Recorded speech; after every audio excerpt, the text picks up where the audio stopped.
politician and it faded out of the contest like a dud firework by December of that year when he was polling nationally at a whopping 0.5% average, according to Real Clear Politics. But his policy positions during his campaign are worth noting, if only to establish how unashamed he is of a stunning record of hypocrisy. In 2015, Graham ran for president as an anti-Trump conservative. In fact, not liking Donald Trump was pretty much his whole personality between 2015 and 2016.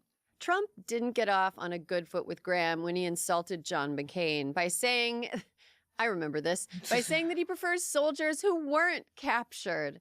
Now, recall, John McCain was captured and held prisoner in Vietnam. His North Vietnamese captors offered to release him when they found out that his dad was an admiral, but McCain refused and stayed with his fellow detainees instead. They remained prisoners of war for 5 years. McCain suffered permanent physical damage from his ordeal. Right. So that comment didn't sit well with the block of the general public who aren't complete degenerates. And Lindsey Graham didn't like it either. He called Trump a kook and a jackass. From there, Graham didn't hold back what he thought about Trump. In a 2015 CNN interview, Graham said, "There's only one way to make America great again. Tell Donald Trump to go to hell."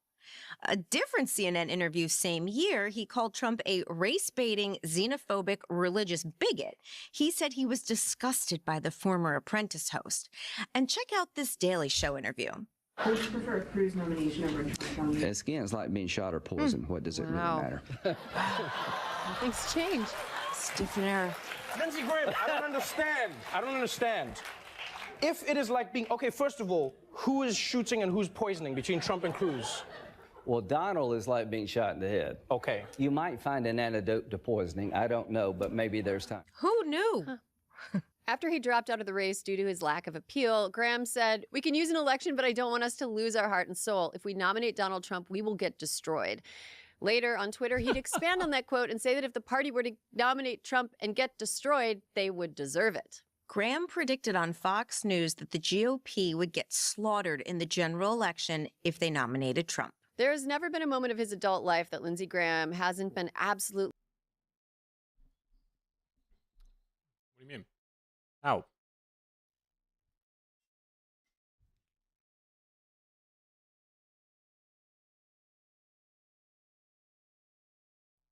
Your taxes should have been the same.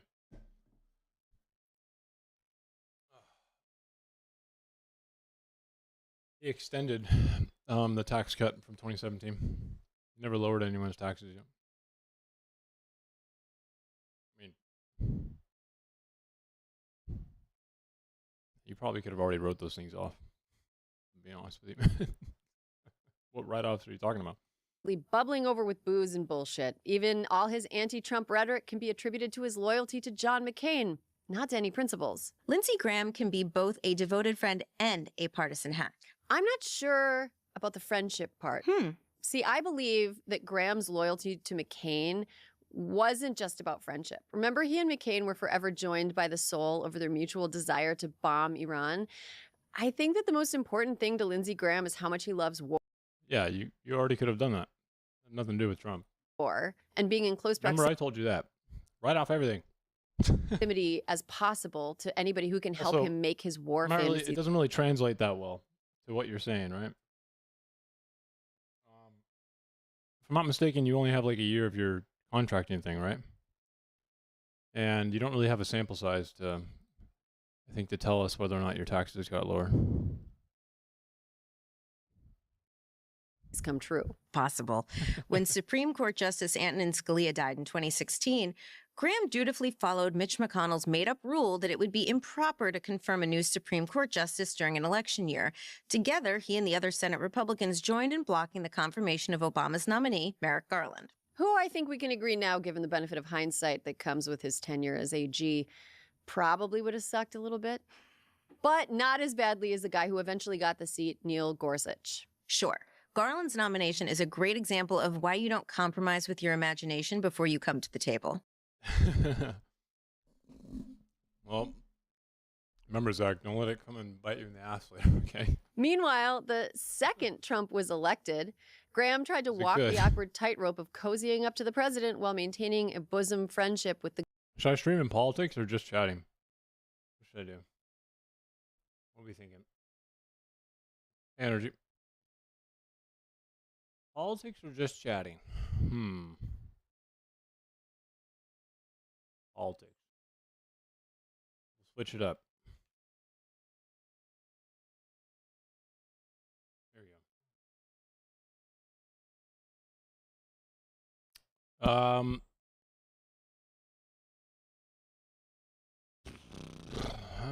I don't really want to do that, but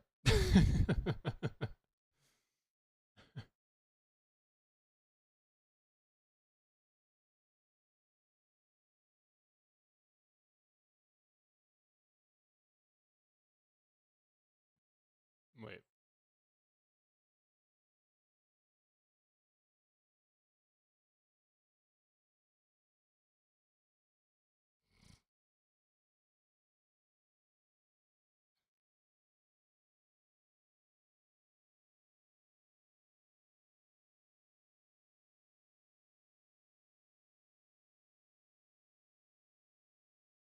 React to whatever looks stupid.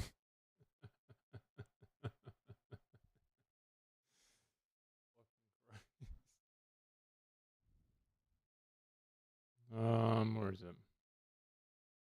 Where's horseradish? Dude, Twitch. Thank you.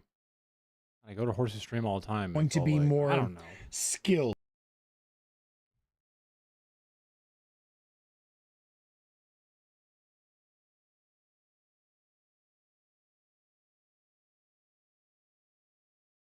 Oh, this was definitely an APAC night, wasn't it? God damn. Was it a 3v3? Very closely.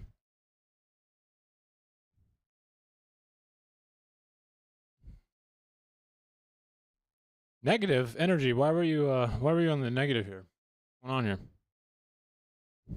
Learn easier than most adults, quicker, I should say, for kids to learn than adults, that they would get it. I don't know why you think it's impossible. I don't. I mean, I guess impossibility is a strong claim. I'm just saying that maybe I That's could the be way wrong. that's the way I'm Unless perceiving it, based off of how you continue to go. Why do you think it's going to be so hard for them to learn subject predicate switching? I could be wrong, but I was under the impression that it the Are you waiting for another job? Yeah. most effective way to teach a language is first knowing one way to organize subject predicate and then learning other ways. But if you're saying that they can learn it You simultaneously, can Energy. I'm not. Why are you using adult learning terminology? What's going on here? Isn't this like a young kids language thing? do both. Kids can easily learn. They're more apt to learn languages at a young age because they don't have structures in place yet. All those things you just mentioned are more difficult as you get older. Yes, you can easily do both, and the way can be done is with a simple worksheet Why are you in a hotel room? that will show you here's how it is in English, here's how it is in Spanish, or here's how it is in Spanish, here's how it is in France, here's how it is in German, here's how it is in Deutschland. Okay, he's not doing a good job here. Like, you can learn it. That's not an argument. okay.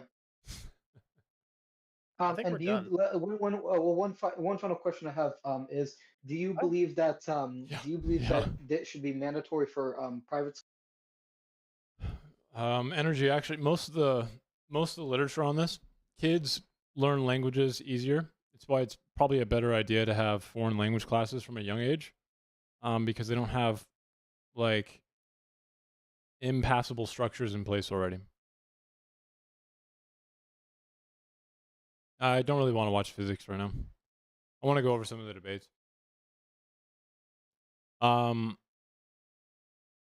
So what you just mentioned, how like it's difficult for kids to learn multiple grammatical rules. It's actually not. It's difficult for adults to learn new ones when they already have ones in place. It's a better way to think about it. Schools as well? they're private schools. Government can't force them. I would like them to do it. More than likely, what would end up happening is that parents will see that the rich parents will see, wow, the poors are getting their kids multilingual stuff. I'm going to make sure that my private school knows that we want that too. What? Okay. It's going to be up to them. All right. So, thank you right. both. There are a lot of questions there, and I'm hoping that the judges are going to be able to answer or ask some of the ones that I'm not going to get to. I had a question of my own, but I just He recognizes allegiance to two obligations without our affirmative. Hey, that link I just posted one more time, and let us know who you thought made the most persuasive case. So it looks like one way or the other, it is going to go into the hands of Razor Sharp G. Good job, sir. Thank you very, very much. Let's go ahead and go to our polls and see where that has it. All right, I'm going to give it about another 5, 4, 3, 2, 1. Lock it in. Not energy, but credible estimates suggest millions of Americans, often cited in the range of about 6 to 9 million, hold dual citizenship. Tens of millions globally hold U.S.-linked dual status. This is not marginal, it's a systemic issue. Now let's break down What makes it an issue? this problem logically. I have 3 separate syllogisms for each of my issues I'm going to raise. The first argument is for against legal conflicts or jurisdictional contradictions. The argument's very simple. Premise 1, a coherent legal system requires that individuals be subject to a single non-contradictory sovereign authority. They are when they are in the U.S. Having dual citizenship doesn't invalidate that. Premise already destroyed. Move on. Premise 2, dual citizens are simultaneously subject to the legal authorities of 2 sovereign states, which when they are within the jurisdiction of those states. So, already incorrect again. Moving on. can and do conflict. Conclusion, therefore, dual citizenship undermines the coherence. Okay, why don't we just test this really fast? Age of consent. And hypothetically, Canada right now. I know it's technically lower. It's 16 if I'm not mistaken. In California or some US state, it's 18. You're a dual citizen. Do you think that you could just have sex with a 16-year-old in California because Canada's age of consent is 16? No. So this is not an issue. This syllogism's already gone. Of legal authority over the individual. Can we move on? This isn't theoretical. If a dual citizen commits an act that is legal in one country but illegal in another, who is claimed by 2 jurisdiction? I just told you how. Who is claimed by 2 jurisdictions simultaneously? How can Canada claim jurisdiction over the U.S.? Huh? Does this guy not know what jurisdiction means? Are there Canadian police Mounties in California? Which sovereign nation prevails? The one that has jurisdiction. Courts cannot enforce mutually exclusive obligations without contradiction. The result. Not true at all. Courts in the U.S. don't have to worry about Canadian courts at all. Like, literally at all. Is legal ambiguity, and ambiguity is the enemy of justice. Except there's no ambiguity. The U.S. doesn't give a shit if a Canadian citizen who has dual citizenship thinks that they can have sex with a 16-year-old. The U.S. courts, depending on the jurisdiction, if it's in California, are going to say, I don't care. Go fuck yourself. Taxation.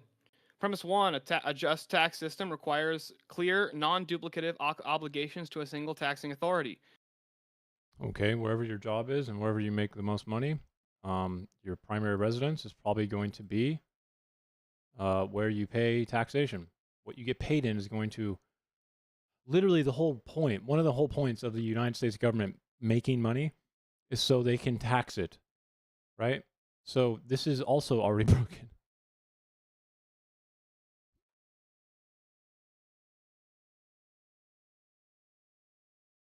Yeah.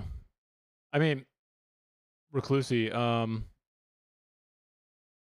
I think this style of debating in your opening is so fucking lame.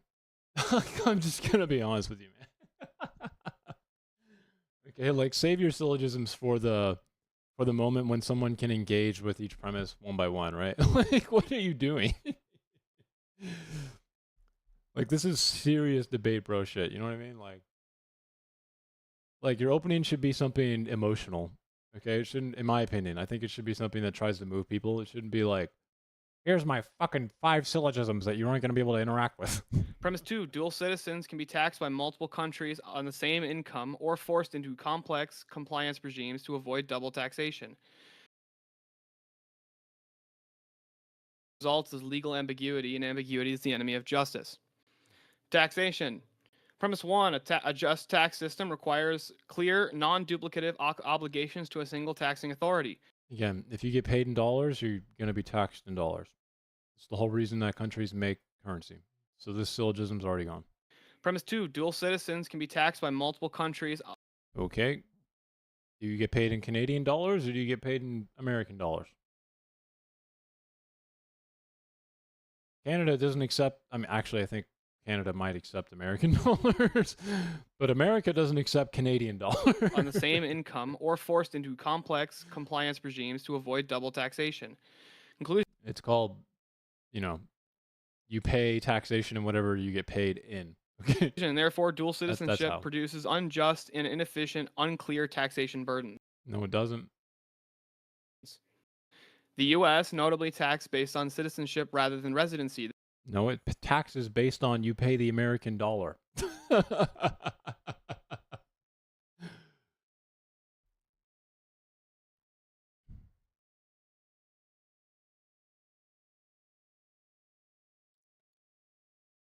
you think there might be some AI involved here? Some forceful AI syllogism creation going on? I want you to make me 3 syllogisms and how dual citizenship is bad. He's not even looking at the camera. What are you doing, bro? This means a dual citizen living abroad may still owe taxes to the U.S. while also being taxed locally. Even with tax treaties, the compliance burden is enormous. This is not a streamlined system, and it is a bureaucratic maze that penalizes the individual.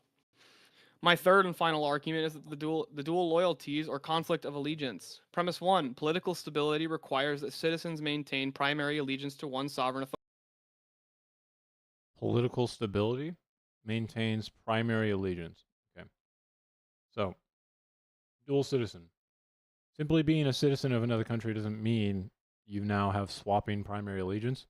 If all of your money, if all of your debt, if all of your equity, if all of your life is spent on the US dollar and you've lived in the US your entire life, but you have a dad or a mom who was born in Canada and you can get Canadian citizenship, what in the fuck are we talking about? Huh? I think you're going to have allegiance to wherever the fuck your money is. What are you talking about?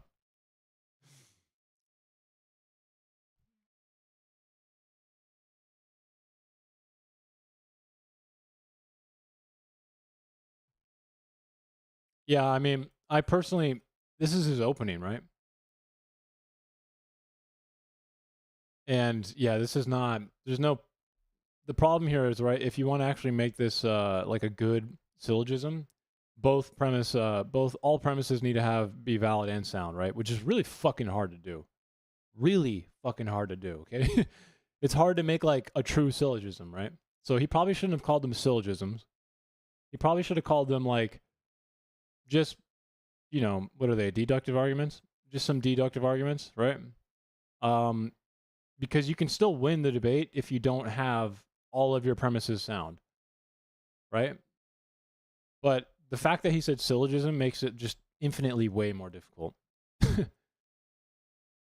Because right here, the last part, right? For this to be valid and sound, to like prove primary political allegiance is, you know, is like essential for political stability based on, it's just like yeah. Yeah, he's presenting 3, right? He's presenting 3 syllogisms. 3. That's a lot to write down. Authority. Premise 2, dual citizenship formally recognizes allegiance to 2 sovereign authorities Isn't it the same thing? Also, I don't think, you see, like, look, let's just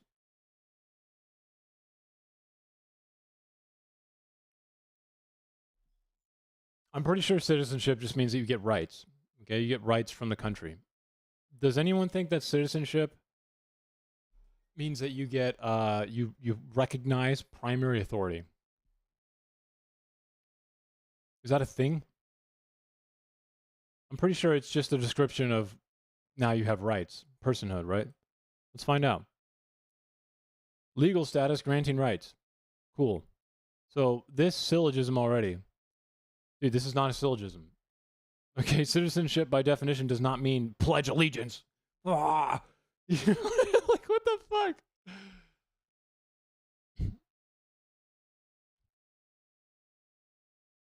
He's arguing that dual citizenship should be eliminated. He's given 3 syllogisms. One where he doesn't understand jurisdiction, which already failed. A second, which was about finances, so paying taxation and stuff like that, which he failed as well. And then this third one here is already gone. Okay, because citizenship doesn't mean I pledge my undying devotion to the country. It means you just get rights. Simultaneously. Conclusion: dual citizenship creates divided loyalties that like you don't get divided loyalties from just having citizenship somewhere. undermine political cohesion. Citizenship is not just a legal station or legal status. It is a claim of allegiance. It is not a claim of allegiance, dude. It is literally a country giving you rights. You don't have to do anything, actually. In times of geopolitical conflict, that Like, what do you mean allegiance? question becomes unavoidable. Where does your loyalty ultimately lie? A system that institutionalizes divided allegiance invites internal tension. Yes.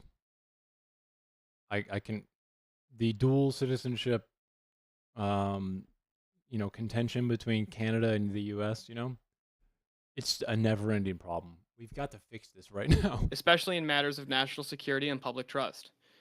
Yep. Fucking all those Canadians we got to worry about. Dual citizenship is not merely an administrative convenience, it is a structure. Yes, it is. It is an administrative convenience for giving personhood. Structural contradiction. It fractures legal authority, complicates taxation, and divides allegiance. A nation. Yeah, so I got all 3 of them correct.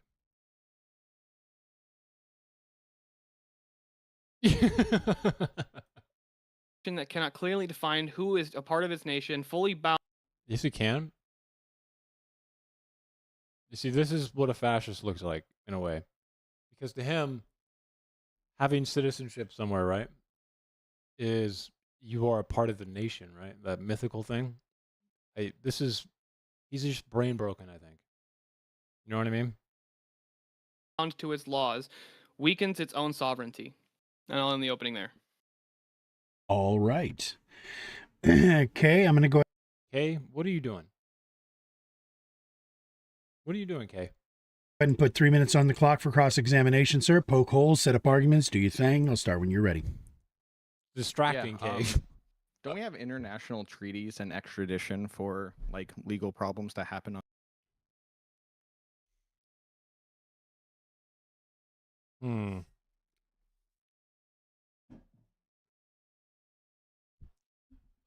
I think Kay should have wrote down at least one of the premises or syllogisms that he made and at least engage with that first and then go into his preset cross-ex. On the international stage.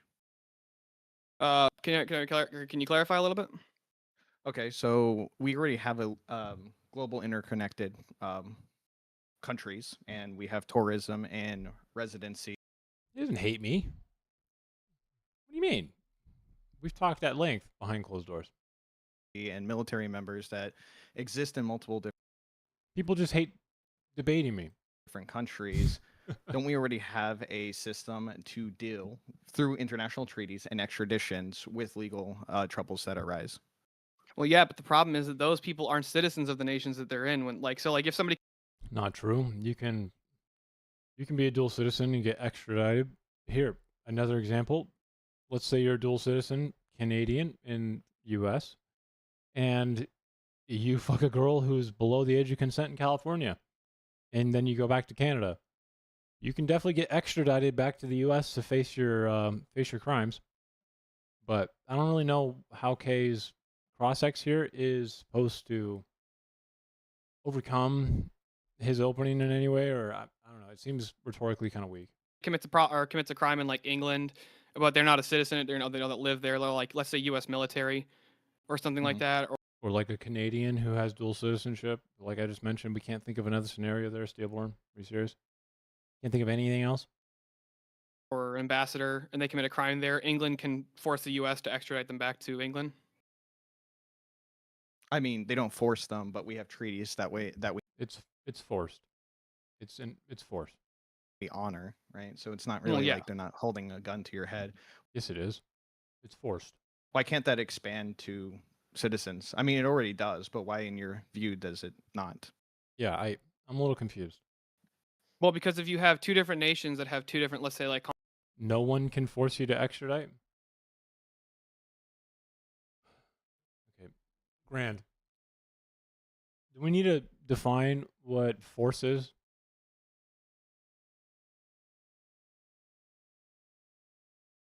The U.S. absolutely forces people to extradite criminals back to the U.S. Or else they wouldn't do them. What do you mean? Maybe you think I'm using the definition of force as in like repeatedly punch someone in the face like 10 times and then like that's what we call force, but force in politics is fundamentally a kind of fungible term, right? It can be used a lot of different ways. Constitutions are protected rights, and both of them make a legal claim to this person that they've violated, some crime. The problem there is that if you have rights in both nations, whose rights are going to be who's the one going to be enforced? The one where you committed the crime under some jurisdiction. There you go. Wow, that was hard. You murder someone in the U.S. Murder in Somalia is a little bit bad. Okay, I'm gonna keep the age of consent one. Okay, age of consent in Canada is 16. California is 18. You have sex with someone under 18 in California. Oh my God, whose jurisdiction do we go with? It doesn't matter. The U.S. says you did it here. You're fucking coming back here and facing trial. What the fuck is going on? I think Let's Chief so far. Steelborn presented some syllogisms in his opening for some reason. Stupid. And then I think Kay had some pre-planned cross-ex that he needed to put aside for a second and engage with what Steelborn said really fast.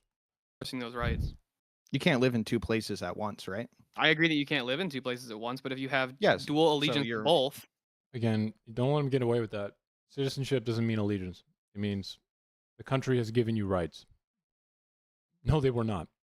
No, they were not. The first one was about jurisdiction, correct? The very first premise he gives, instantly not even valid. Syllogism's gone. And I can break it with the consent thing I just said. He's like, competing jurisdictions, that doesn't matter. Jurisdiction is essentially means what country you are, the government can act on you in. So if you're a Canadian citizen, but also a U.S. citizen, okay? Yeah, it was jurisdiction, finance, and then allegiance, right? And the third one is impossible.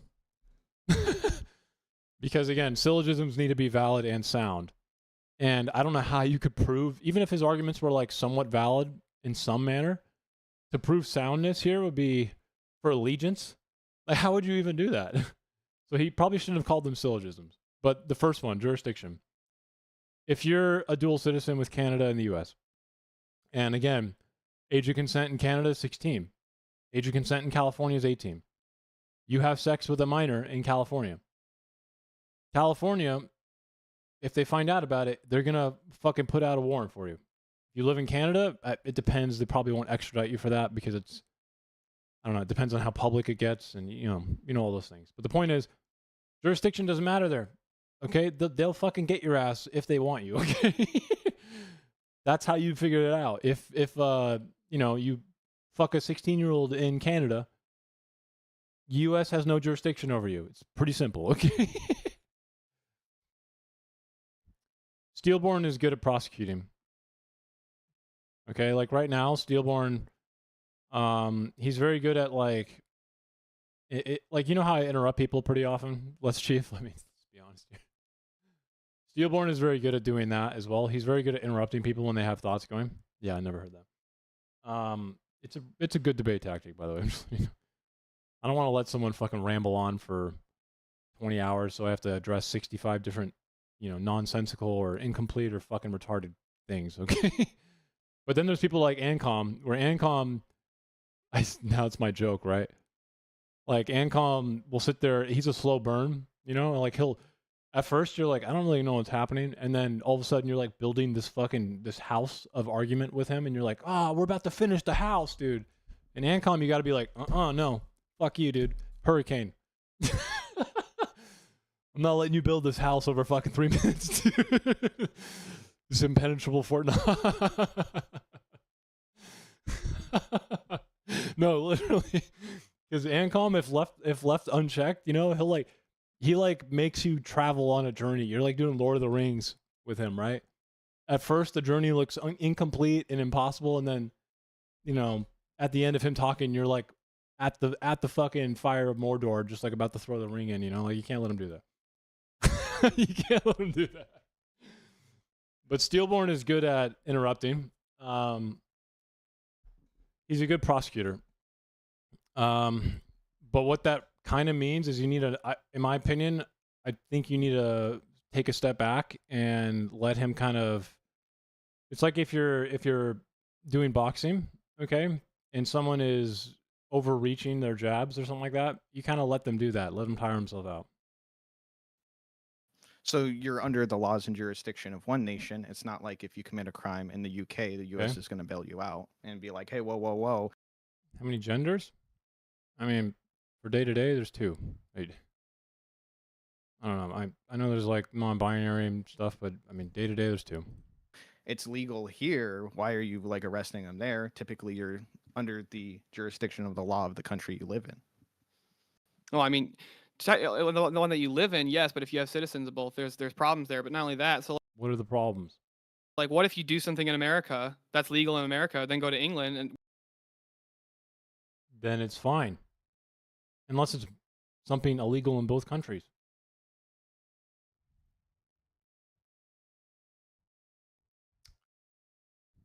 Well, I'm glad I surprised you. what you did there was determined to be. That was a tough question. I think it was 1.5. While you were in America was determined to be illegal, and then England arrests you, like the comedian who got arrested. This is what treaties and extradition is again for, and that. Dude, okay, so this is what I'm talking about, Les Chief. Les Chief, listen to what this man just said. What if he does something legal in one country and then goes back? Okay, whose jurisdiction was he under? You did there was determined to be while. You think I'm a lefty? Whoa. Why is everyone like I cannot even identify myself properly? But I'm sorry, Joe, but for some reason every motherfucker on the internet thinks they can literally categorize me better than I can. While you were in America was determined to be illegal, and then England arrests you, like the comedian who got arrested. This is what treaties and extradition is again for, and why didn't he just answer him? I'm sorry. Someone does something legal within the jurisdiction of one country and then goes back to another country? Are you fucking retarded is what he should have said. That's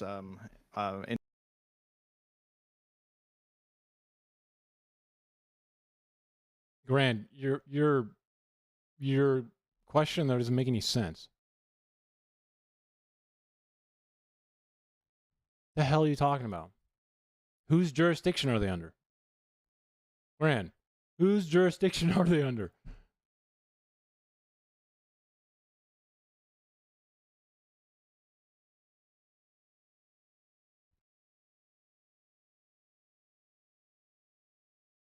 international law, and we go into negotiations about it. I mean, I can understand that like some things could be a little bit more ironed out, but it doesn't seem like anything that's like demonstrably unachievable. And then also for the double taxation, I mean, America is one of the few countries that does it. So why doesn't America just double taxation is not a problem. Most people do not have their money who are dual citizens, sporadically all over the place. They get paid, in income. If they have passive income because of investments in other countries, then who the fuck cares? They pay. Here's where jurisdiction comes in again. If you have investment properties in Canada, guess what? You pay property taxes in Canada. Whoa.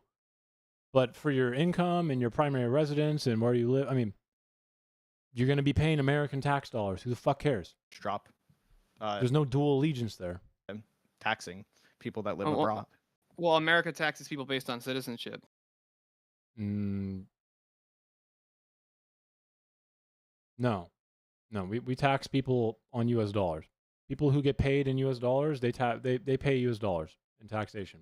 Taxation is the way that a country can reinforce their own currency. It's one of the, economic regulation tools that we have outside of wealth redistribution. So one of the whole point of reasons we tax only U.S. dollars, you can only pay it in U.S. dollars, is so it legitimizes the currency. Yeah, That's I how know. you So also. you're That's how saying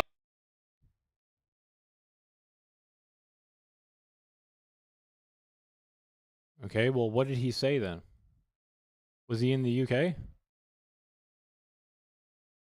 Maybe the UK just said he can't come there anymore? Can't go there anymore? He was a resident of the UK. Okay. Was his primary residence? Was his primary residence within the UK?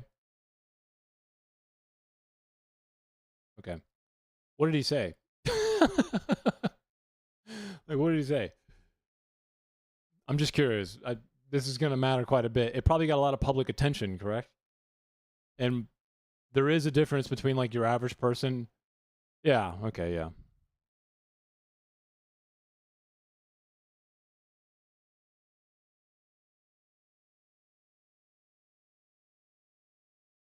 Maybe don't say unhinged hate speech when you're a primary resident of a country that doesn't allow it. It sounds like his tweet got national attention and then he suffered for it because he's a fucking idiot. So I really don't give a fuck. They also that's do a voter problem, so why registration. not You can go fucking jump off a cliff for all I care. get rid of recalled. it?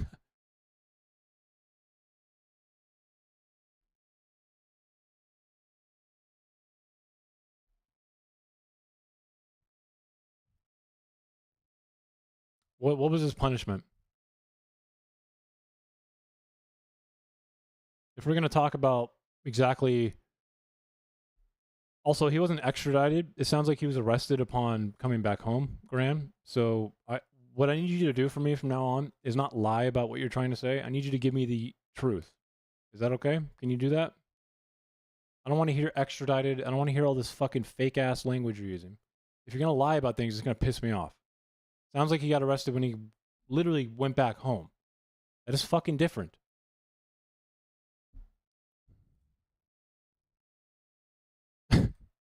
Why ought we not get rid of it? Well, if you have if you're a citizen of my nation, I think you should be taxed.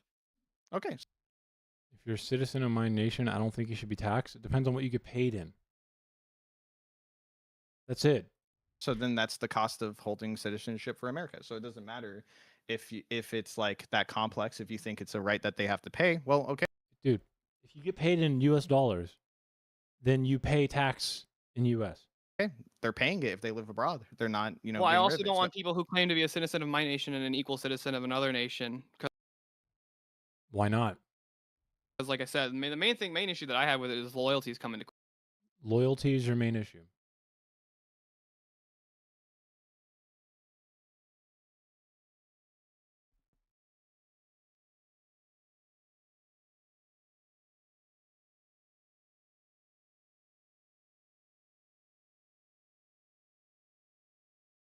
Has anyone ever been extradited on speech crimes yet? Is that a thing outside of terrorist threats? Has that ever happened Question. in the UK, I guess? Can you not be loyal to two people? There's no reason to think that citizenship means loyalty.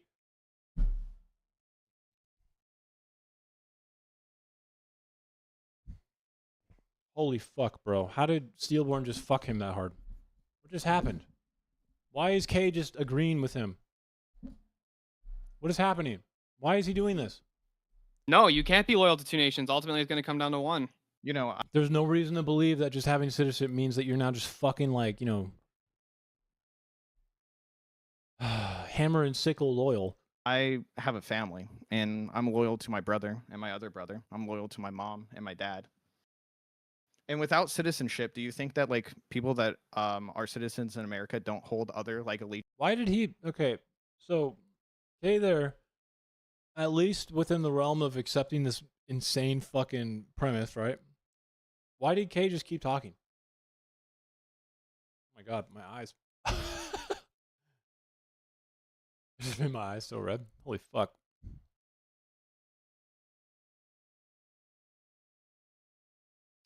Depends on what he says, Rand. Why did Kay just keep talking? He just like let Steelborn out there. He kind of just poked a hole in his idea that you can't be loyal to two things at once, and then he just kept talking. Allegiances. If I recall correctly, you have like people like Hassan Piker who have like strongly showed that they care more about the success of China, yet they're a citizen of America. So it seems that like What?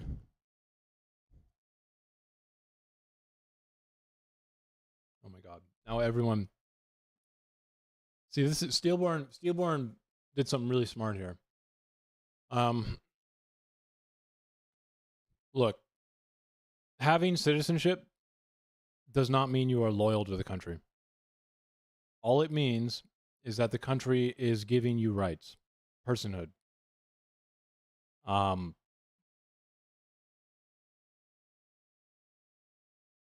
Right? That's what I'm like. It's like he's accepted his premise now. I mean, Jumbo, you just can't really argue that, though. You know what I mean? Like, it's impossible to argue that, especially in this debate. You know, it's just someone who knows how to make you look stupid is going to make you look stupid. I mean, there's countless examples of Hassan probably saying nice things about America. How he's built a life here, you know, how his family has built a life here after Turkey. I mean, it's a non-starter. It's just not necessary. But right now, Steelborn has won the premise here that having citizenship means that you're now just like, you know, loyal. But citizenship has nothing to do with you. It's the country gives you rights. I can be a dual citizen with Canada right now. I've never lived in Canada. The only thing I would use Canada for is healthcare if I could, but that doesn't mean automatically you're now loyal to the country, okay?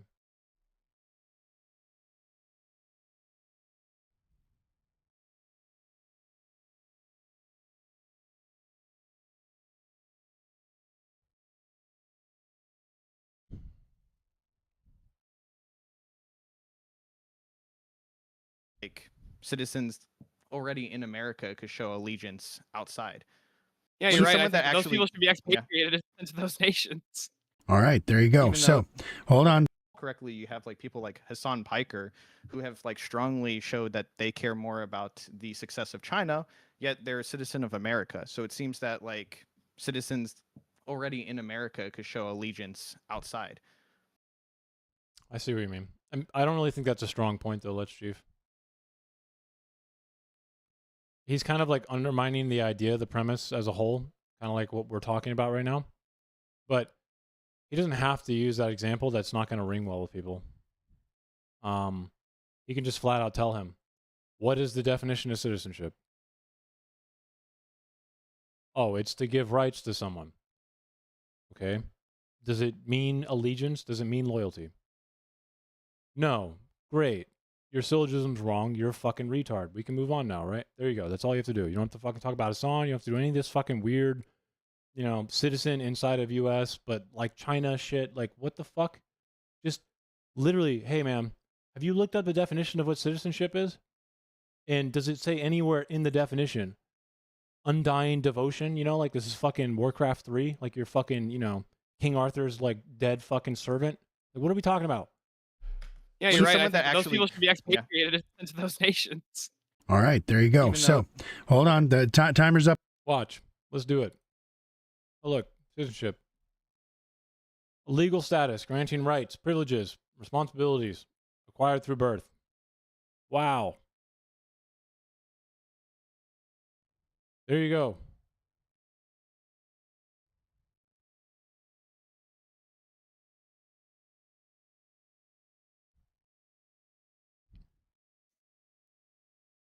Yeah, I'm gonna be honest with you. I haven't really watched Hassan like ever. I get snippets of his Twitch clips and stuff, which obviously are kind of out of context, probably. I think his Gaza rhetoric was just annoying. I feel like extremely biased, even though Israel is committing a fucking genocide, for fuck's sake. It's literally impossible to defend them now. For some, it's so fucking difficult now.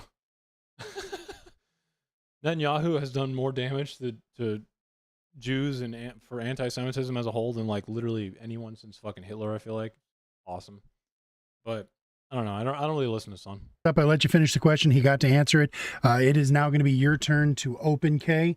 3 minutes is on the clock. Go ahead and start it when you're ready. Yeah, okay.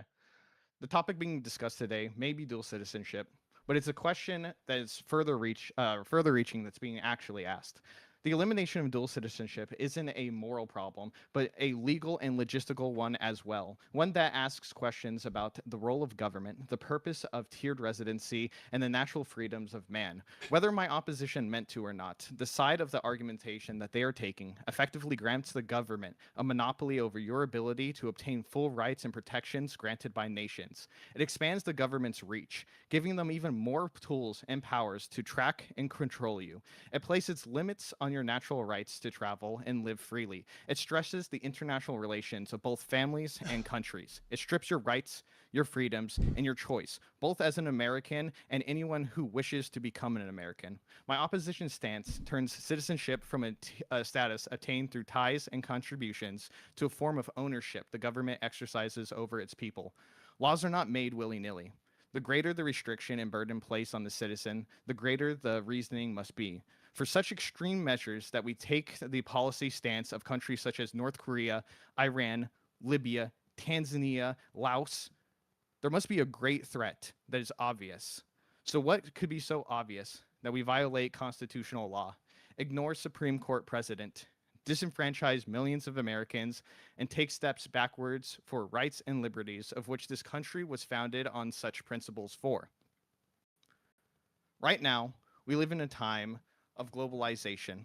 We live in a time where nations... Jumbo, can I ask you a question?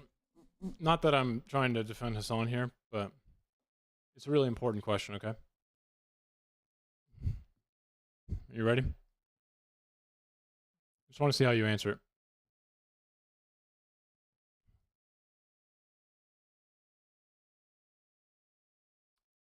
Can someone advocate for change within a system while participating in said system? Is that possible? As in, can someone advocate for change of a system that they know should be changed, but still participate in it and use it to its full extent that they can, you know, for self-interested reasons, as long as it's not like immoral? But do you think someone can advocate for change within a system while participating in said system?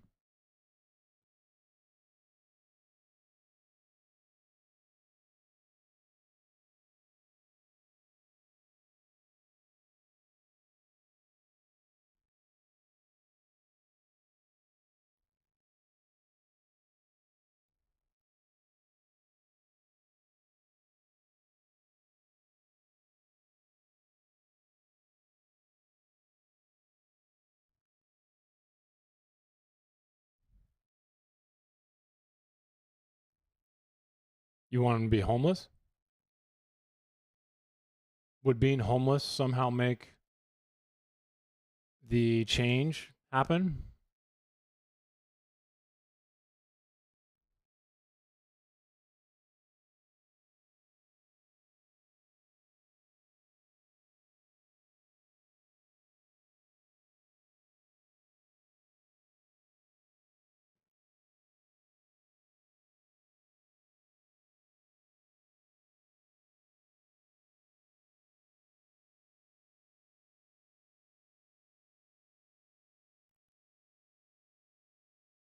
So what is the number that you think is acceptable? Albeit, this is less about Hassan at this point, but maybe he is kind of lavish or something. I'm not really sure, but it's not a good argument to think that, like, let's say Hassan had a family or something like that, right? And first and foremost, what you should do is take care of yourself, your family, and then look outward, right? Another way to put this is like you can advocate for higher taxes on wealthy people while still being wealthy. A lot of wealthy people do that. But they're not just going to like shoot themselves in the foot for no reason. They still advocate for change though, right? You can do two things at once and still be an ethical person.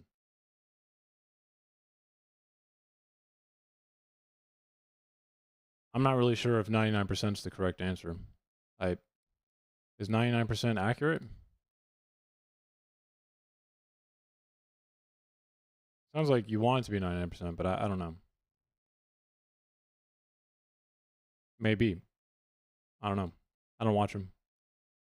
I don't know his personal finances either, but what I want you to understand is not Hassan specifically, but just don't fall into the trap of thinking that just because someone participates within something and takes advantage of it, okay, doesn't mean that they can't advocate for change in it.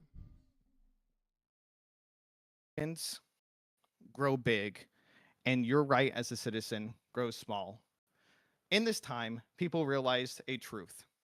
National For Hassan, I don't know. Maybe. nationalism was reserved for places like the USSR and Pakistan, where the citizens work for the nation.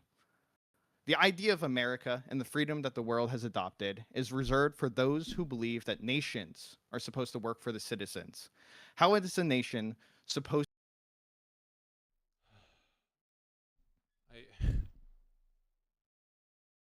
I'm definitely big on like accountability and like the individual taking ownership for the things they do, right? It's just structural things require structural fixes, right? Structural problems, systemic problems require systemic solutions, right? And we can't really forget that. Again, it's like in 2008, did millions of people lose their job because they just fucking like individually made problems? Like they individually fucking didn't understand finance? I just to be no. Because the people who understood finance, the banks, at least we thought they did. The problem is the internet and financialization of all these different industries. Actually, all the banks had no idea what their fucking loans and their fucking new investment opportunities were doing. And it ended up with the 2008 financial crisis. So, yeah, the guys who write financial literacy are the ones who literally cause millions of people to lose their jobs. Does that sound like an individual problem or like a systemic problem? How is a 65-year-old guy with a pension or like a 65-year-old guy with a 401k that he's put his entire life into just gets fucking eviscerated supposed to be his fault? competitive and work for you if they have a monopoly over your rights, abilities, and freedoms? 1 out of 5 Americans fucking should have put more money in your 401k. have, from a poll in 2026, show that they wish to achieve dual citizenship. The reason how what could happen? Wonder how what could happen. 2008? Would you like me to tell you how that happened? I'm sure you have an idea, but most people have no idea how the financial crisis happened. The Lehman crisis. Okay? If you say CRA, I'm going to lose my fucking mind. I hope you know that. Please don't say CRA. It'd be really annoying.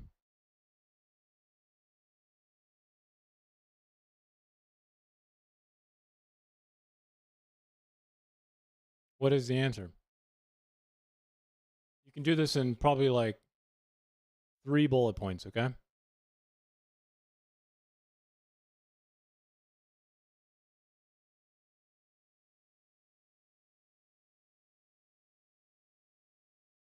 You can do it without even mentioning subprime loan packages.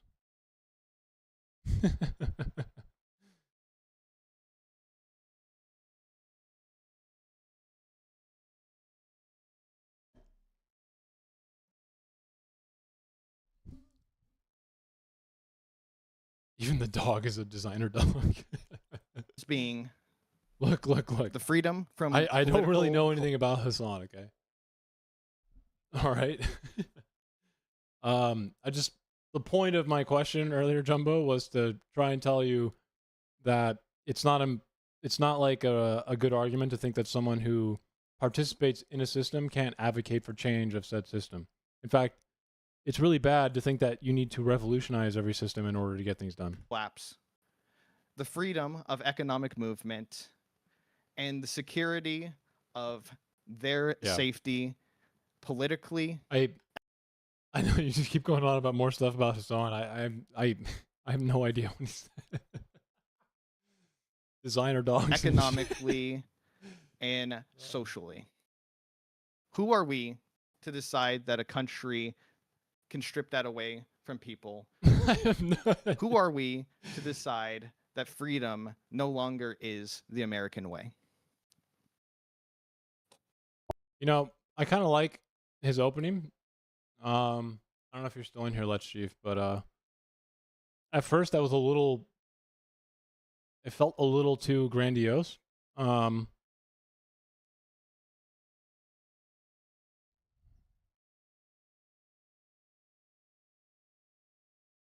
If you can prove that, yeah, it felt a little too grandiose, but by the end of it, I felt like he kind of tied it back pretty well. I don't have any comments. I'm curious to see what Steelborn does here. I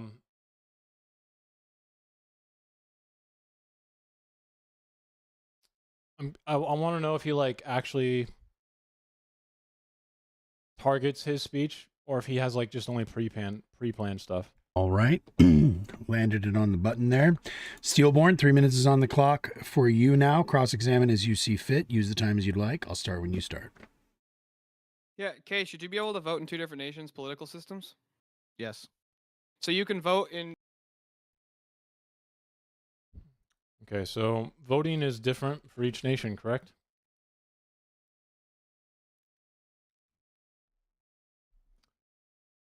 I'm pretty sure you need to be more than just a Canadian citizen. So to vote in a federal election in Canada, does anyone see what this says? Identity and address. Okay. So you need to prove address and your identity, which means some form of identification. So simply being a dual citizen doesn't mean you get to vote. Okay? Let's just get that out of the way.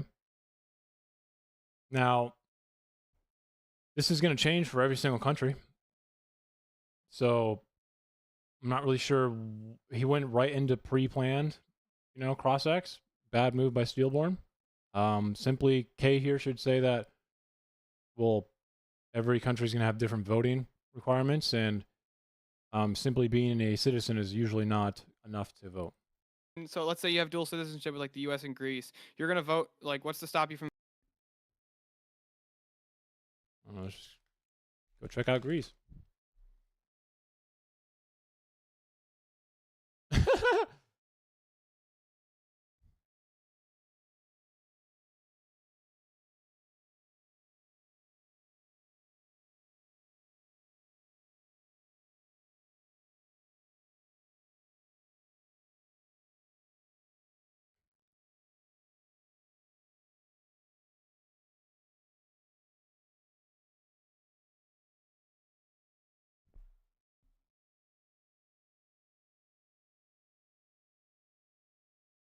You have to complete this online platform. Oh, Greek citizens from Greece or abroad. Okay, I can't read this. Fuck.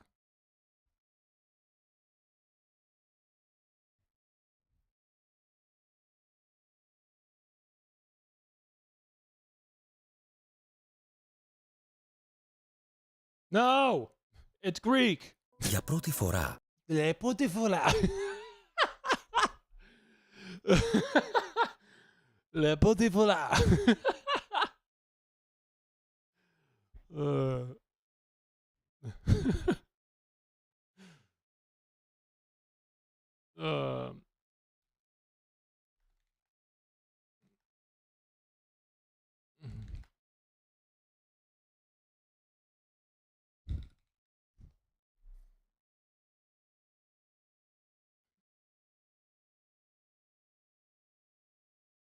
You have to be registered in the voter rolls.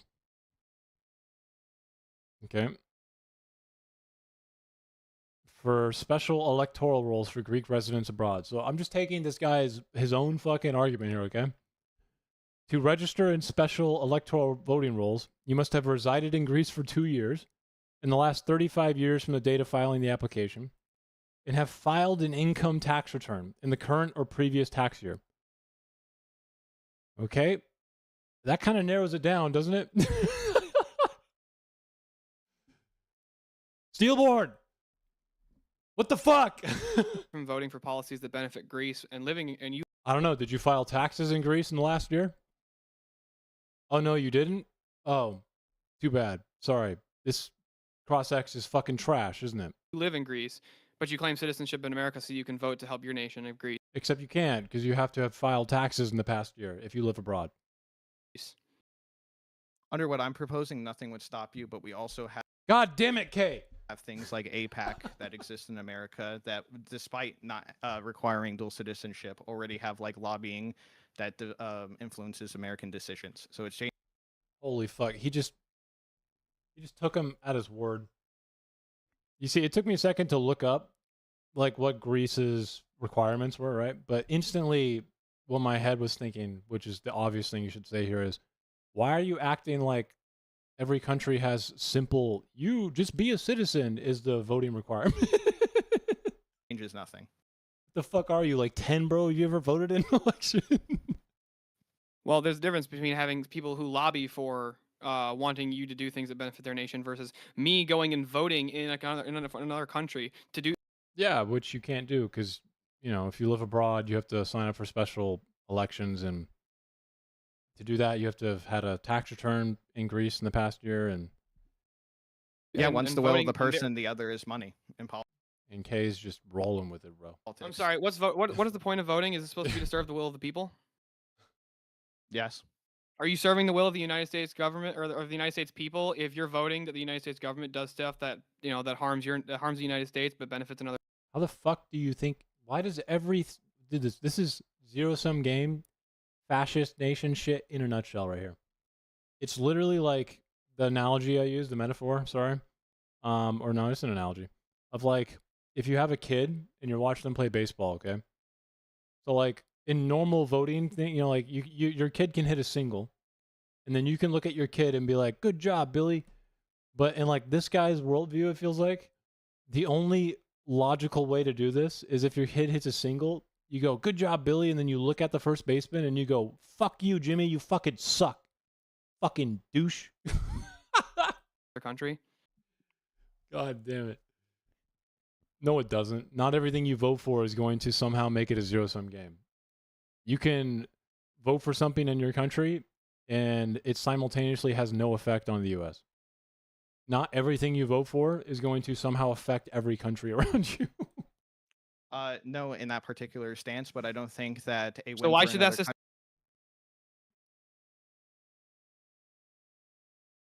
What does that mean? Some rich area that is completely consequence-free of the decision those people are voting for? What does that mean? No, not affecting you directly. As in, look, stimulus package in the U.S., infrastructure bill. You vote yes. Is that going to affect Canada negatively? Yes or no? Is Greece going to be affected by us spending more money on infrastructure? It might. Really?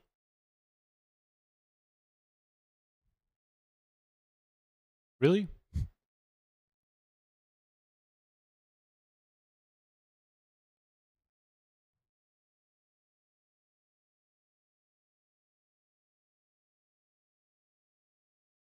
Not in a zero-sum way. Absolutely not. I don't see how infrastructure spending is going to like somehow affect the zero-sum game of military strength. What are we talking about, dude?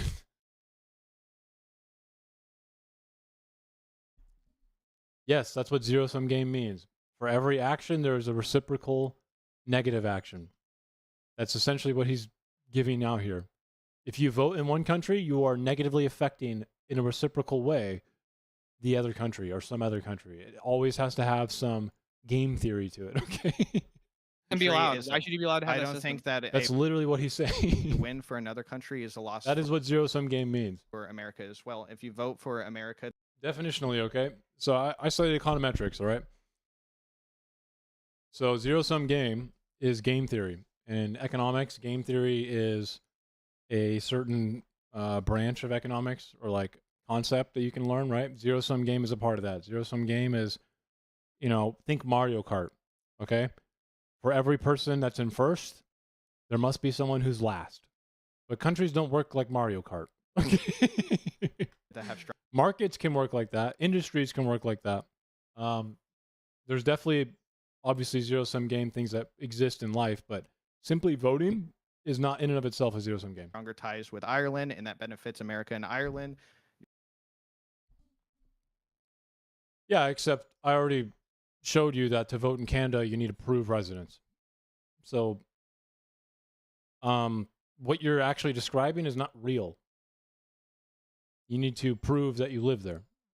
In Greece, his actual example, you need to show literally a year ago, okay, that you had tax for. No, because being a citizen doesn't mean you get to vote. You have to fulfill other requirements.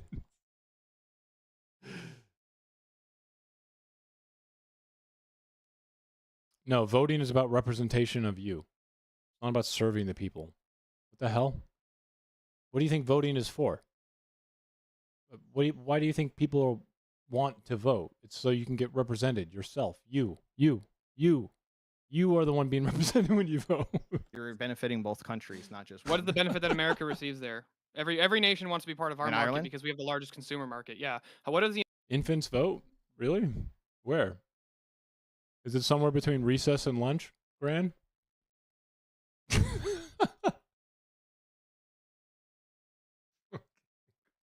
United States benefit to have a stronger relationship with Ireland? Well, I mean, Ireland has a pretty good tech sector, a pretty good healthcare system. We can also get like, you know, NATO defense spending as well as Just because I'm curious as well. I don't know. Ireland requirements to vote for dual citizenship. I don't know. Maybe someone might have looked this up too. Let's just find out.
Motherfucker.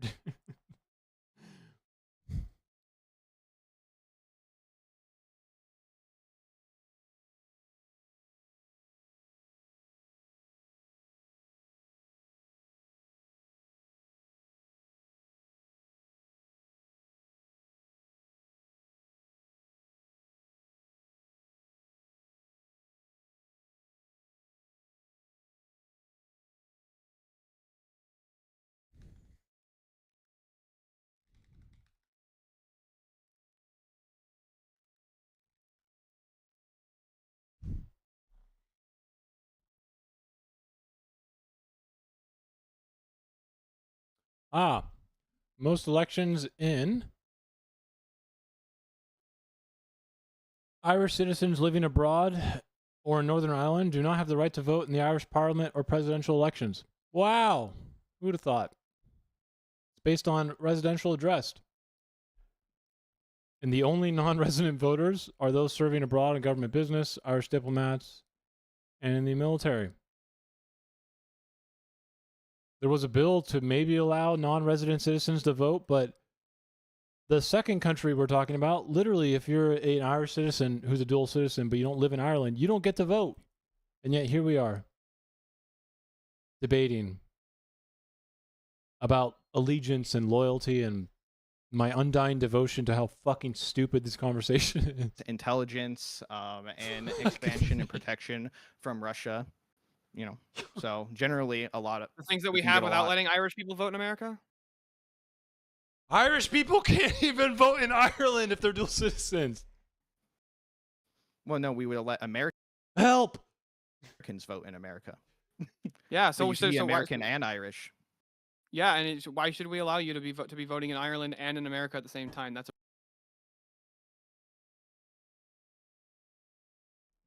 They don't. a really bad idea to have dual, like I said, to have dual allegiances to both those nations. They don't. That could Kay, come on. Come on, Kay. Use your brain here. Go like, I don't even know if that's true though, man. easily just create internal conflict.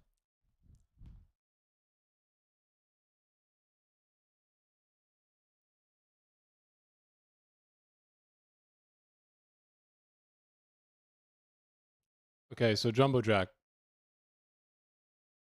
If you don't live at somewhere that you used to live at, okay? What do you think is going to happen? Is it's probably likely that someone else is going to live there now, right? Yeah?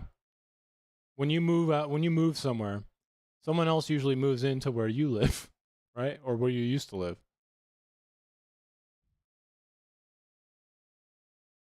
Okay? Well, if you live abroad, and then let's say you have to pay taxes, but you have to say that you live abroad because all your money is American now, right? Correct? You're getting paid in American dollars. If you're living abroad in the US, you have a job here, you get American money, right? Correct. Yeah. Yeah. And then they ask you what your employer is, right? Correct? Ireland's going to be like, well, how are you getting this money? Is it an Irish company, or they're going to ask you information about your employer? It is for registering and doing taxes, which you would absolutely have to do. Okay, well, you have to do taxes, bro. I don't know how old you are, but you have to do taxes, okay? Do you understand what that means?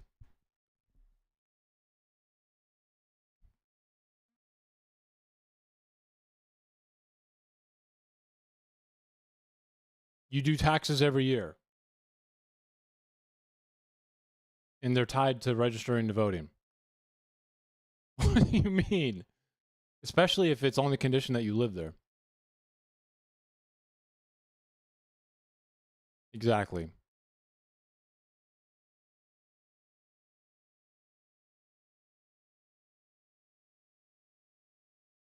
Let's Chief just kind of answer what you're asking. I was doing it a little slower, but I mean, you could lie if you want, Jumbo, but I feel like what's going to happen here is something not good. Because if you live in the US and you get paid in US dollars and you have some ownership of property there and you claim you live in Ireland the entire time, you know what that does mean is now you can't vote in the US election. So ultimately, this point is still stupid as well, isn't it? Because now Steelborn's point is also now just fucking fucked in the other way.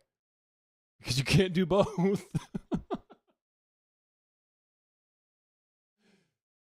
What the hell? I guess you chose Ireland? But you can't vote in US elections then. Communist mag.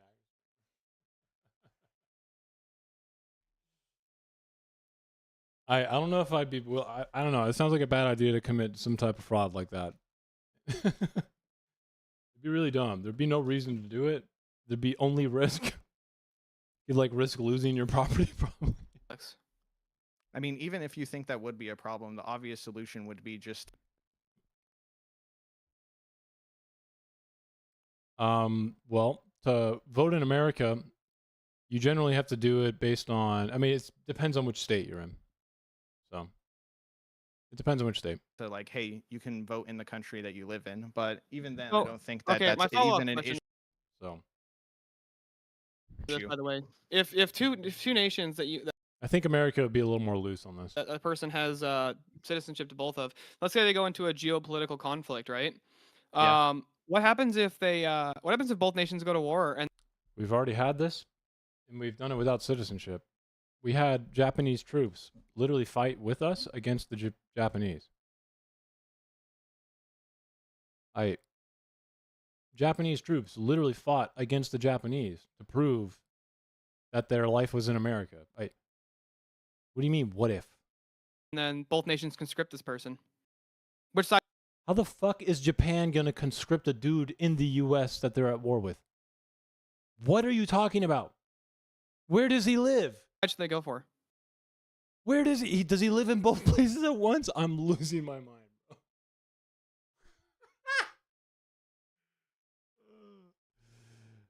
I never said paying taxes is a requirement to vote in Ireland, and the hyphen there is a very interesting placement. The side of the country that they live in, or the side that should they be the one you support live in. more. What if if they, yeah, if they so the don't side- No, the validity. Okay, the validity. Yeah, it is a GPT special. I wasn't pointing. I didn't want to say it. The validity of your registration is going to depend on that. Okay, it's not that you need to. You can lie. Yeah, you can lie if you want, Jumbo. You have every ability to lie, man. So if they don't, let's say like Canada and America go I don't know if it's a good idea though. I'm just letting you to know. war and you're a Canadian in America, yeah, I think it would be better just to like instead of allowing them to stay. Well, how in do the you determine country, if you're Man, this entire cross-ex, guys, Kay has just gone with him. He's accepted what he said, and it's really bothering me. them to go Canadian back, or an American, we if can you have hold dual them in citizenship to America. both? How do you determine which one you are if you have citizenship to both? I don't know, man. This is existential. Which one are My you? entire life is in the U.S. You're both. You're both? My entire life is in the U.S. My family, all of us here, we've been here for 30 years. My job is here. Everything I've ever known, I'm so conflicted. You can be both. You can be two different things at once. Also, do realize you that think Long live the emperor. you're more law of likely identity? to go? Do you think you're more likely or less likely to go to war with a country and be willing to wage war if you have family, friends, and like citizenship with that country? He's kind of saying it here. I don't know why you're asking me questions during my Parked what on the border? Oh, the boat. cross exam, but yeah, it would be. It's entirely dependent upon the person. You can, like somebody who lives in Canada has family in Canada, but they're an American citizen. They might support America. Did he really say that? I think you're more likely He's obsessed with the laws of logic, isn't he? or less likely to go to war with a country and be willing. Yeah. Yeah. Again, it depends on which state you're looking up.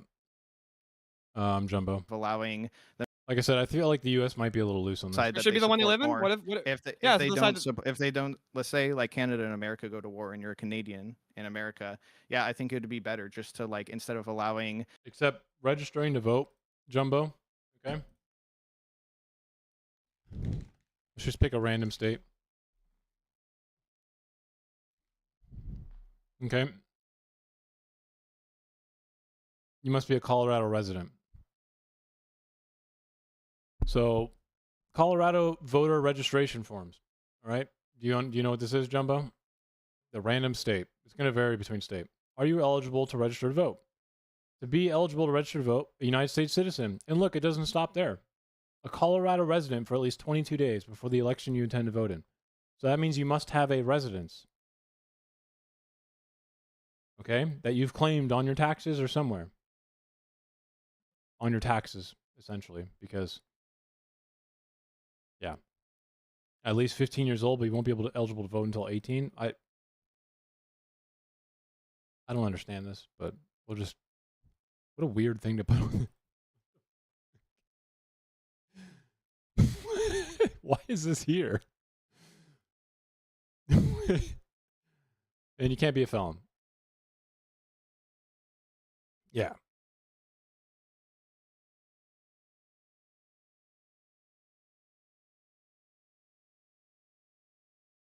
So yeah, you need to be have a residence here. Residence means literally live at, by the way. Okay? So no, if you lived in Colorado, this guy's wrong. You couldn't vote if you were a dual citizen who lived in Ireland and you wanted to vote in Colorado where your investment property was, or your second home, but you can't claim it as a primary residence because you don't live in it a certain number of days, which is on your tax forms. Them to stay. How do you in the determine country, if you're allow a Jumbo, you can lie. Okay, you can lie. But voting is kind of a serious thing. I don't know if you want to lie on this to try and vote. It usually gets caught. Canadian or an back, American we if can you have hold dual them in citizenship to America. both? How do you determine which one you are if you have citizenship to both? Which one are you? Fucking, Yeah. What happens if what happens if both nations go to war and then both nations conscript this person?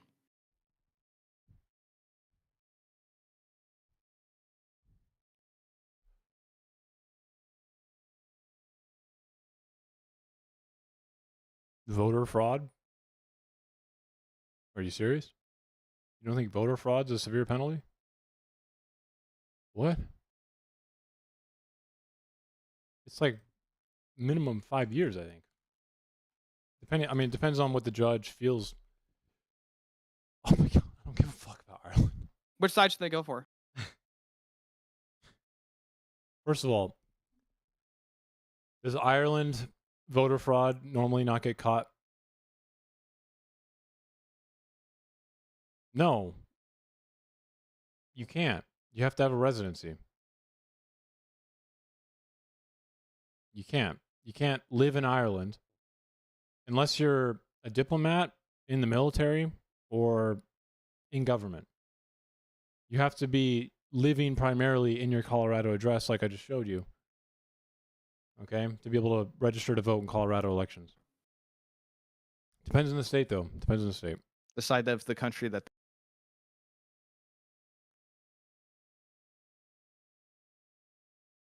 Oh my god. Am I debating whether or not you can lie about this, or am I debating you on whether or not you should, you're not allowed to? Because it is illegal. Yes, you can lie, I guess. they live in, or the side that I wouldn't do it though. I don't know. Maybe in like 5 years you can tell me how it goes. Should be the one you live in? support What if if they don't, let's say like Canada and America go to war and you're a Canadian in America, yeah, I think it would be better just to like, instead of allowing them to stay Well, how in do the you determine country, if you're allow a them to go Canadian back, or an American we if you can have hold dual them in citizenship to America. both? You fucking cut me and see what my blood is. If my blood comes out red, white, and maple syrup, you know exactly who I am. How do you determine which one you are if you have citizenship to both? Which one are you? Except you can't register unless you have proven that you've lived somewhere for 22 days in Colorado. Jumbo. Or are you forgetting that part? You can't register unless you've proven that you've lived there for 22 days. Or at least 22 days before you register. It's actually pretty hard to register to vote in the United States sometimes. It's like really annoying. You're both. You're both? You can be both. You can be two different things at once. Yeah, man, you cut my left side, maple syrup. You cut my right side, fucking red, white, and blue. Also, do you think you're more likely identity? to go? Do you think you're more likely or less likely to go to war with a country and be willing to It's K, bro. It's K. Fuck you, K. wage war if you have family, friends? Again, Jumbo, it is illegal. But you could lie. I don't know how to tell you this any other, different way, okay? You could lie. I don't know if it'd be a good idea. And like citizenship with that country. I don't know why you're asking me questions during my cross exam, but Because you're allowing it. yeah, it's entirely dependent. You are absolutely lying, bro. Your taxation is not just for a few days. When you do tax forms and you say what your primary residence is, okay, you can't just switch it within like a day. That's not how this works. Upon the person, you can.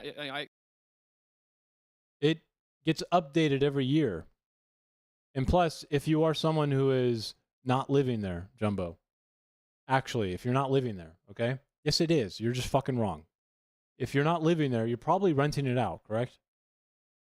Yeah? You probably want to make money on this? It gets updated with when you do taxes, when you do your taxation, okay? Rental property. Oh, I don't live here a certain amount of days. And you know why you do that, Jumbo? Because you get tax deductions differently based on it. Oh my fucking God. You have no idea what the hell you're talking about. Like somebody who lives in Canada, has family in Canada, but they're an American citizen, they might support America more because Canada bombs America.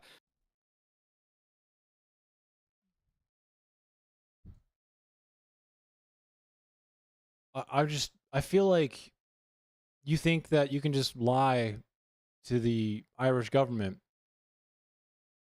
and then like that's your argument. And somehow I'm the one in the wrong right now. Like, what the fuck?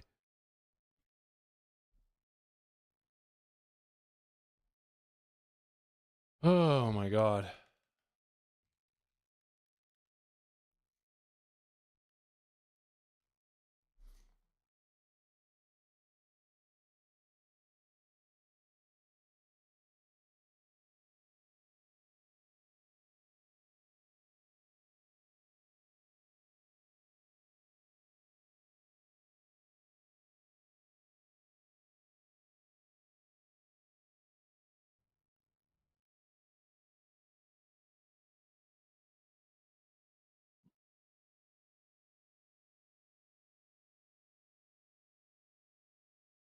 Each local authority maintains the registrar of electors.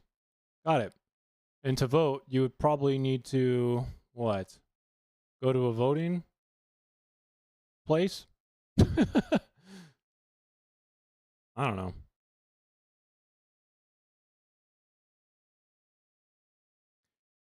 Even if you are eligible to vote because of your nationality, you cannot vote unless you are registered on the registrar of electors. You can check the register.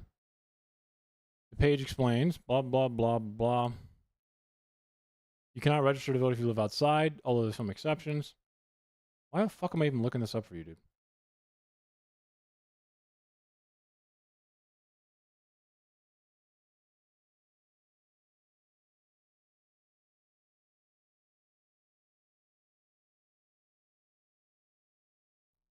What?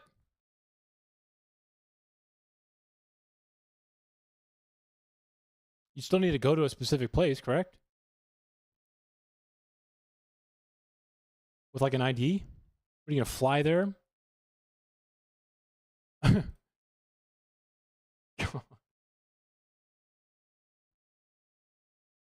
Yeah, like, what are we talking about, bro? That sounds totally doable. I'm going to go commit voter fraud. All of this really complex shit. You know, when I walk into Ireland again, they're going to be like, why are you here? What, are you coming back for vacation or? You know, customs is going to be like, wait, you're only here for a week? And you came for what? To come vote? What am I doing, bro? So if they think their nation's in the wrong, why wouldn't they go fight for America? You're going to be like, And with that, I'm going to go ahead and came to see my kids. I'm going to put the 15 minutes on the clock. It's open. Just keep going, gents. Are you familiar with the term fragging? I don't know how you feel vindicated. You're just essentially telling people that, yeah, you can commit fraud. It's fine. I guess I never said that you couldn't try, man. Fragging with a G? Yes. Congratulations. Not off the top of my head. Okay, well, it's a term that originated during the Vietnam War when Americans were... What? Just so you know, Jumbo, if you don't live in this house, okay?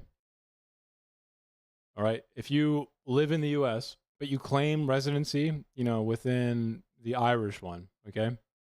I know you're like, you only register one time, and they never check again. I highly doubt that, or else they wouldn't have tried to use a bill to try and allow out of Ireland citizens to vote. I'm sure there's a way that they. I'm not an expert on it though, but I guarantee you it's not that simple. I'm just kidding. But if you do claim residency, right? You mean so easy that it would allow someone who doesn't live in Ireland to just vote in Irish elections, like the bill said that we looked up? I guess. I guess. But, I mean, you act like just doing this fraud would be a simple thing. Just go in and vote. But you'd lose tax deductions for a year probably on the year that you claim that you live there. Sent to go fight. American Probably not worth citizens, it. by the way. These aren't people that were like Vietnamese citizens, but It didn't pass. I guess, introducing a bill is not the same as it ever being close to being passed or even mattering. So I don't know. they disagreed with the American government. That's probably why it didn't pass, dude. They disagreed with America Just throwing that out there. was doing, and they started shooting their officers in the back while they were on the line, and they would take grenades off their pins and throw them and blow up high command. This led to the term fragging. Americans would frag their superiors and people that were out on the field with them as a form of protest.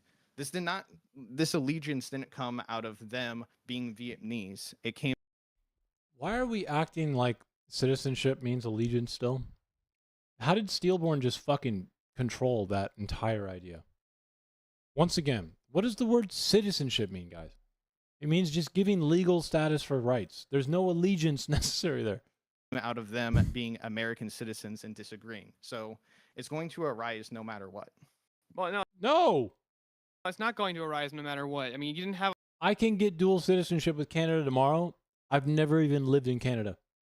If you cut me, I'm not going to bleed maple syrup, okay? No matter how much I want it to happen. A large number of U.S. soldiers who disagreed with World War II firing upon their command during World War II. What? There was entire Japanese units that fought against Japan valiantly. What are we talking about? That wasn't very common. No. But America Right? was No. pretty aligned on World War II. No, entire Japanese units fought against Japan while their parents were usually in internment camps. A little forced. Okay. Usually their parents were in the internment camps at home, but like Yes. So can this isn't really a person have two ultimate political loyalties at the same time without probably shouldn't have brought that up. conflict? They could be, but also conflict can arise, Has nothing to do with citizenship. and then you're going to have to decide. You can have two equal political alliances to two different nations. Yes. How do you do that? How does somebody actually do that? You can be an Irish person who comes to the US, starts an Irish PAC, an American PAC, political action committee called Irish Pride, where you're an American citizen who wants Ireland to also benefit positively. You start acting on behalf of this Irish PAC, which, by the way, if you would like to know, much like APAC,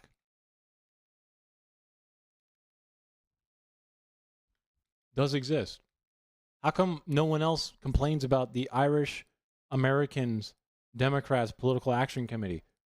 How come all I hear about is fucking APAC when Richard Neal, Catherine fucking white lady bitch number 2, okay? All right?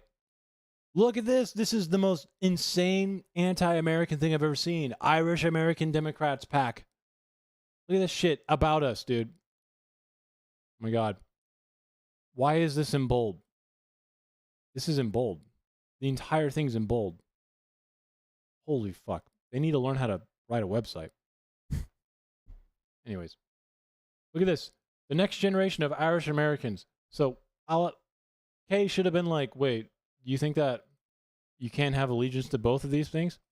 Sure fucking seems like that. Seems like $3.9 billion worth of the U.S. economy was from Irish firms and Irish Americans. Oh my God. Do that. Okay. So, let's say that you were born Canadian and you live in America, Canada has like birthright citizenship. America. I don't think Canada does. Wait, what? Do they? Maybe they do. I could be wrong. Oh, they do. They do. Also birthright citizenship. I stand corrected. Well, you have like part of your family still living in Canada. You have part of your family living in American hockey teams are all just Canadian anyway, globalized. Or they're Lithuanian. What do you mean? America. Well, you want to see. No, most countries do not have birthright citizenship. If I'm not mistaken. I'm a Penguins fan, so I'm a Penguins fan. I don't know how accurate this chart is, guys. We're just gonna look at this chart because I don't want to waste a lot of time. Looks like South America and North America. Looks like we're separated by the hemispheres here.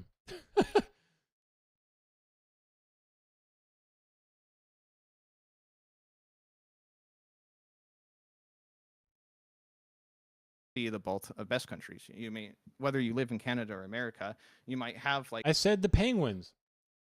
Pittsburgh Penguins, bro.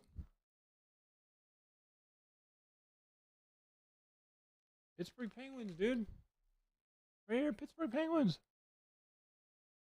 More Danny Malkin, allegiance Sidney depending Crosby. on where you live, but you want to see the best of both nations, and surely you wouldn't. I don't want want to see the worst best for of the both other. That makes the West stupid. nations. It's called. I don't want to see the. You want to know what it is, Jumbo? It's called too many black people were shipped over from Africa.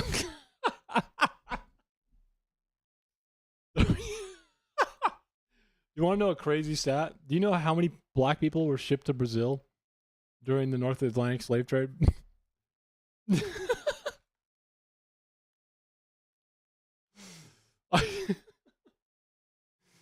Oh my god.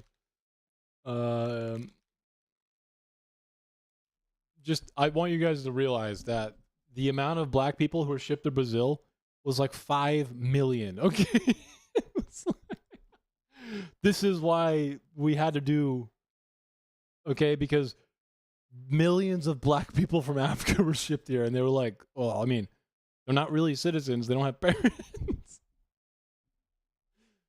This is why the entire Western Hemisphere, okay, needs birthright citizenship, because we ship black people by the million. I actually would prefer that my nation does better to the exclusion of other nations. Like if that might be the logistic reason. Yes, it is definitely the logistical reason. Yeah, that was the case, would I prefer that both if we're gonna take a real Southern way of looking at it. countries do well, sure. But if it comes down to the ultimate question, it's basic economics. I want my country to do better to the exclusion of the other nation. But if I'm a citizen of both nations, which one am I? So you want to do? Wait. Let's. So you want America to do better, right? I do, yeah. Because I'm an American. But which one am I? Am I Canadian or am I American? You do realize that immigrants are what helped build America, and they weren't immigrants. By stripping. You don't think they were settlers? I already know what he's gonna say. They were settlers. They didn't immigrate here. They came here for land. Different. It's different. He's literally about to say it, guys. They're settlers. Wait, what do you mean they weren't immigrants? Are you talking about the colonials? They're settlers. What I mean is that he doesn't know the talking point. Oh my god. Okay, you gotta really branch up your PragerU fucking garbage. You know how fucking big PragerU is, bro? Oh my god.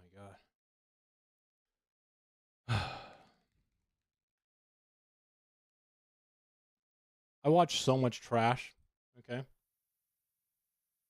There are two kinds of people in the world: the colonizers and the colonized. There's definitely more. Here you go. If you attended college, this is what you were likely taught. America was founded through acts of genocide, accompanied by larceny on the grandest scale. Dude, he's literally about to hit him with they're not immigrants. They were colonizers, settlers. They came with better intentions. Columbus and the Europeans who followed him sailed to the New World with the intention of exploiting whomever they found, and, if necessary, enslaving or exterminating them. Soon afterwards, they began importing black bodies from Africa. They then built the world's richest country out of a combination of slave labor, Are we living on land, stolen and land? environmental destruction. Did I miss anything? As an historian, I can assure you this view is inaccurate in most particulars. But getting the story wrong is only part of the problem. The bigger problem is this. If you teach generation after generation that they're... You think this guy is serious? The guy who's a professor of economic and social history at Leiden University? Are you fucking kidding me, bro? Are you kidding me? Really? Really? Really? Leiden? particulars. But getting the story wrong is only part of the problem. The guy who looks like he would most definitely fucking fiddle your... I'm not gonna say it. The bigger problem is this. If you teach generation after generation that their country, their society, and their history are uniquely awful, they are likely to... That American beacon is to millions, and how important that American beacon is to millions of people living under autocratic regimes. If the image of the U.S. is fundamentally delegitimized, if its entire raison d'etre, its reason for being, is tainted, then increasing numbers of people will wonder whether democracy itself is worth the trouble. So Sure. let's correct the record before it's too late. The narrative of the stolen country or Native American genocide does not stand up to scrutiny by any honest historian. It is a dangerously myopic and Oh my God, PragerU, which one is your video? Here we go. Jesus Christ. Give me your tired, your poor, your huddled masses yearning to breathe free.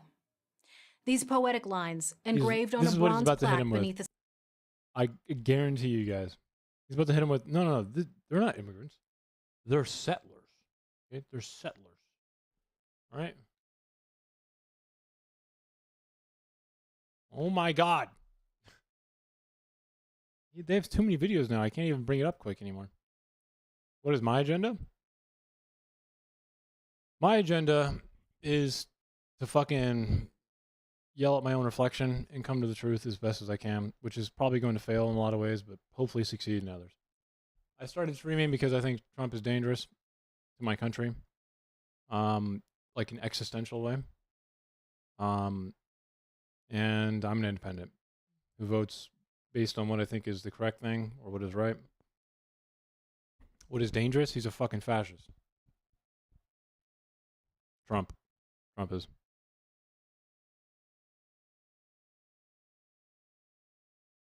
Yeah, Trump's a fascist. Immigrants who naturalize.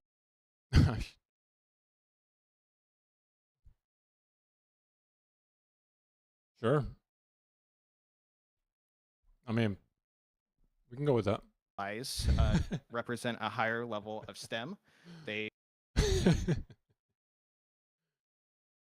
I've almost gotten tired of explaining it so many times, guys. So. Represent a higher level. The baggage that comes with that word that people instantly kind of think are very, it's very interesting to me because they immediately like presuppose that I don't know anything about fascism, which I find extremely funny. Okay. I think it's very funny. And like, I know there's a lot of people who try and understand fascism so they can, again, define people they dislike or diagnose people they don't like. But diagnostically and using every criteria within some sort of diagnostic manual of fascism that I can fucking think of, and I'm drawing on from, you know, plenty of scholars. You guys watched my debate with Andrew Wilson. At least a few of you did. I mean, whether it's early fascists to Emilio Gentili to De Floris to modern day or more modern fascist scholars, right? Griffin, Paxton, Payne, all of these people. Trump is de facto a fucking fascist. He fits the entire criteria perfectly. Whether or not people want to agree with that, I don't really care. Of economic wealth. such as like if you look at the Fortune 500, the majority of Fortune 500 companies were created by immigrants. I mean, Trump is fascist movements are popular. They have appeal, right? Something you can never forget. So, and or their children. So they're contributing to America. If you want America to be better, you want to incentivize people to come here. If you're acting bitter and you say choose one or the other, you're going to dissuade millions of people from coming and building up America. Oh, I'm going to dissuade millions of people who claim to.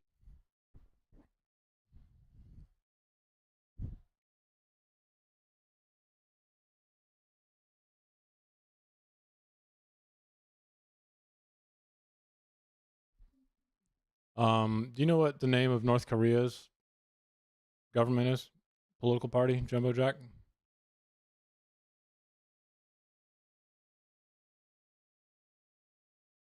Do you remember?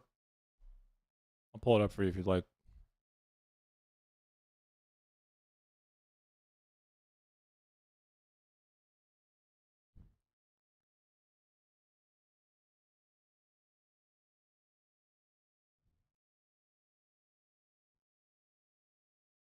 Fascism abuses left and right ideology with right-wing authoritarianism to gain power. So early fascists abused left-wing ideology as well. It's not that simple, which you seem to think it might be. But the Democratic People's Republic of Korea. So, Jumbo, is North Korea a democratic country?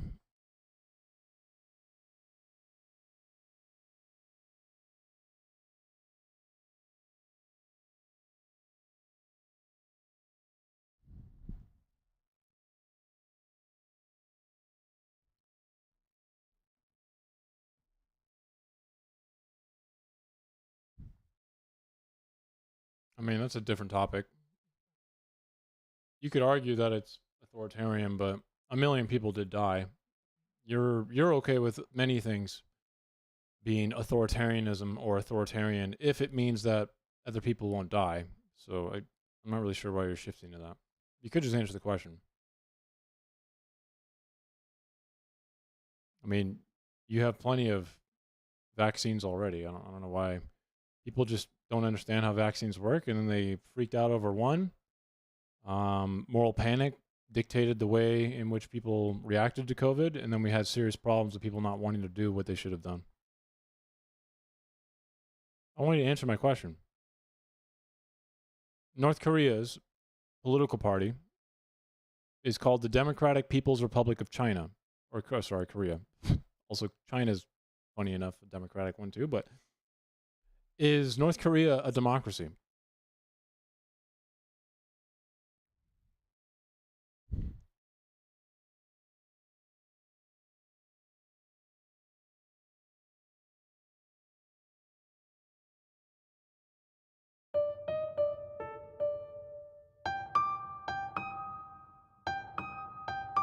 Usha.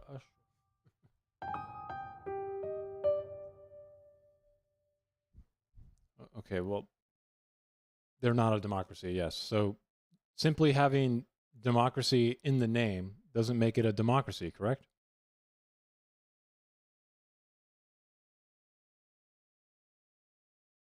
So the Nazis, okay? Hitler, one of the first things he did was eliminate labor from bargaining at all within the Nazi economic system. I mean, yeah, that's the logic. Correct, yeah. Yeah. Labels obviously have some place when we're trying to understand things, but a lot of fascist movements, especially like the early fascists, so now we're going to be talking about Mussolini.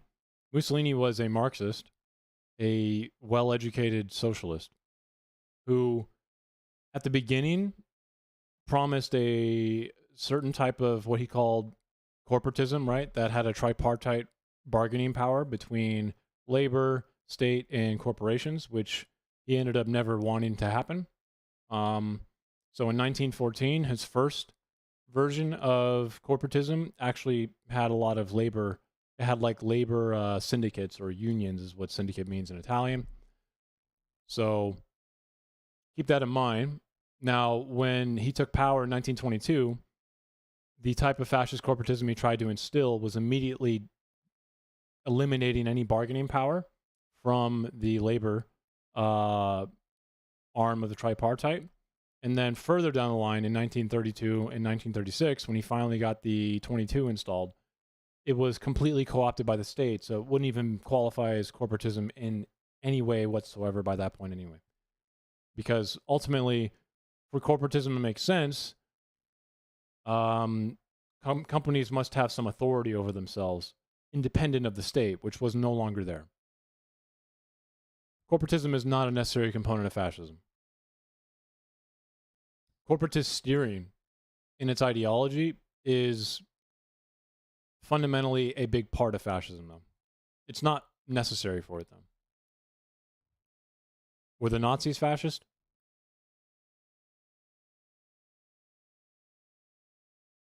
Do you think the Nazis were fascist? The Nazis didn't have corporatism. So, how do you square that?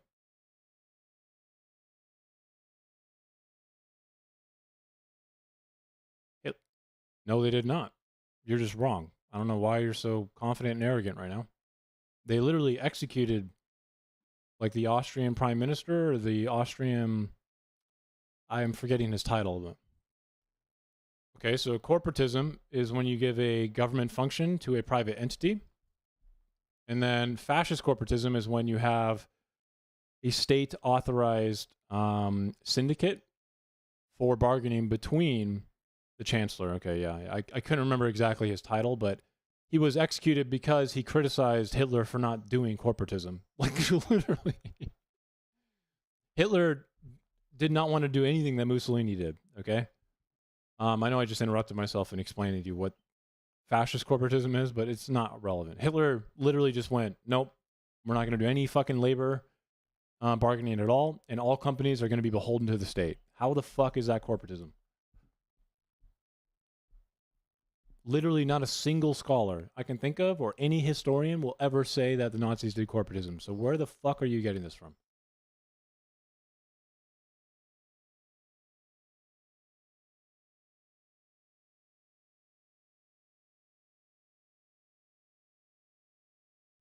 I'll let you go to ChatGPT. To be part of my nation, but they're actually loyal to their home. It does depend because, again, the fascist corporatism that Mussolini wanted to install was completely different year over year. From the moment of its inception in 1914 to 1936, when Mussolini was actually starting to get some of his ideology planned and his idea of what fascist corporatism was. But by that point, it wasn't even corporatism.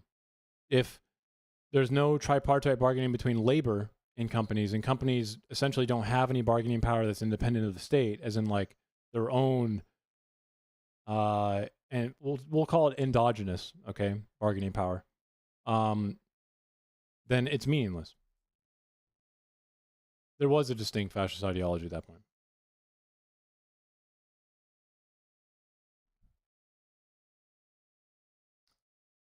No. That is not the entire idea behind fascism. And also that wouldn't be corporatism? Really? You think so? I love this. Okay. Do you think loyalty to the state and the state is what fascism is? Yeah?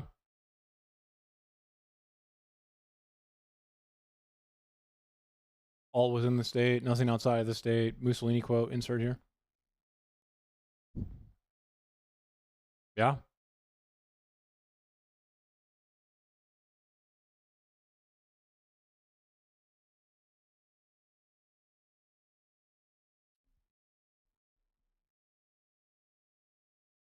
Oh, great. So, why did Mussolini destroy the state? Why was the first thing he did when he took power dismantle the state? Can you explain that?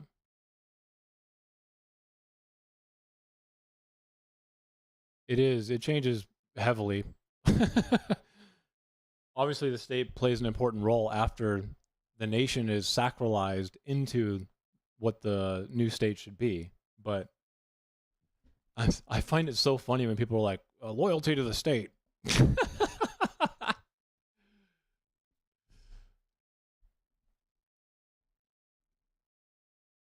I'm sorry, do you need to shoot a bullet to dismantle a state? He dismantled the state. He got rid of, do you remember what kind of government was there before Mussolini took over? It was a constitutional monarchy, right? Yeah. Did he keep that? Did he keep the constitutional monarchy?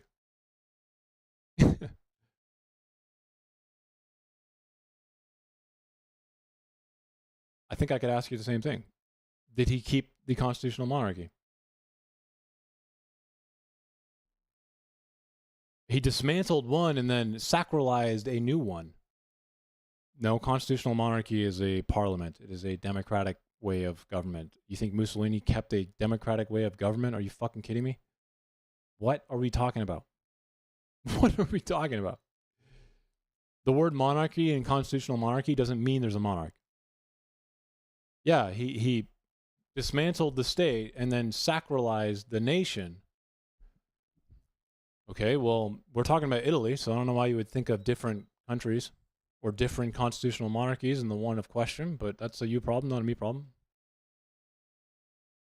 Yeah, he destroyed the state.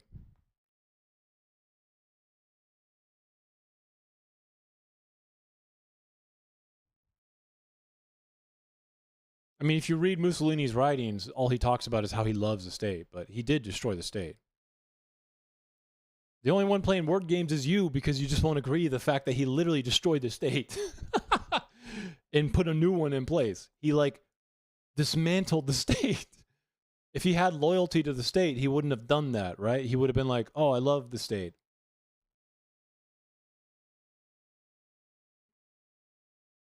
He did not keep the Constitution. Or else it would have been democratic. Nomination? Wow. You mean like the whole thing? The whole thing.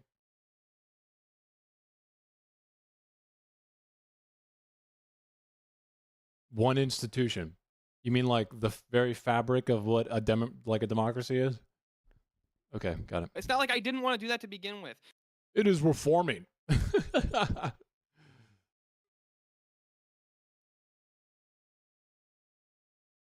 I guess defund the police is fascist now. I don't want people. There's definitely some sacralization of some mythical nation of an organic, authentic core that is based on some mobilizing passion that is now instilled and venerated within a strong leader in some populist form of hyper-nationalistic palingenesis. Defund the state is the entirety of that is the spitting fucking idea of that, man. You've nailed it. Thank you so much. Coming here, pretending to be my friends and pretending to be my allies, and then meanwhile, secretly, if it came Fucking brilliant, dude. Oh my gosh. down to it, they'd stab me in the back because they're Fucking, you got me, man. Your friends have other to. friends? Yes, my friends have other friends. Okay, then why are you still friends with them? That's a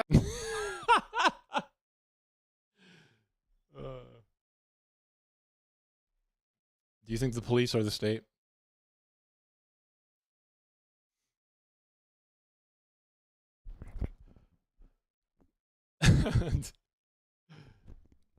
I mean, you just don't even know what you're talking about. So I'm kind of joking a little bit. I think you need to go read. You need to go read some opinions on this. relevance to whether or not who they're ultimately elite or Emilio Gentili, maybe? Emilio Gentili might be a good start. He's an Italian historian who really captures the idea of sacralization of the nation over the state, you know, dismantling the state. But you're just who the one their that made allegiance that. is to. Okay, but you're saying you want to marry. Maybe this Twilight Zone will give you some books to read so you can fucking know what you're talking about. Yeah? Might help both of us here. America to be like better, but like You want me to give them to immigrants you? I can give you them. So you can come back with some knowledge instead of some fucking bullshit. Acting like Mussolini kept the fucking state the same. Like, what the fuck am I even doing here? What are we doing? I think Mussolini, when he took power, was like, yeah, I'm going to keep this democracy thing. are 80% more likely to start businesses. They make up. You mean like the books by Mussolini himself and Giovanni Gentili, the literal dude who was the architect of fascist Italy, his director of education? Or do you not know any of these people? He didn't amend the Constitution. He got rid of it. He didn't keep any of it. Oh, well, I sure hope not. You mean he replaced the democratic part of the government, and you're thinking that's the same as just the police? Are you fucking kidding me, bro? What am I doing in my life right now? Over half of the fuck is going 4,500 on? country. You can be an immigrant companies- without being a dual citizen. What? The old Constitution would have meant democracy, wouldn't it? Wouldn't it have meant democracy? A parliament, maybe?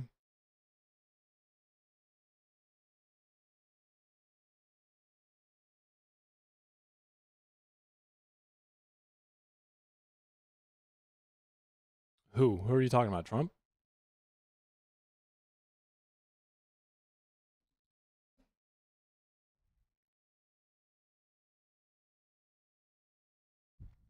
I mean, we're talking about, if you're talking about Mussolini, man, Mussolini is a historical figure, and I can't look at him within the same mindset as what I would be looking at Trump with.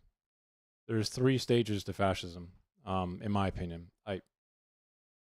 People disagree with me on this. There's obviously like Umberto Eco, and I don't think they're really relevant for understanding what a true general minimum for a fascist movement is. Okay, that's why I didn't use Umberto Eco or like Hannah Arendt, or there's like modern fascism works that we can kind of rely on here a little. But what do you mean? I have no idea what that question means. What? When did I say Mussolini was not a fascist? What the fuck are you talking about? Yeah, and Trump is also using emergency powers. That's what fascists do. They have to weave and bend with whatever constitutional framework they're under until they can get power. No, Mussolini is a fascist. What the fuck are we talking about? When the hell did I ever say that? I said that his fascist corporatism, by the end of it, didn't really look like corporatism anymore. Hitler's a fascist, yeah.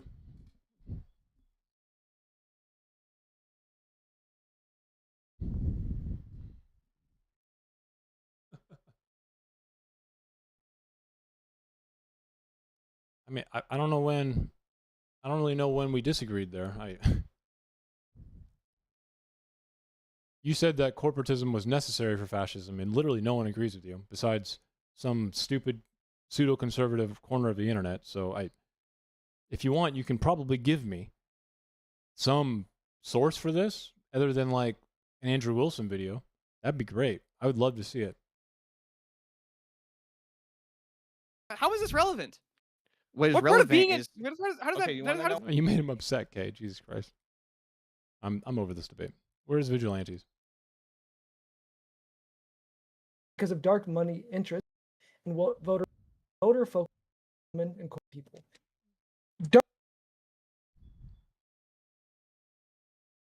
No. Try again. Said corporatism is not necessary for fascism. Ooh. I'm going to answer this in a different way than you might think, Shane. You see, the thing about fascism is that I feel like the conversation around fascism boils down into this idea that fascism is just bad. And truth be told, that's just not true. You see, fascism is a correct diagnosis of something that liberalism and classical liberalism cannot fix. Okay? I actually wrote this out in like a musical way, because I play obviously a lot of music. Liberal democracies, okay, they have this tendency to, if we were going to treat the entire country as like an orchestra, and then the nation or the state as like a song or a piece. How about like a fugue, okay? Like a really long musical piece. The people in the country are kind of like the different instruments, okay? And classical liberalism, what it does really well is it neutralizes. Yeah, sure. I mean, I'm actually describing how fascism is appealing to a lot of people, but yeah, I'm not saying it's bad. And there's a certain identity in this country, the majority, right? We'll just white, Christian. We'll call them the violins, okay? And in this fugue, the violins. Thanks,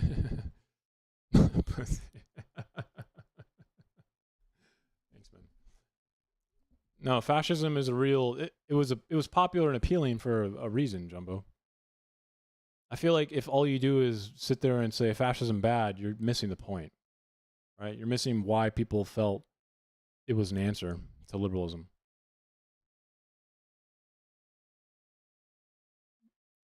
I'll get there. Okay, so like fascism's prescription, fascism, the way it like wants to answer, the way it wants to give a solution for the problems that we're talking about, is why fascism doesn't work. But we'll get to that, okay? But fascism correctly diagnoses problems. Fascism is not left-wing. It's left-wing and right-wing with right-wing authoritarianism. It molds, it shifts, it changes. It depends. Ultimately, it must use right-wing authoritarianism to gain power, though.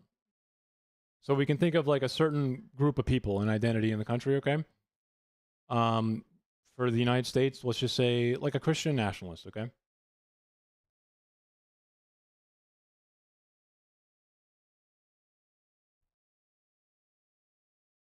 Short ones.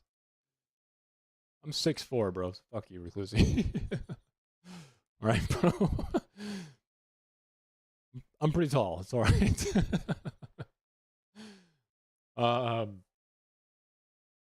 So the violins, okay? We'll call them like Christian nationalists. And they're a real identity in the United States. They're an identity that feels like they're what they view the nation as, you know, like what the United States was, is being muted. It's being neutralized in a way. So there's like an authentic core of what people think the nation really is.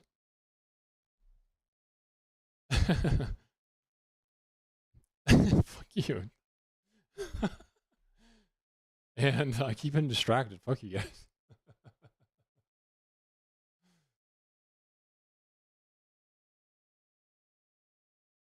Kilometers taller. Fucking quit distracting me, bro. I'm trying to get my musical analogy right now, man. This is one of my favorite things to do. Here, I actually wrote it out. Okay? For my debate with Andrew Wilson, I wrote it out specifically, okay? So give me a sec. I do write every now and then, so I don't know. Might as well just go from that.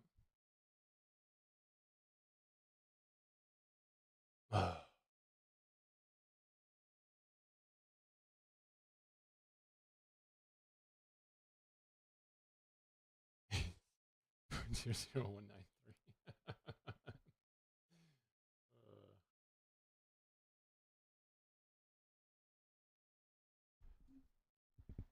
See if I can do this fast. If not, I'm just going to continue.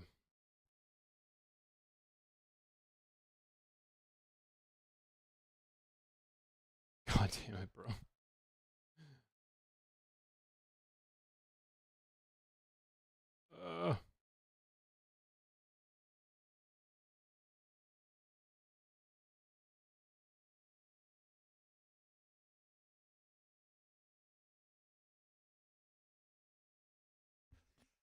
This is taking too long. It's gonna be boring. You know what? Fuck it. Anyways, so it's like an orchestra, okay? Classical liberalism in this. Let's say that the fugue, this piece that we're working on, the violins have a very their volume is high. They're a very large and strong part of the musical piece, okay? Classical liberalism is good at taking the violins here and muting them and putting them more towards an equal bass, right? But I think there's a problem if you do that.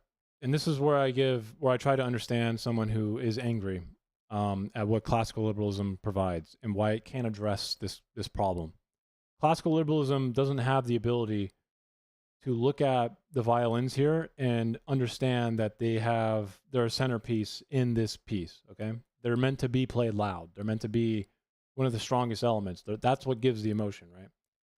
Classical liberalism takes the volume for them and only knows how to turn them down to the rest of the instruments. And when you try and listen to the piece again, the fugue, you'll realize that it sucks ass now. You'll realize that the violins needed to have the volume to sound good. And I think fascism is, in a way, kind of a way for those violins to describe a problem they have with what classical liberalism does, because it doesn't sound good anymore. And, you know, they want clean, simple answers for it again. And one of them is to break it. I'm serious. So fascism, one of its prescriptions is to break liberal democracy in order to change things. It's one of the reasons that communism is also pretty popular. They're both pretty populist ideologies, right? And they advocate for a very particular thing. Break classical liberalism a lot of the time. It's reductionist to say that fascism is only a reactionary thing, but it definitely plays a role. And then one of the bigger problems with fascism is the prescription. Yeah, I am, yeah.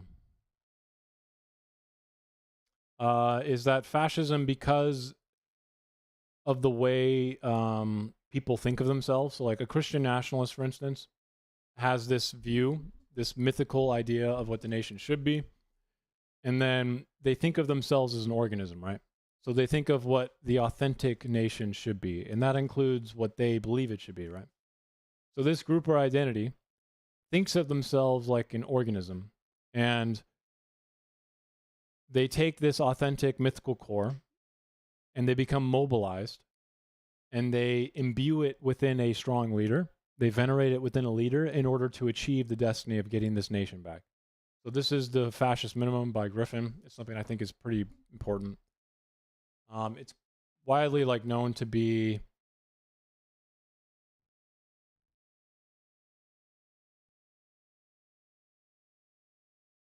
the description of fascism is broad in a way because people's groups and identities change. So this is why the fascist minimum was so hard to come to. Because the fascist minimum is a certain group or identity who thinks of themselves like an organism, like a cell in your body, as the authentic core of what the nation should be, imbues that into a strong leader in order to achieve the destiny of getting that nation back, getting achieving that mythical nation. And this is kind of the big problem. If you think of yourself as like an authentic part of an organism, then anything that's not within the organism is contamination. So fascism must purify. The people in a fascist movement must purify whatever's not authentic or in the organism. So this means internally, it could mean racially motivated, it could mean ethnically motivated, it could be politically motivated. The point is that it bends and molds to whatever you need it to be, but there's only one answer to fix a contamination, guys. And that is eliminate, purify. So in its most extreme, this kind of purification concept is the Nazis. I don't think Mussolini was going to do the Holocaust. Okay, I don't think Mussolini was ever going to do what Hitler did. There's a different product of these types of fascist movements, right? Mussolini welcomed violence, don't get me wrong, but the Nazis were like the most extreme part of that purification element. And again, the only way to get rid of a contamination is to purify it. And that's where the prescription of fascism goes wrong, because that means eliminating people. It means eliminating people from the government in one way or another, from what you want the nation to be. It's just not a real solution, although it does correctly diagnose problems. And that's why it's appealing. People get swept up though in like the political liturgy of it, right? the rallies, the movement itself becomes like an active process, like a church. So that's why Emilio Gentili calls it sacralization. So yeah, I've studied a lot about fascism, man. Which is why I laughed when you first made your first comment. What's too left wing? Fascism? I mean, how do you think it's left wing if I just don't understand that. It can use left wing and right wing ideology, okay? But it must abuse right wing authoritarianism to get there. My definition of fascism would exclude regimes like the USSR because in order to get that fascist minimum, the idea of like the certain group or identity with that mythical nation that they think of themselves as an organism doesn't exist in the USSR. The USSR actually was very futuristic, right? Communist movements actually want nothing to do with some mythical idea of what the true nation is. They want only the future, only like a new nation. Not to say that fascism is about the past, but Lenin's ideas and communism in general in the USSR did not give a fuck about any true organism in the past, or what we would say nostalgic wise. Fascism does embrace mass politics, yeah. I already said that, though. Mass politics, mobilize passions by Paxton. These are all groups or identities, though. Mass politics here doesn't mean every single fucking person in the country. It just means that the political liturgy here, which I mentioned, is mass politics.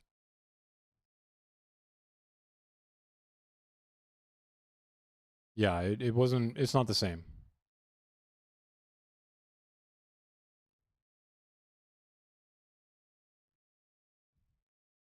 What is right with authoritarianism? Can you give an example of that? Are you asking me, because authoritarianism is not inherently bad. Authoritarianism, Singapore has an authoritarian political party. Singapore seems to be doing pretty well, depending on who you ask. But economically, Singapore is functioning and doing very well. The problem with authoritarianism is more or less, I think it comes down to how the most common products we get and the inability to inhibit political urges or opportunistic individuals, right? Classical liberalism seems to be the best way in which to inhibit those things. I'm not going to say classical liberalism is the best way to do anything, or it's the best political party or political structure that we've ever known. I don't know. I think it's the one I identify with the most, the Constitution of the United States, because I think it has worked the longest so far, but that doesn't mean we can't improve it. I honestly don't know what a Jacobin is. So. Wow, how did I not know what that was? I feel like I should know this, but I don't know how you could say this is true. Can you explain to me which venerated leader embodied this national identity in the French Revolution? Which leader embodied this? And when I say embodied venerated leader, I mean like who was imbued with the fascist movement?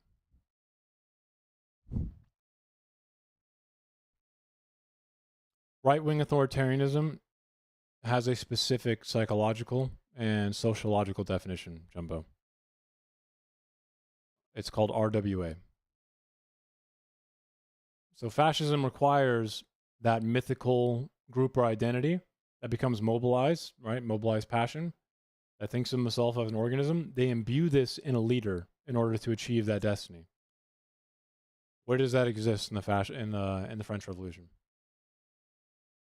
That is the fascist minimum. That's Griffin's fascist minimum. I tend to agree with it. So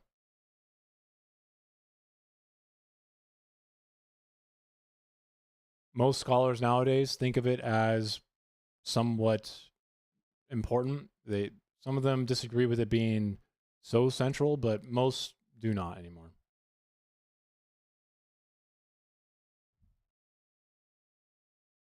Do you know what the psychological and sociological definition of right-wing authoritarianism is? If you're going to disagree with it, you might at least be able to tell me what it is. It's relative to like social dominance theory and social dominance orientation, those types of things. Dark money influence groups. I'm not saying conservative authoritarianism, okay? Just keep that in mind.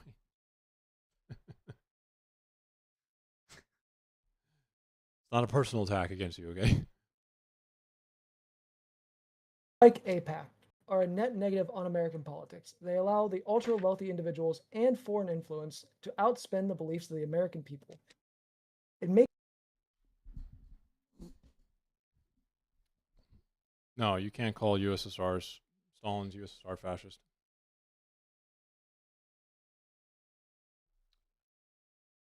It's not whether or not the leader is strong, Jumbo. It's whether or not he's imbued with the movement. That's more important. the representatives represent Strong the leader alone donors doesn't mean over anything. the constituents. If you So the organism rhetoric is when a group or identity is mobilized. Okay, I'm using Paxton's definitions here. Okay.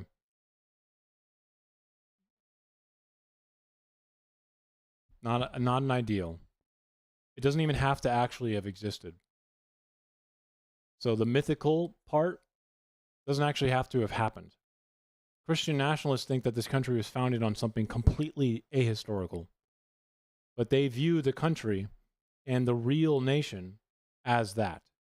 Is that a historical narrative, like a in the past thing? No, it's completely made up. So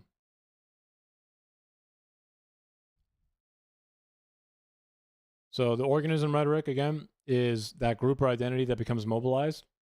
They think of that nation, that mythical, authentic core, Christian nationalists, I guess, and just for hypothetical.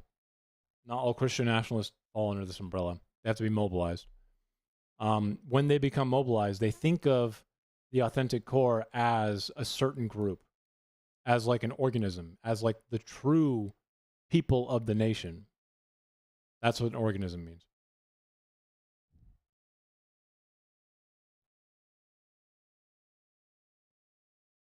If there's a group of people in the United States, lefties, that became mobilized and thought of the United States in some progressive way, and then they felt like only a certain group of these progressive people were a part of that nation, that authentic core, and then they imbued that into a leader, Jumbo, that would be fascist. Correct.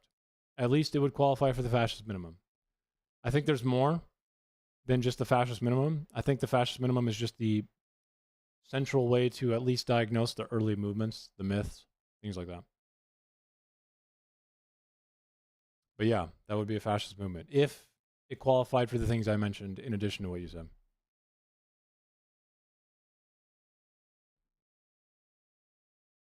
I didn't know that, Globalize. Although I don't think Stalin ever was imbued with the idea of the Russian people, right? Wasn't he just opportunistic who essentially killed his way into power?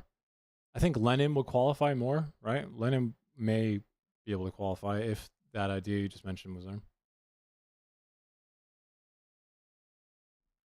Again, fascism doesn't have to be right wing or left wing. When I say it abuses left wing and right wing ideology, okay, and then uses right wing authoritarianism to gain power, right wing authoritarianism here doesn't mean like, conservative ideology, okay?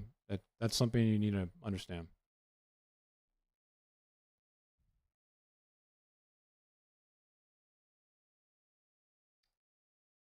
You mean the Vitali? You're talking about the Vitali? Because France was very close to a fascist movement. We lost. I know the Vitali, right? Or is it yeah, Vitali, yeah. France had a very close fascist movement in Vichy. Vichy, Jesus Christ. God damn it. I'm dropping the ball today, aren't I? But yeah, the Vichy was, this almost became like a really strong fascist power. They were very close.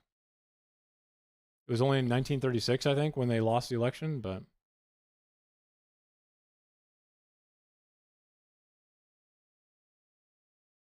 I don't know. I have to read what you said. Your core argument then is uniting people under any popular message. No, it's not.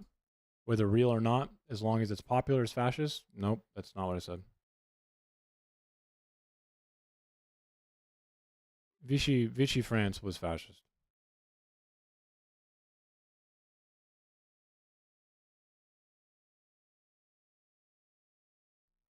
I'm honestly not sure why you would say that that wasn't a fascist movement. You go against the big spenders like AIPAC, you end up like Jamal Bowman and Cory Bush. Well, Jumbo, I don't actually give a fuck about whether or not they're left or right. I don't care. I can see that you do though. My advice would be to stop trying to force some left or right narrative on this. You don't have to do that. Yeah? Where AIPAC spent 45. I'm assuming the left doesn't have any. Is that just that simple, dude? It's stick in the stand, non-moral, moral. Boom. Simple. Suck it. $0.2 million just to beat them. This is an absurd amount of money for a grassroots, voter-focused campaign. That's how I feel about you right now, Jumbo.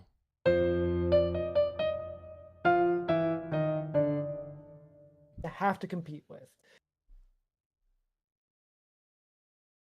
Is that a question or are you making a declarative statement? Shang, I think it qualifies for the fascist minimum. I don't think it got close to the capture stage. I mean, actually, it kind of did. But you're right, where we didn't get to see enough of Vichy France to be able to like de facto analytically, like we can with Italy and Germany.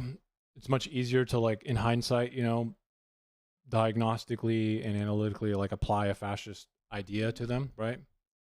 So I guess in a way you're right there, right? So that's fine. I'm okay to agree with that.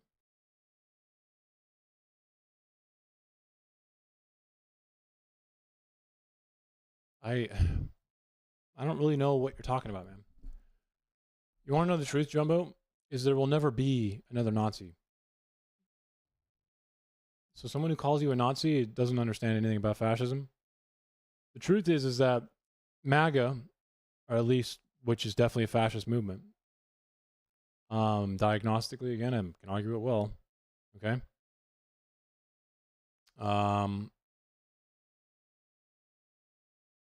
Is a different movement than Nazism. It'll be something else. I don't really know. I personally think that it's too late. I think Trump is not going to leave office. I think he has already told us what he's going to do, but maybe I'm wrong. I hope I'm wrong. We'll see. We'll have to see, I guess. This creates a dramatic disconnect between what voters actually want and what voters get. 60% of Americans disapprove of. I don't know you, so I'm not going to call you evil. Well, you see, I wouldn't call you evil. I'd just call you stupid if you think trans people are mentally ill, because they're not. Trans people often suffer from mental illness because of external things, because people keep saying they're mentally ill, but like,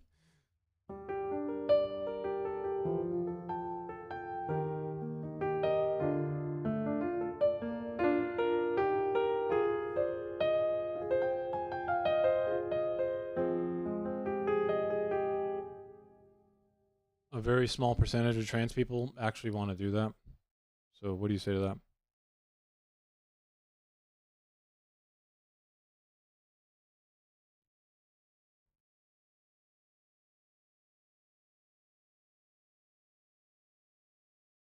No?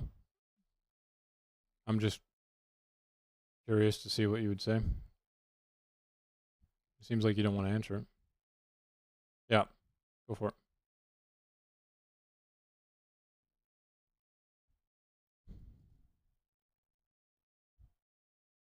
How is it irrelevant? I want to know where you draw the line of mental illness.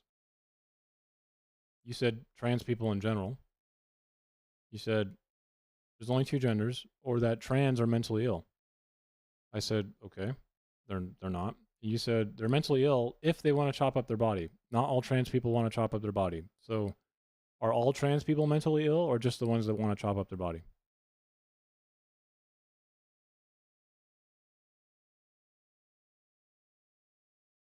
Which one is it?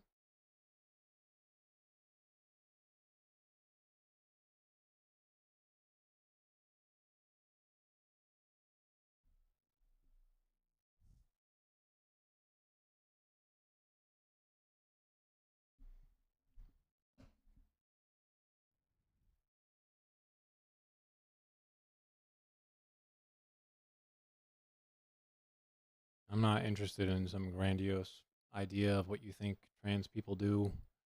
I don't know. All I know is the biology on this, okay? And the psychology.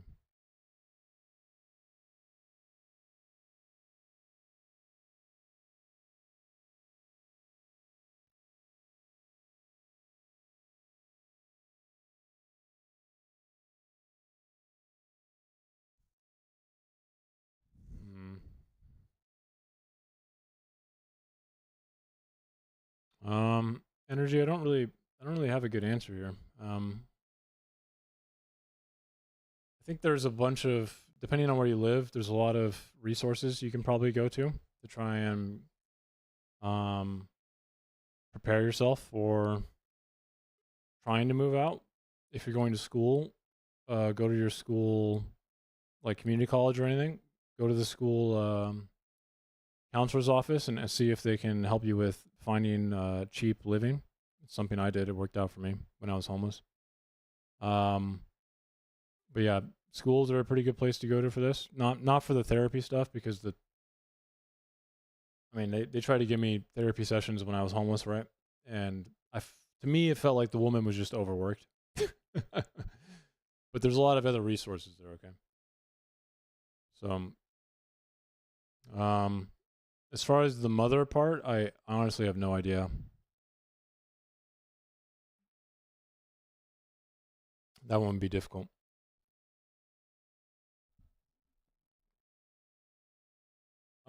Jumbo.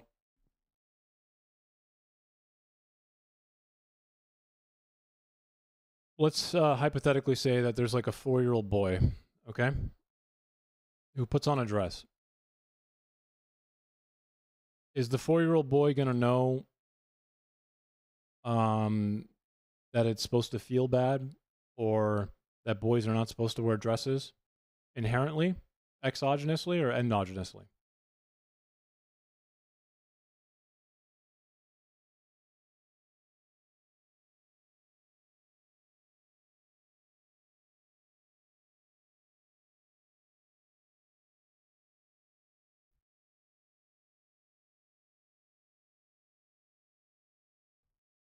Except we're talking about consciousness, Shang.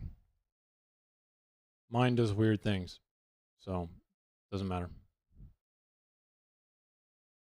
If a 4-year-old boy puts on a dress, does the 4-year-old boy inherently, as in endogenously, know it's wrong or feel bad about it? Or does he exogenously feel bad about it?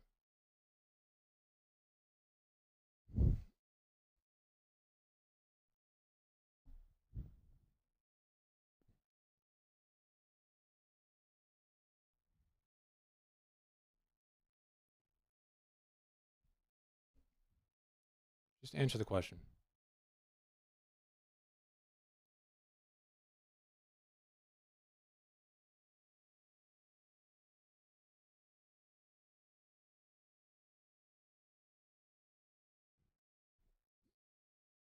Well, you build your identity at 4 years old, so it'd be kind of hard to know symptoms, but putting on a dress when you're a boy genuinely might be what we would call a symptom, right? Symptom's not really the right word though. That usually implies like some sort of illness. So.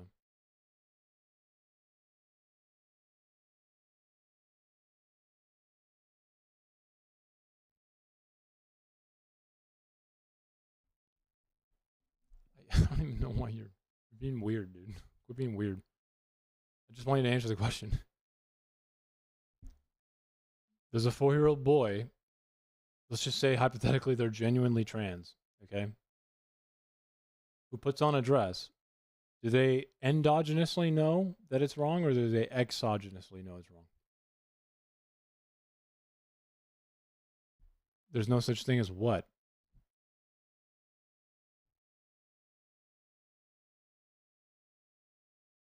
Okay, do you think split personality can happen? Do you think split personality is real?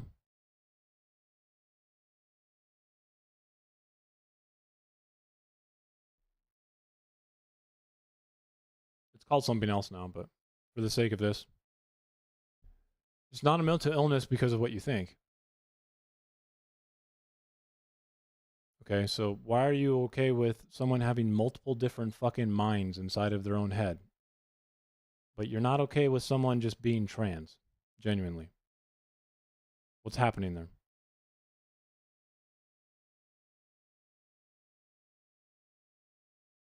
No, I don't need a long fucking stupid ass left versus right garbage comment. I want you to square this with me. If you think people can have multiple different minds, sometimes the opposite sex, literally the opposite sex, inside of one head, but you think someone can just be genuinely trans, how do you square that?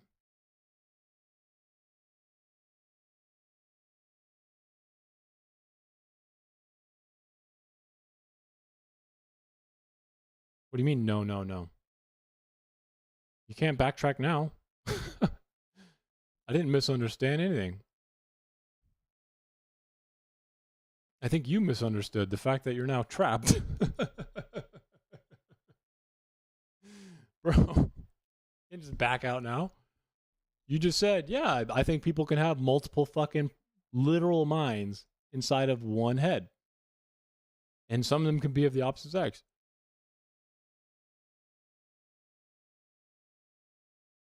They're genuine in this, by the way. It's not like they're faking it. There's genuinely different minds inside of that person's head.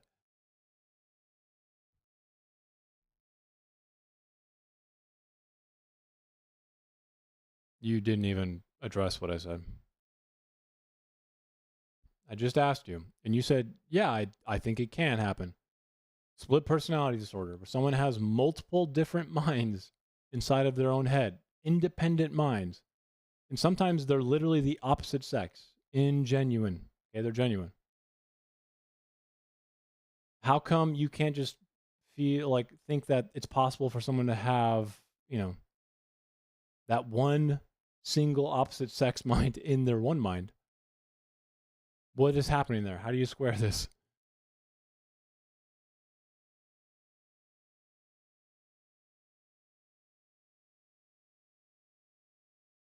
No, you did not.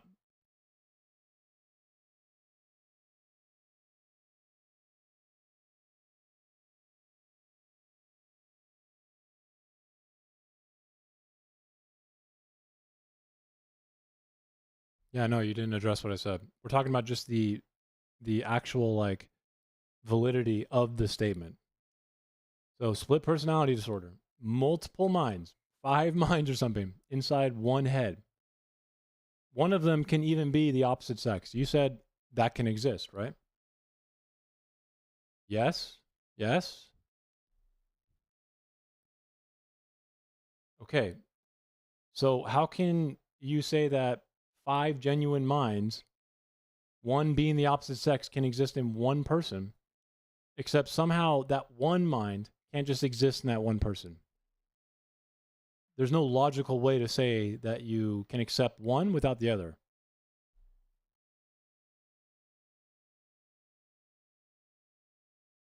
No, I don't think you understand. There's no logical way to accept the fact that you can think it's possible for 5 different fucking independent minds to exist in one person and not accept that this one mind could be in one person.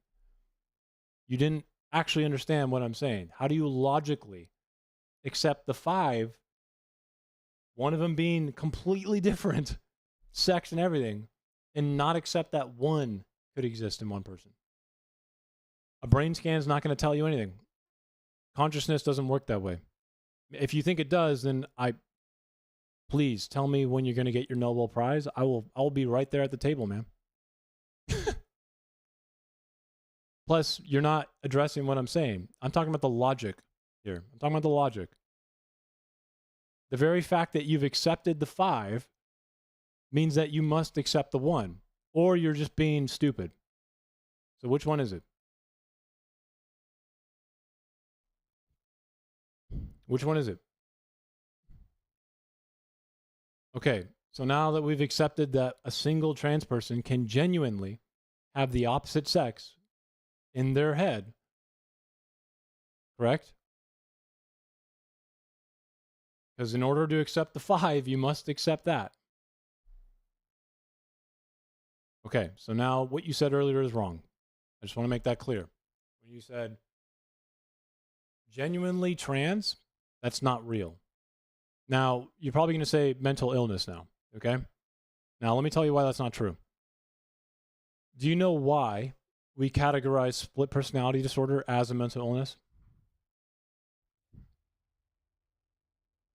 I know exactly what you're going to say. Don't worry about it. Now, I'm going to tell you why you're also wrong. Do you know why we categorize split personality disorder as a mental illness? It's not because of the actual independent minds. Do you have any ideas? No, because the very existence of all these different minds in one person's head is self-destructive because they inhibit the other. So it's self-destructive because of them all existing there. Now, what I want to ask you now is, if we only have one, you might see where this is going now. Would it classify or qualify as mental illness because there's no longer any minds competing?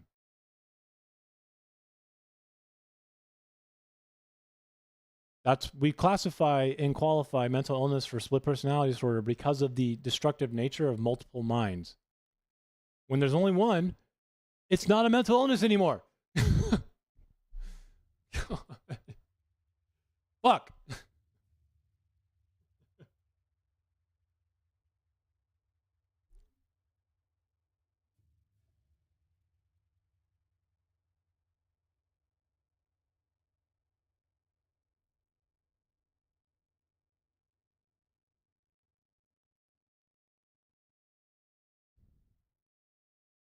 That is definitely not what we classify mental illness as.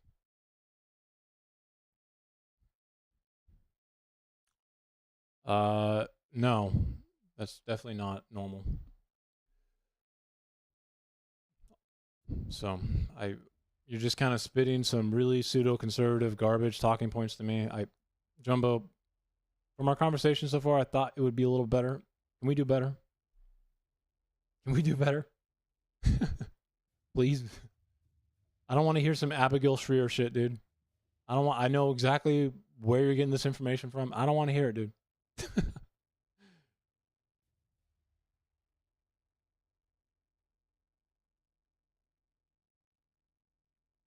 Is getting a tattoo a mental illness? Is getting a tattoo some sort of mental illness?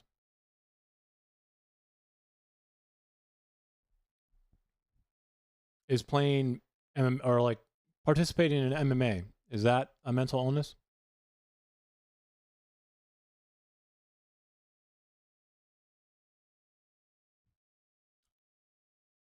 ADHD is qualifies as a mental illness because it has a neurochemistry dysregulation. So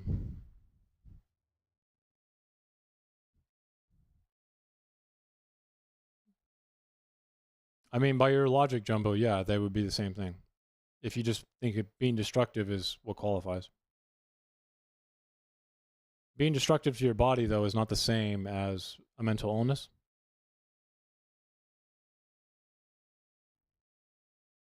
You're not doing a very good job here, so.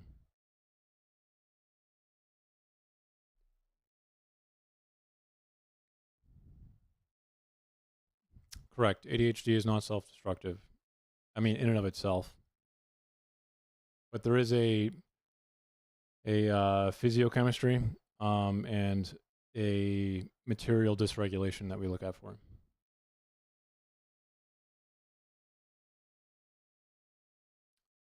Is chopping away your healthy hand going to help you identify as the opposite sex?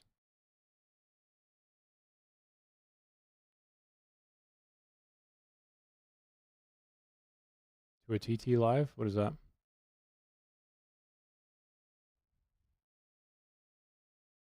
Because being trans has to do with your identity, okay? Which is not the same as like functional physio dysregulation within your body. Globalize. Your identity and sexuality are not just inherently mental illnesses, okay? You just are the way you are. So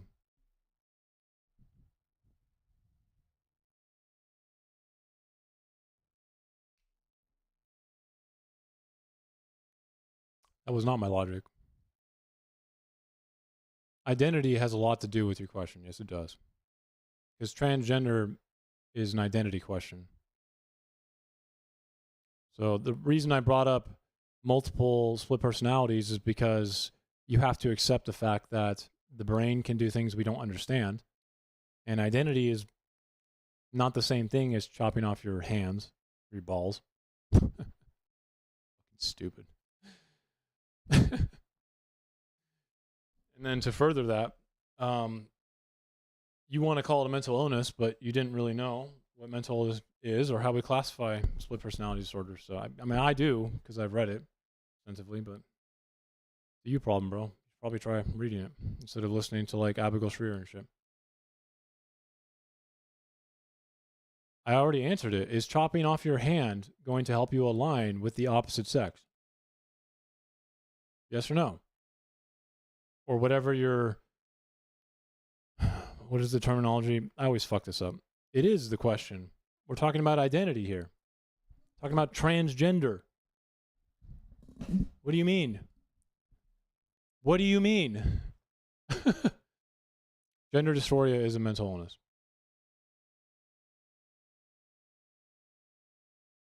Someone who's transgender and might want to, align their physical or their the physiological and physical features and characteristics to align more with the opposite sex or gender is different than just chopping off your hand, dude.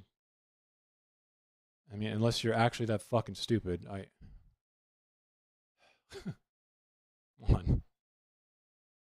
Okay, well, there's no need to chop it off then, is there? It would be a mental illness if you want to chop it off. I'll tell you what doesn't have two penises. A woman. Or one, for that matter, right?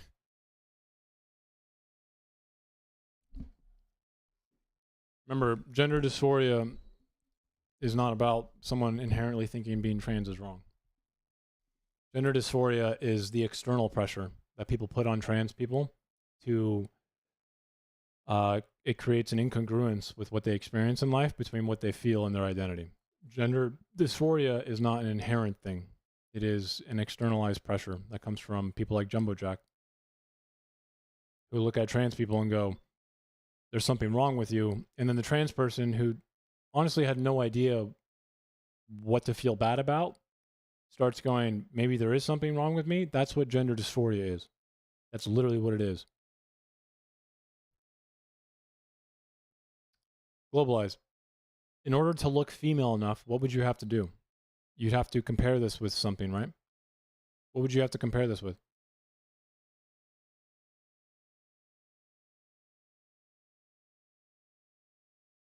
I got like halfway through that, and it's just not even worth responding to. Sorry. There you go. Societal standard says that they don't fit what their mind is thinking it should be. There you go. It is not self-destructive. It's kind of similar to me as a man, you know, if I like look at my biceps right now, right? And I'm like, they're not big enough. And then I try and transpose what they should be in terms of size, right? It's the same thing. Almost as self-destructive as your spelling of destructive.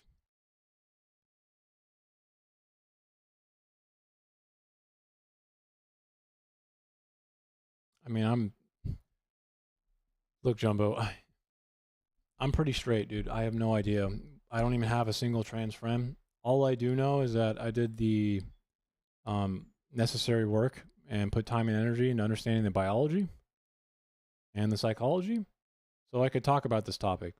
So I don't look like an arrogant fucking retard. You should try it. I don't know. It might help you. Not make everything so divided into this, like, you know, blue and red fucking Halo 1 format you got going on. Well, the size of my biceps is not as existentially damaging as like what you think your identity sexually should be. Globalized. To some people, it actually is, but that is a big problem. Do you have the link?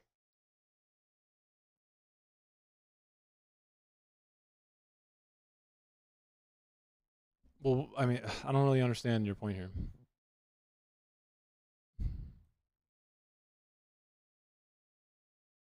What the fuck? What is this slider thing? What is this shit? Right? That wasn't the fucking question, you goddamn idiot. My question. That was my question. Fuck. Right? And notice No, how the you whole jumped in force on my doctrine thing- question.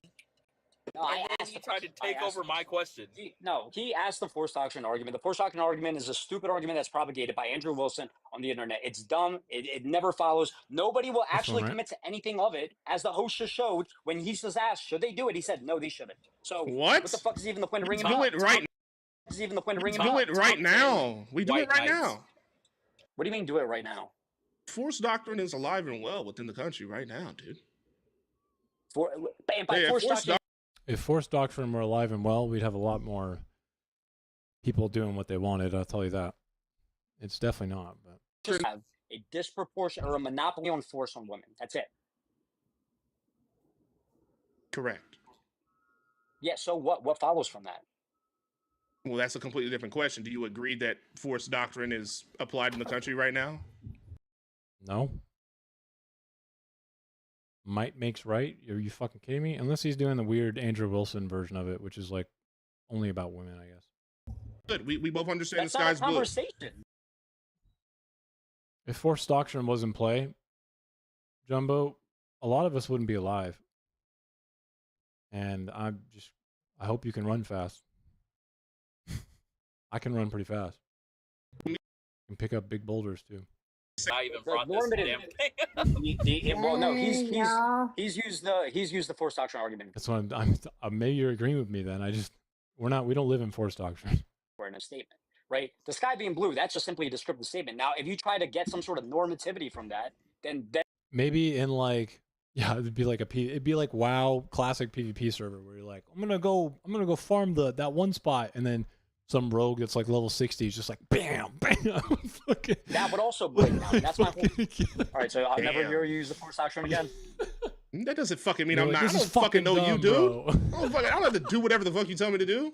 No. Oh, so you're being okay. So you're Hell? being disingenuous right now. Why not? He's Sure, a man. man. I can decide you. He's He like, said- why he aren't said- you arguing with me, Phoenix? I want you to No, argue. he Yeah, I want you to he argue said- with me, bro. Like, The world is not might makes right. We actively temper the might X rocks in order to do the right thing. Do we not? Force doctrine is absolutely might makes right. Force doctrine is the strong deserves to eliminate the weak. That is what that means. The strong deserve to protect. and the strong deserve to eliminate. Okay. Yeah, unless you're thinking you're like doing the hyper specific Andrew Wilson like female male one, get the fuck out of here then, bro. Like forced doctrine is a pretty old idea. And being more sensitive to reasons. Well, if might makes right, X-Rocks, the reason I don't think what you're saying is true is that might is no longer what makes right then. Even if we have the ability to be might, you know, we temper it in order to do the right thing. That's not what might makes right means. To be able to do things versus not do other things. Plus, might makes right puts a really big dent in the people who think that objective truth exists too, right? Like I know Andrew Wilson and a lot of these people think that like objective morality and truth exist, and somehow forced doctrine, the newer version of it, Wilson has like a very gendered version of it. I don't know, but it's a very old concept.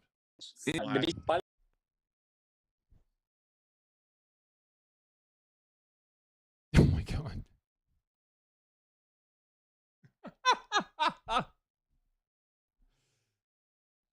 Yeah, but it's not what makes it right.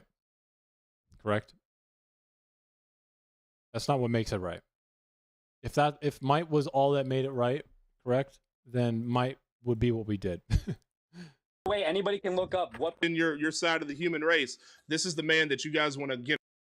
Do you believe in objective truth, Jumbo? Objective morality?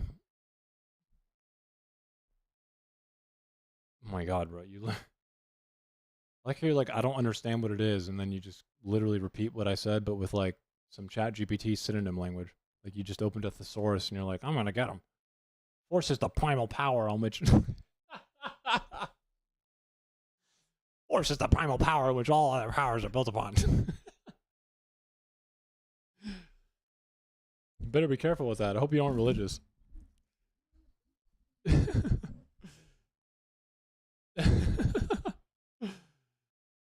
Yeah. Around the patriarchy. A man has certain things. You got to be a man to a penis. Wait, Jumbo. Are you able to make the right decision without the fear of force? Yes or no?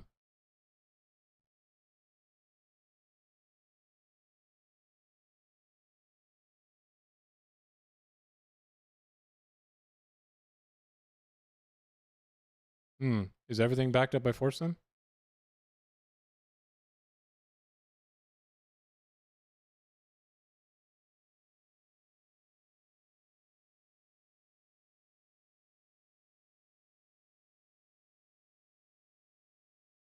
Oof. Yeah, oof. Oof. Like you've never had a real man in your life to even have a reference for that. But I don't think that women within this country actually understand what it's like to be a man and what's like expected of us and the unfairness when it comes with it that we just have to eat and deal with. So when women come up here and they're talking about, well, men aren't actually men anymore. Well, that's because you guys don't respect what men actually are anymore. I would love to respect a man to be a man. The only man I've ever known is my father. They also on that end of the party told man like not to be man, like they attack the masculinity of it. Yeah, I mean, like they like there's a big like all these left-leaning women now are like the lonely epidemic of males. Well, I've actually never ran into like more conservative women that have a problem with getting men to date them. You know, it's funny. My relationship is probably one that people would consider very traditional. I'm a pretty dominant guy, so traditional relationship is what works best for me. I just all of this shit I just feel like is a waste of time. I don't know. So I haven't run into liberal. I thought you said force. Everything is backed up by force. And revert back to their biological. Are you going back on what you said? They go back when bad shit happens. They go back to factory settings, and I've seen it over and over and over fucking again. When their house, Okay, but weren't you able to make the right decision without force?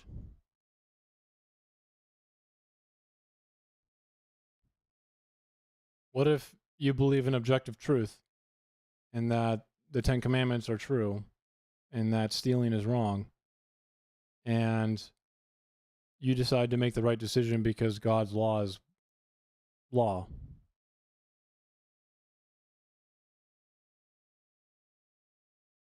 And this is before the concept of hell, by the way. I'm just going to make sure you understand that. Hell was not a concept until maybe 800 years later. So, what's going on there? Is force the reason that you might do the right thing, or?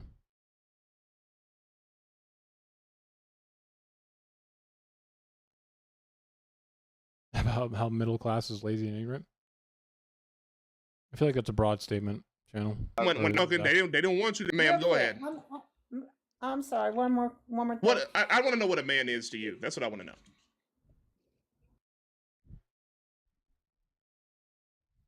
I mean, if you want to broaden what your definition of force is to something so fucking irrelevant, then fine. You can do that. That's fine. I won't be a part of it, though. Well, for me, it would be in a godly Dude. fashion. Force maketh and force doeth.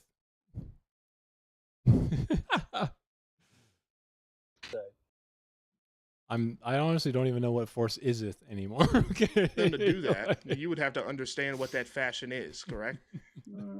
Yeah. So what is that fashion? What is what force- does what the is Bible force- say in force Ephesians now? of how What a man is is it supposed to treat his force? wife? He is supposed to lead her. What is This is powerful force, bro. Is all I'm saying. I want to say it's chapter 21, verse 27 through 28. What? I want to say. He just mind dropped.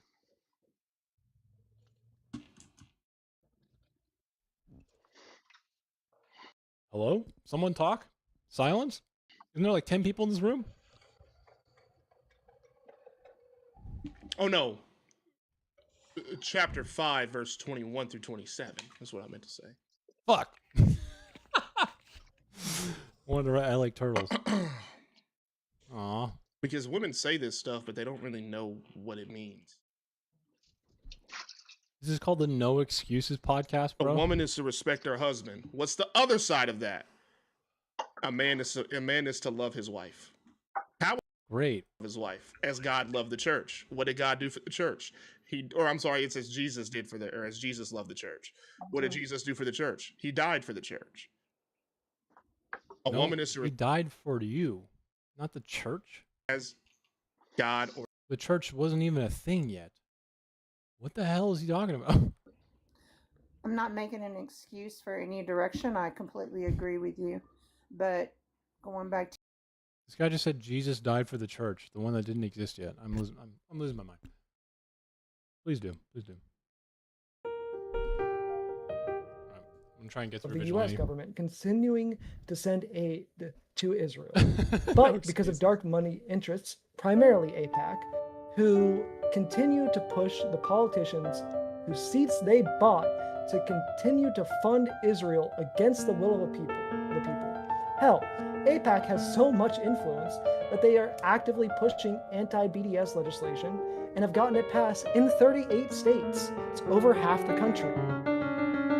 Pushing this false narrative of being anti-Israel is the same thing as being anti-Semitic. A lot of this legislation, by the way, has also been shut down for being against free speech and being against the First Amendment. AIPAC has repeatedly been criticized for being unrepresentative of the diverse views of American Jews who support Israel. Instead, they closely align the policies of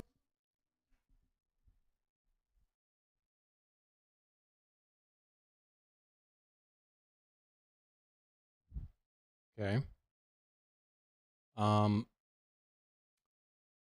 One must ask here, okay? Is this doctrine right?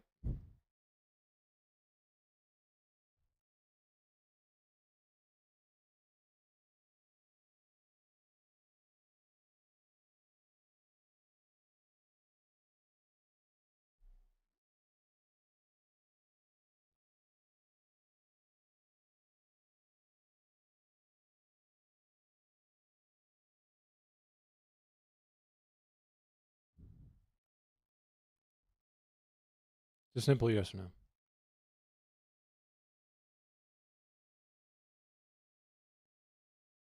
Well, it kind of does.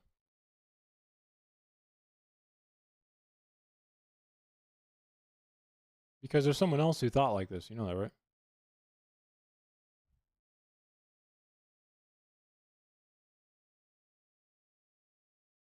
Do you believe in objective truth?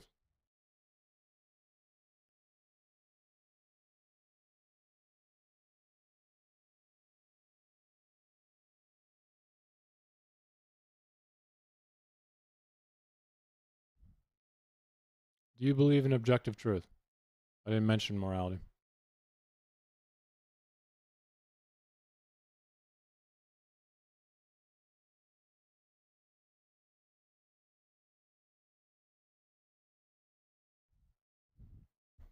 No, I want you to answer my question.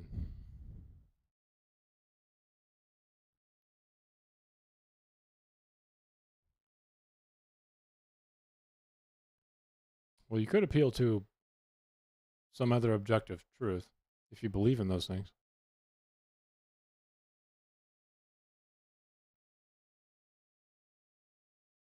I already did. So I'm asking you, do you believe in objective truth?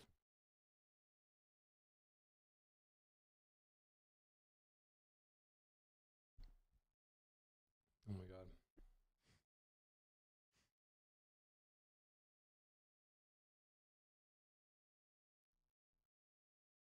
Jumbo, you notice I didn't say that what you said is probably incorrect, right?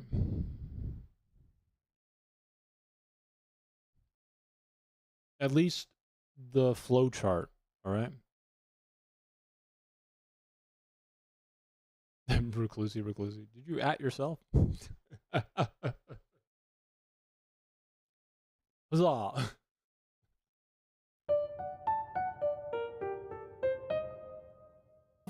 With the policies of the far-right Israeli government, this leads into one of the biggest problems with allowing groups like this to operate in the country. AIPAC functions as a surrogate for the Israeli government. I don't think that's true.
Oof. Man. Jumbo. Because you keep dodging my question, which Reclusi just brought up, I do want to point out something here. It's almost like you're unaware of a certain person that you're quoting exactly. Do you realize this? What is happening there?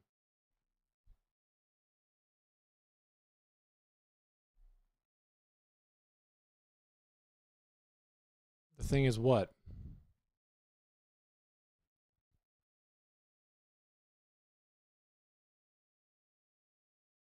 Okay, well, this person that you're quoting is quite older than that.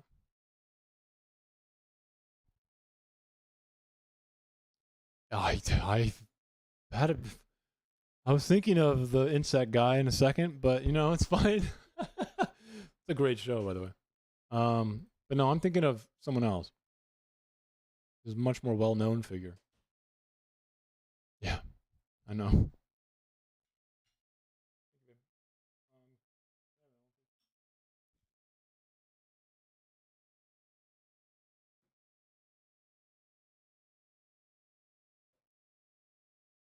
Kamugi the Killer? Yeah, I know. Are you taking your life advice from the insect guy? By the way, he is the villain in the show.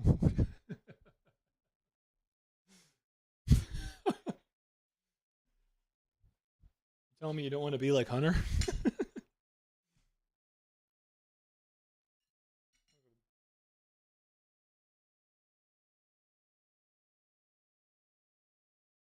Hmm. Well, you know it came from Hitler, right? At least in modernity. Have you ever read Mein Kampf? Hello.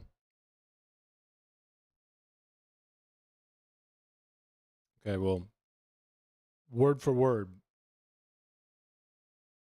Like literally word for word, bro. Funny. He's not a very good writer, though. I understand that too, but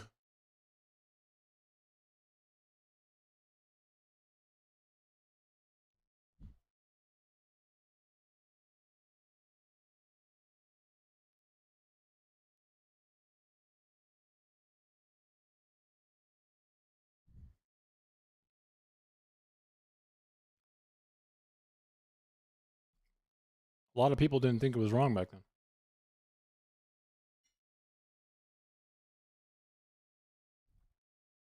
Government interests being pushed in the United States, closely aligning their politics with the Israeli government.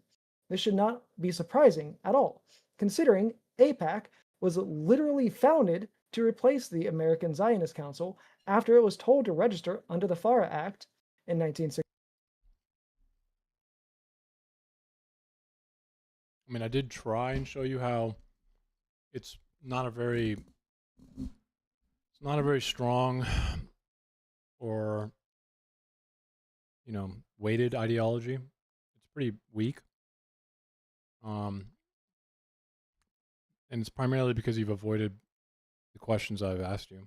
Ones about objective truth or morality, or, you know, every decision you make, can you make the right decision without force? You seem to forget those ones. So. 1962 and lost its tax exempt status for refusing to register under the FARA Act. The founder of AIPAC, I.L. Keenan, was forced to register under FARA. He was a foreign agent. He created AIPAC to exploit a loophole in FARA.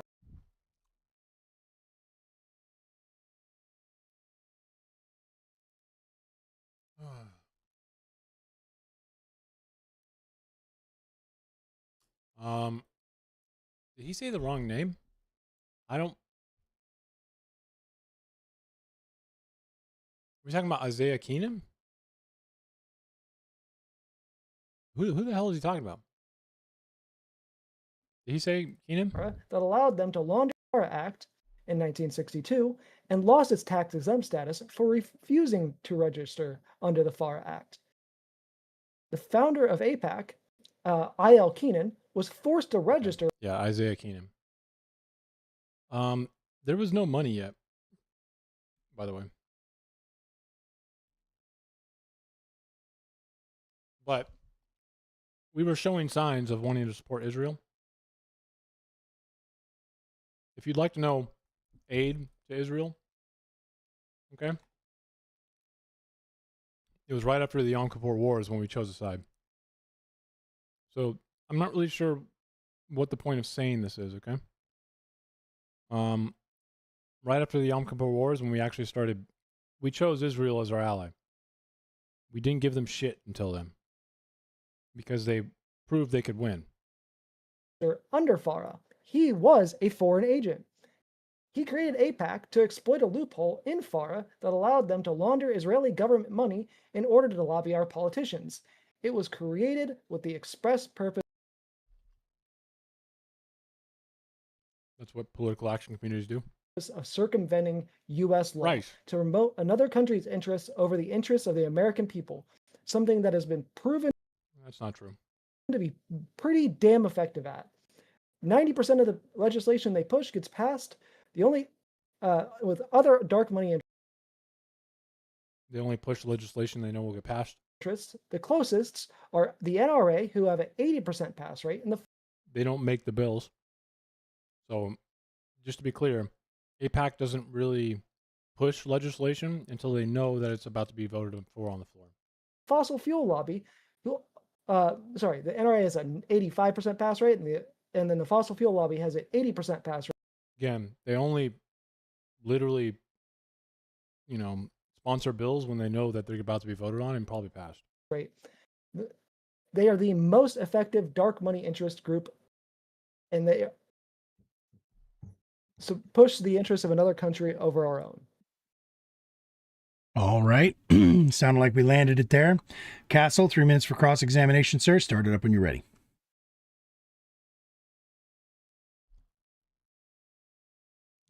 Gran,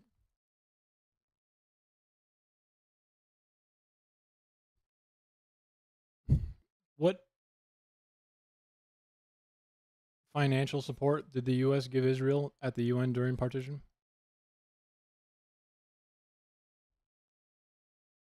I mean, maybe you thought incorrectly. I'll try to live up to it next time.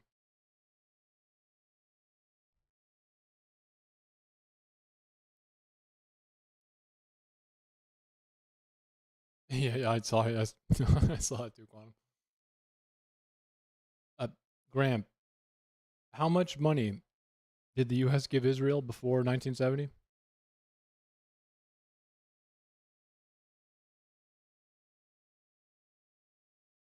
I disagree with that.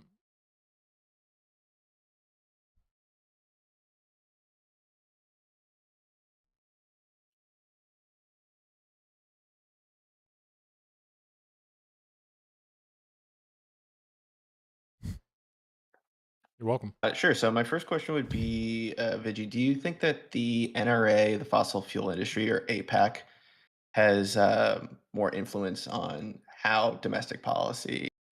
Good question. Maybe second or third, but good question. What he's trying to do here is show how APAC, because of the limelight and the fact that APAC has a bunch of extra publicity to it, it becomes something that people think is a lot because they see the numbers a lot. Truth is, it's a drop in the bucket. Affects American citizens. Well, due to the purpose I know you do. of it, I would say that the NRA You argued his position well, I think. probably has the most influence over domestic policy, APAC being primarily for influencing foreign policy. The fossil fuel would influence both. Okay. Do you think that American voters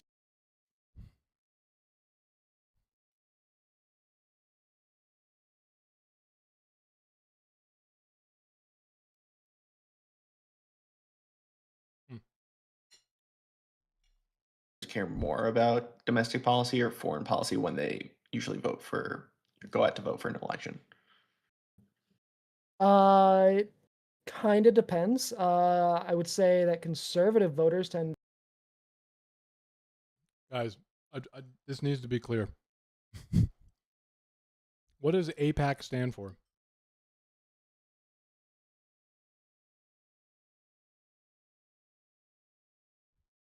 Anyone know?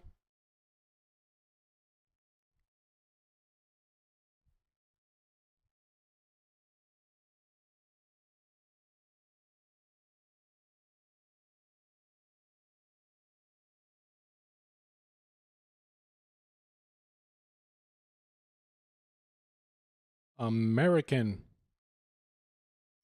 To be clear.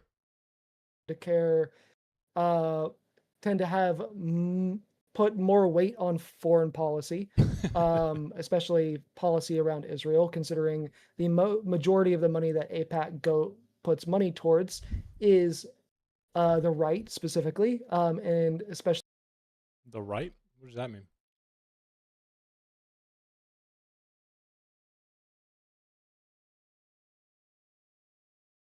Look, I actually would be on the affirmative for this prompt. But I would actually, I think I put negative here to try and do what Castle's doing. This would be a hard debate to win.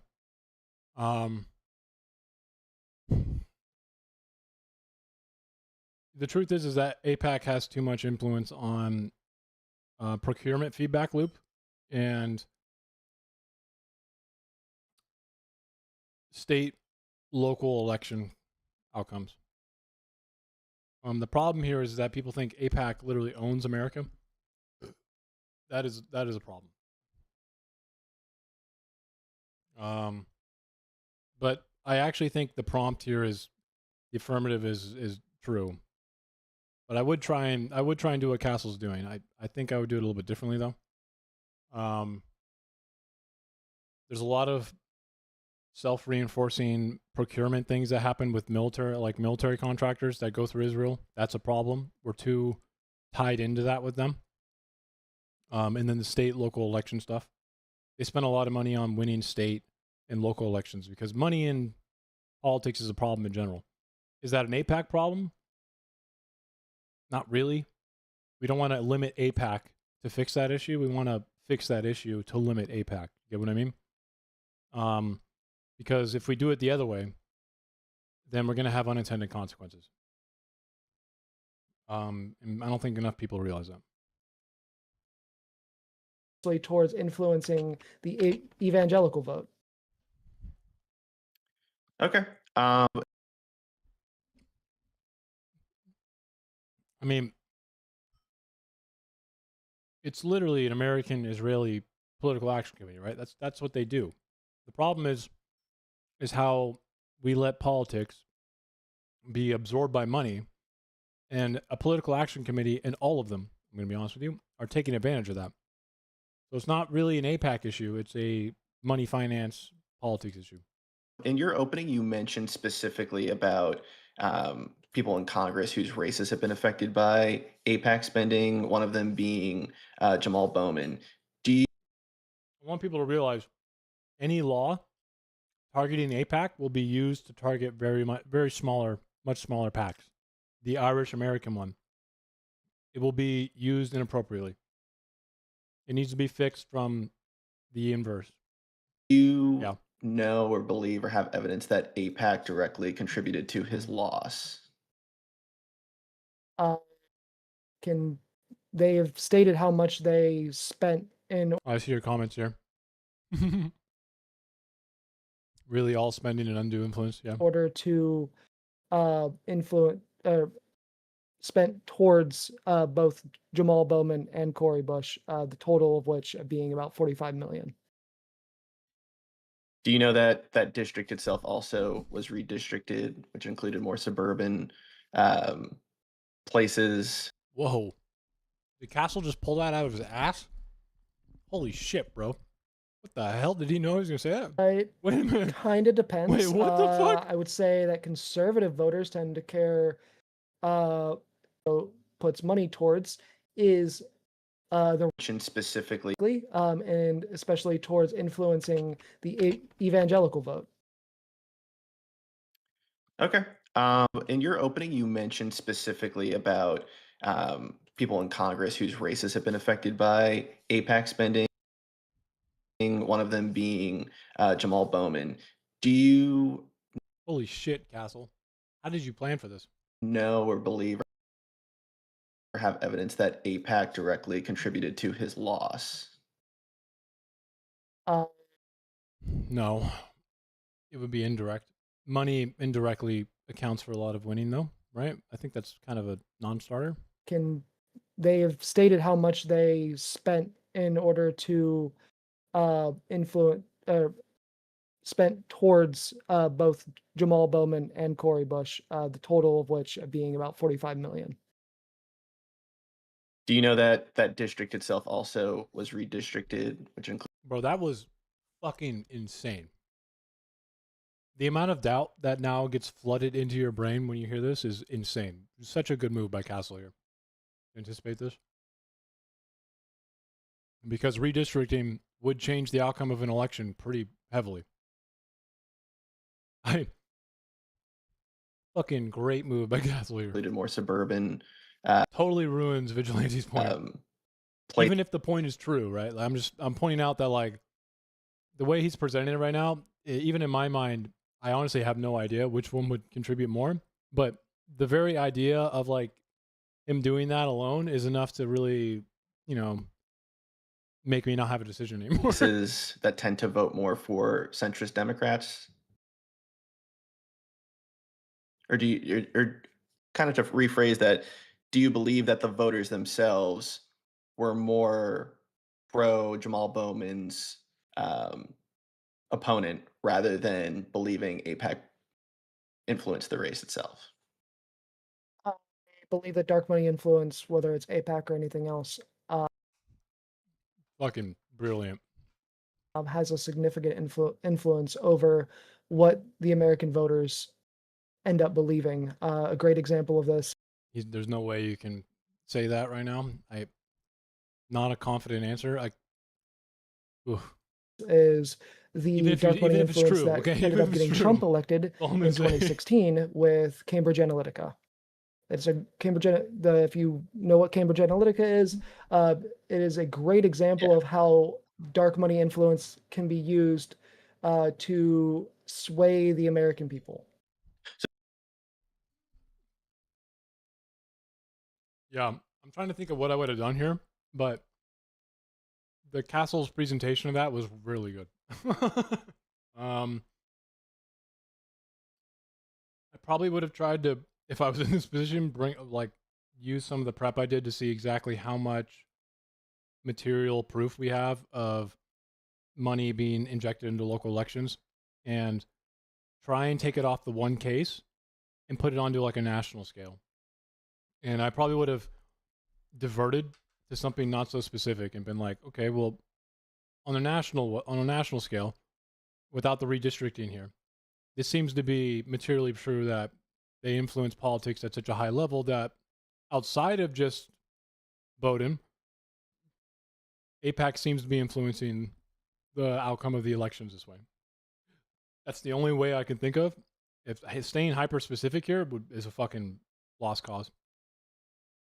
So just last question before time goes out, but so you're saying that the American voters had no agency. It was AIPAC that kind of used their influence to persuade them rather than the campaigns themselves. Who said that?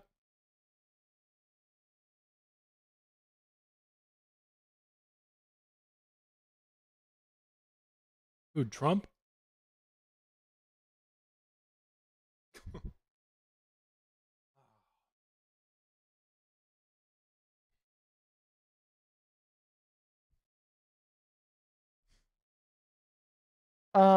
No, I'm more so saying that the American voters fell for AIPAC propaganda, similar to what they have fucking let's you, bro. Which floppy apple done in the past with when they fell for the Russian propaganda from Cambridge Analytica.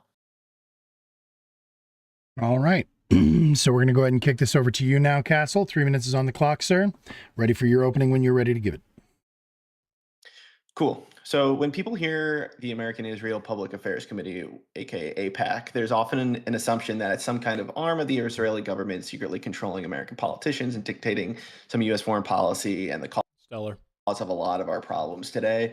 But those assumptions kind of collapse under basic scrutiny. AIPAC isn't a foreign entity. It's an American organization funded by American citizens that advocate for a foreign policy position that millions of Americans already support. So that distinction matters because in a democracy, advocacy is not corruption, it's participation. And if you want to blame the old citizens of the US for supporting Israel, that's a totally different debate. My opponent's going to argue that APAC is the reason the United States maintains strong support for Israel and that it's dragged the US into foreign conflicts. But that ignores a much simpler explanation that the support for Israel long predates APAC's political spending and exists independently. Across multiple administrations like George W. Bush, Obama, Trump, and Biden, the U.S. policy has remained broadly pro-Israel despite major disagreements, regional conflicts, and shifting global dynamics. If APAC truly controlled policy, we would expect consistency without conflict, but that's not what we see. So this brings us to the core of today's debate. What does too much influence actually mean? Because that phrase sounds powerful, but it's completely undefined. Is it based on how much money an organization spends? Is it based on how much? Is it based? This is a really good opening. I feel like Castle's improved a lot. Like a lot. On how often policymakers agree with them, or is it simply influence we disagree with policy? What influence we disagree with politically? If the argument is about money, then the data doesn't support the claim. APAC affiliated spending in the 2024 presidential cycle was a fraction of overall political spending, far below the largest PAC such as Future Forward PAC and Senate Majority PAC, which spent several times more than APAC, which only ranked number 21 on the list of most amount. Instantly, if I was going against Castle, okay? He let open the phrase, and now the groundwork that needs to be done. I would have wrote down a cross X, okay? Jeez. I would have wrote down on my whiteboard a cross X of, okay, we know that APAC is gray. Too much influence is gray here. And then bring up material outcomes of local elections. Probably do something like, do you think this is too much influence in American politics? And then probably ask something like, what other country political action committees can you think of have the same level of fiscal or monetary value running through them? Because his opening is really good. But again, I think the affirmative here is much easier still. I think it's a fact that APAC does have too much influence. Money spent in 2024. In a system where billions he's doing really well. Are spent across hundreds of organizations, APAC isn't uniquely dominant. It is one participant among They do, yeah. many. But those are leads to Americans. the key point. Grant, those are Americans. They're Americans. It's not every dollar in APAC is real dollar. Okay, that's what you need to understand here. That's the whole point of saying that. If there are multiple organizations with greater financial resources and broader political reach, then money alone cannot explain the U.S. policy towards Israel. So for my opponent's claim to hold, they must prove something much stronger. Not that APAC is influential, but that it is uniquely influential, disproportionately powerful, and the primary. So right away, the reason I brought up something I would write down in my cross-X, like a additional one, is can you describe to me any other political action committees that are American country insert here of equal value, weight, or anything? Because that would essentially just prove right away some unique influence, wouldn't it? The Irish American Political Action Committee is not even close. Driver of U.S. policy. I can't think of any of them that are close, actually. So without that, the argument doesn't demonstrate too much influence. The very fact that you now have to say could be grand is why you can't just go ahead and say all of them are. Do you understand what I'm saying? Do you understand why what you just said is the whole reason I just made the statement that it's not just an Israeli dollar? Because it's a could now. You can't just assume that it is, okay? Influence. It simply joins out that influence exists, and that's not enough. And here's where the argument will fall apart. They'll point to outcomes and say the U.S. is involved in the Middle East, or look at tensions with Iran, or look at pro-Israel legislation domestically. Not to mention, most of these people live in America and get paid in dollars, and I don't believe it would be very beneficial to try and transpose the Israeli dollar to an American dollar in order to fund American shit. Just keep that in mind. Pointing to outcomes is not the same as proving causation. Sounds like fucking burning money to me. U.S. foreign policy decisions, whether it's engagement in the Middle East or posture towards Iran, are shaped by combinations of strategic interests, military considerations, and intelligence assessments. Those decisions involve the executive branch, Department of Defense, and so on. To claim APAC is responsible for these outcomes is to ignore the structure of how foreign policy is made, and it takes a lot of responsibility off the shoulders of people we should be blaming at the top. The same applies domestically.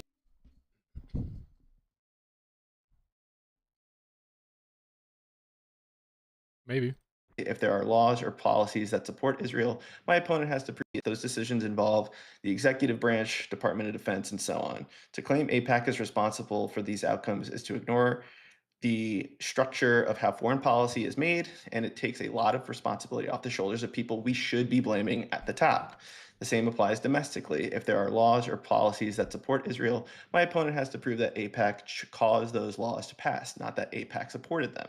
Because many members of Congress. I don't think he has to prove that they are the direct cause. We're looking for unduly influence, right?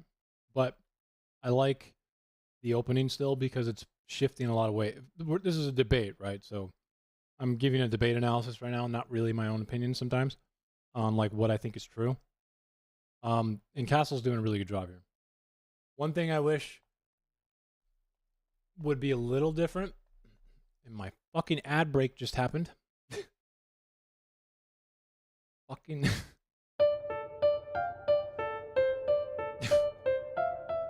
Oh, wait. Fucking ads. Fucking ads.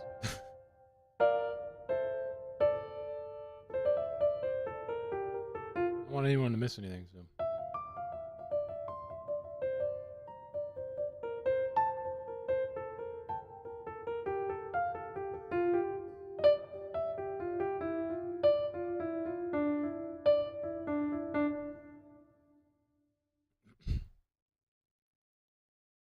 Yeah, he's definitely, but the control burden shifting is strong here, right? Reclusive. Is the ad break fucking over yet? I don't want people to miss anything.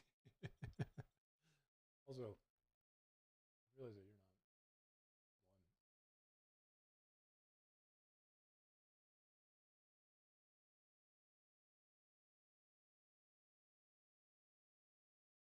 not fucking annoying.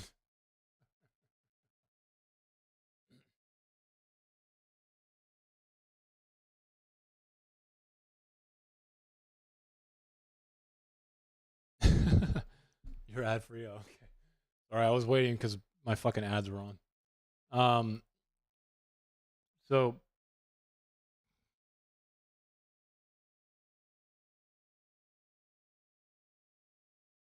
yeah, you're correct, but that doesn't mean the prompt's true, Grant. It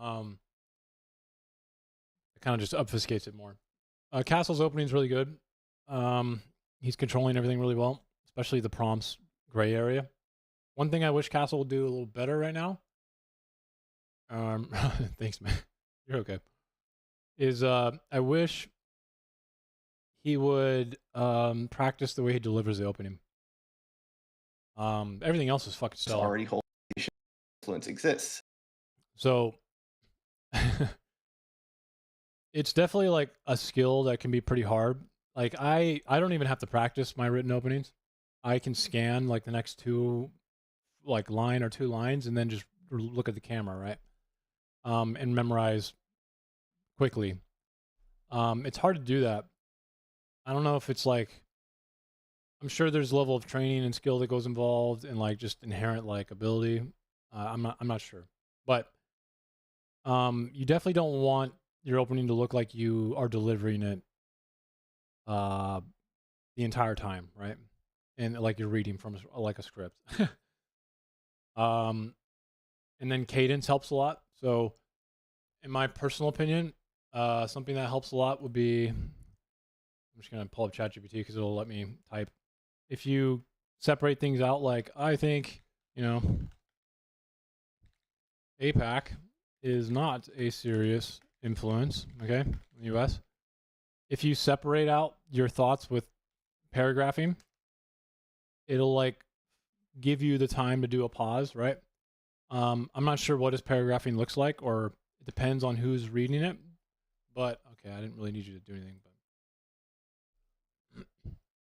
it definitely changes quite a bit. It's the only thing, honestly, everything else is perfect that he's And that's I not think he enough. represented And here, the negative pretty well here. here's where the argument will fall apart. They'll point to outcomes and say the U.S. is involved in the Middle East, or look at tensions with Iran, or look at pro-Israel. Like you want to use your hands a little more. Try and do some Trump shit, you know. Legislation domestically, but pointing to outcomes is not the same as proving causation. U.S. foreign policy decisions, whether it's engagement in the Middle East or posture towards Iran, are shaped by combinations of strategic interests, military. That's what I mean. No, that's the thing though. Like, I bet he actually doesn't agree with some of the stuff he's saying because I've talked to Castle a few times now, more than a few, and part of this is him selling it strong, which is we got to do in a debate. Considerations and intelligence assessments. Those decisions involve. No one wants to watch someone give up. You know what I mean? You're running a 400, you're losing the race. Like, what are you just going to stop running? You know what I mean? Like The executive branch, keep Department going, of Defense, baby. and so on. To claim Fucking APAC is responsible for these outcomes is to ignore the structure of how foreign policy is made, and it takes a lot of responsibility off the shoulders of people we should be blaming at the top. The same applies domestically. If there are laws or policies that support Israel, my opponent has to prove that APAC caused those laws to pass, not that APAC supported them. Because many members of Congress already hold pro-Israel views for ideological, religious, or strategic reasons independent of APAC. So unless my opponent can isolate APAC as a decisive factor, went a little over, showing that without APAC, these policies. For reference, guys, depending on how you speak, 3 minutes should be 250 to 300 words.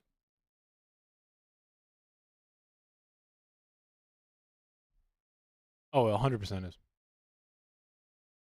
I mean, if you do collegiate level debate or, you know, some formal style of debate in person, if you've ever taken a class on it, one of the things you do in the class is you randomly get prompts and you just have to assume a position, right? It's really good for mediating, knowing how to do internal critiques, steel manning, all those types of things. Would not exist. Their argument relies on correlation, not causation. In a debate about too much influence, that distinction is everything. All right. 3 minutes is on the clock now for you, Vigilante. One of the reasons Horseradish is really good at them. Even though he doesn't present himself like he's really good at them, he's really good at them. Horseradish is also like really good at, he's quick. So if he's not knowledgeable on some topic, like if someone tries to punish him with appeal to ignorance, and he does this to me all the time, fucking dick. If you try to overwhelm him with like some sort of knowledge, detailed knowledge, esoteric knowledge, he knows how to turn it against you really fast. You know, I can often seem like a repository sometimes, and Horseradish is really good at quickly, and I mean really quickly, identifying certain things that people are saying, even if he doesn't have any real detail or clarity on what they're saying, but he knows exactly where to like push or just like puncture. So it just fucking falls apart if the other person can't explain it really well. He's really good at that. Cross-examine. Start when you're ready. Yeah. So I would say that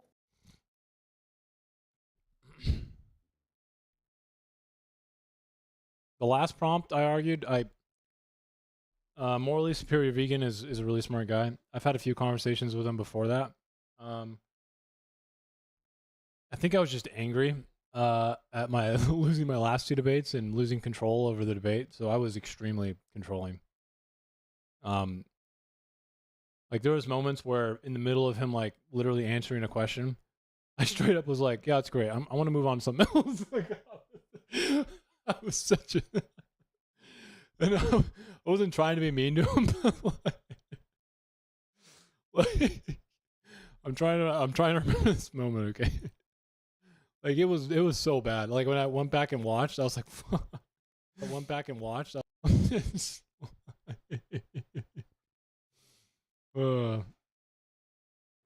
Sorry for continuing the lose streak. It's okay, bud. I forgive you. Should be in here now. Judges. For them. Or not. I would say these polls or these statistics. You have to say he was. That's what you said. Powerfully, but So this would be. Is there my cross-ex, I think. Far more impactful Yeah, change they're my cross-ex. in making life better for themselves. I guess that'll be my opening. All right. Not a problem. Circa, 3 minutes is on the clock for you, sir. You know what to do with this. Cross-examine as you see fit, sir. All right. Hey, Morley Superior Vegan. I heard a little bit of mentioning about scarcity there. Now, I want to ask you, are you claiming that lack of financial literacy is the primary reason most Americans fall behind? I would say it is definitely a very powerful reason why most The primary Americans one, fall right? behind. I'll stay with primary reason. Okay, so is it bigger?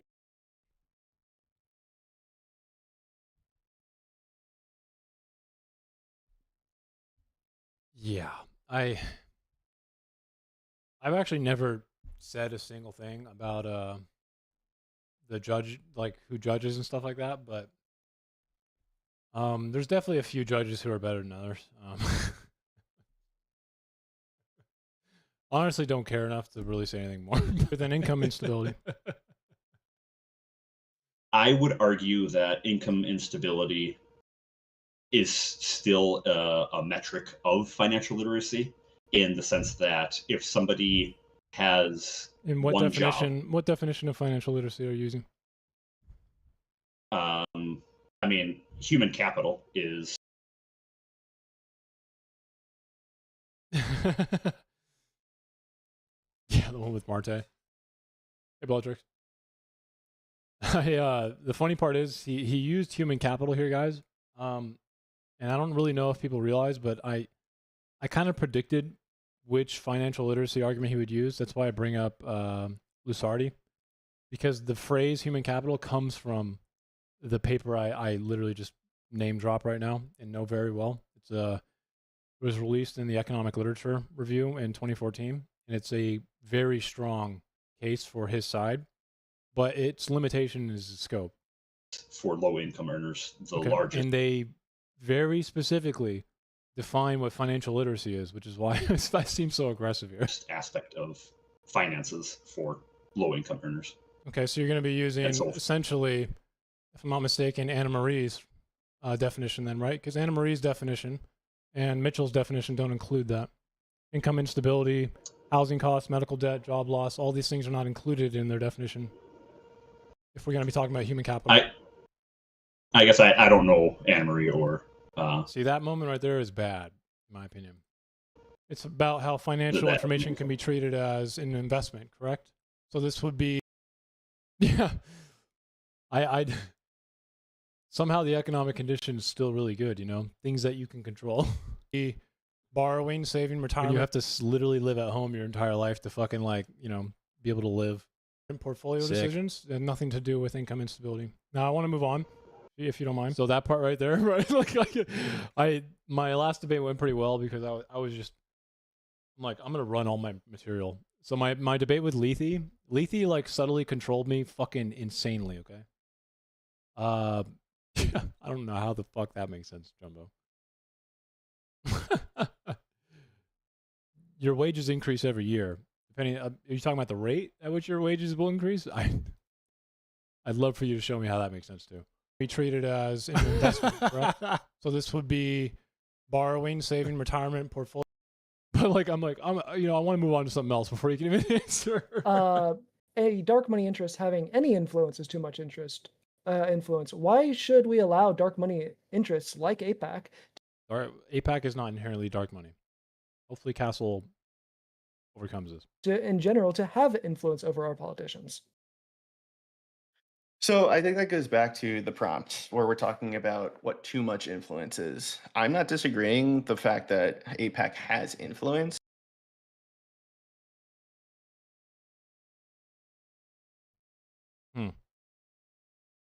Jumbo Jack, do immigrants add and shift jobs in the demand market for labor, or do they take jobs? Which one? Doesn't matter. It's the same thing for this. Doesn't matter. Illegal or legal immigrants in general. This is an economic question. Do they add and shift jobs, or do they take and shift jobs when we're talking about labor demand or demand of labor?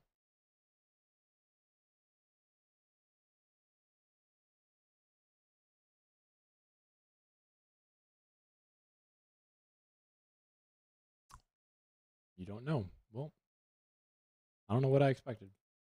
But I think, like I know what I mentioned too in my cross, know what I we're kind of expected. comparing it to other organizations across the U.S. So, like we were talking about the fossil fuel industry, you could talk about the agricultural industry, pharmaceutical industry. Does APAC demonstrate any larger influence than those industries that could show it has too much influence? And it's really hard for me to agree with that. I don't think that any influence. To your point of any influence being bad, we can talk about that. But I think to the point of the prompt, I think I don't agree with the point that with the amount of money they're raising or the amount or the certain domestic policy they're trying to pursue, that they outweigh some of the actual larger institutions in the U.S. domestically. Yeah, well, I mean, we went over the effectiveness rate of them. I mean, they're 90% effective at getting legislation passed, whereas the fossil fuel industry is 80% effective, and the the NRA, which is the next most effective at getting stuff passed, is 80% effective. So I mean, they have a pretty big gap in a 5 to 10% gap between. Oh, Reclusi, careful. Immigration is not just a net positive. It depends on a bunch of other factors. There's a famous study from David Carr about the Cuban boat crisis, migrant crisis, right? Which people like to use to say what you said, but immigration can have shocks. It can have social fabric tears. Assimilation is really important in the long run, which is not everything. Immigration does seem to add to GDP and do a bunch of positive things for the economy, but that's simply because there's someone else spending money, a new person spending money. There are a lot of negatives you can point to if you localize things specifically. Them in the next two most effective packs in getting stuff passed. If we don't want low skill labor, then why do all of our businesses really like illegal immigrants to come here and take low skill labor?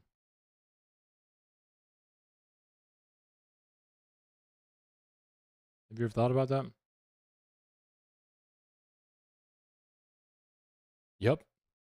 And they don't have any rights, really. Well, they're afraid to exercise their rights.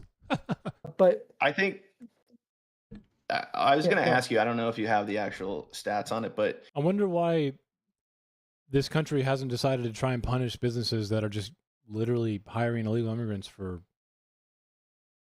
no reason.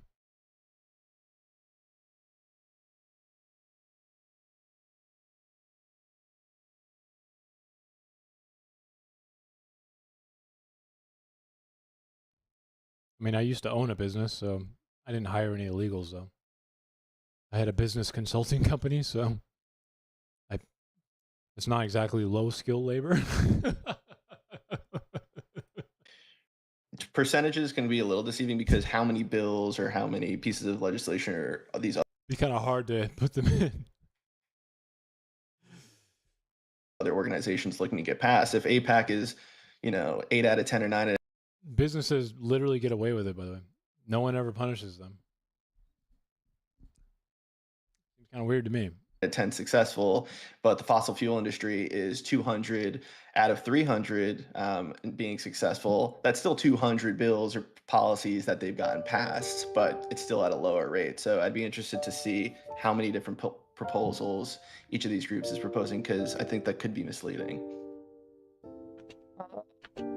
So it's the information that I was looking at prior was mostly their major wins. So it goes over several decades. It, Yeah. Too much time. Too much time, Vigilante. Need to have them memorize it a bit more. I don't mean for you to like do a live thing either.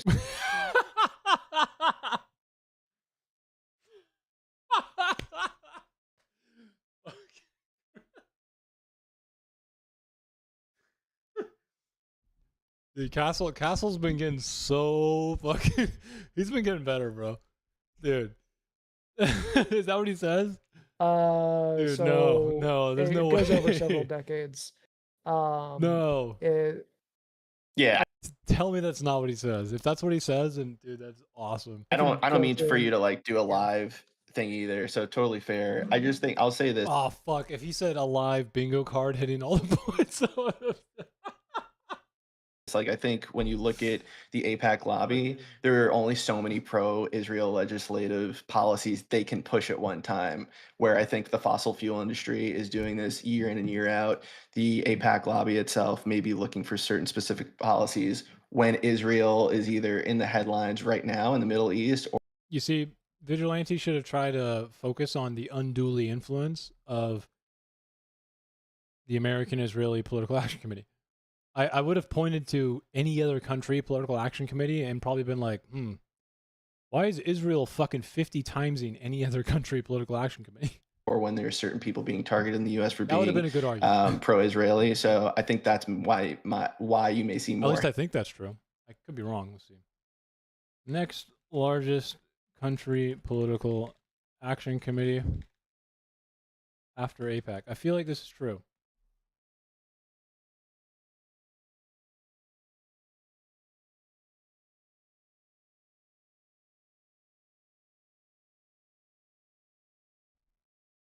Yeah. So the second largest.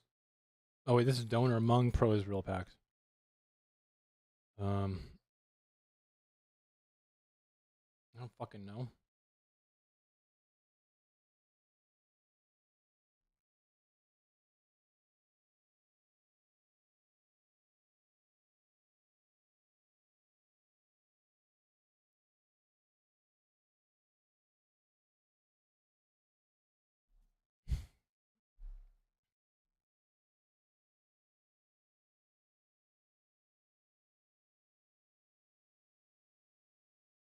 I forgot that you can do this.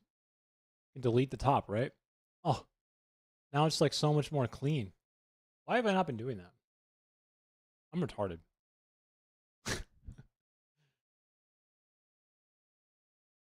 Come on, hurry up.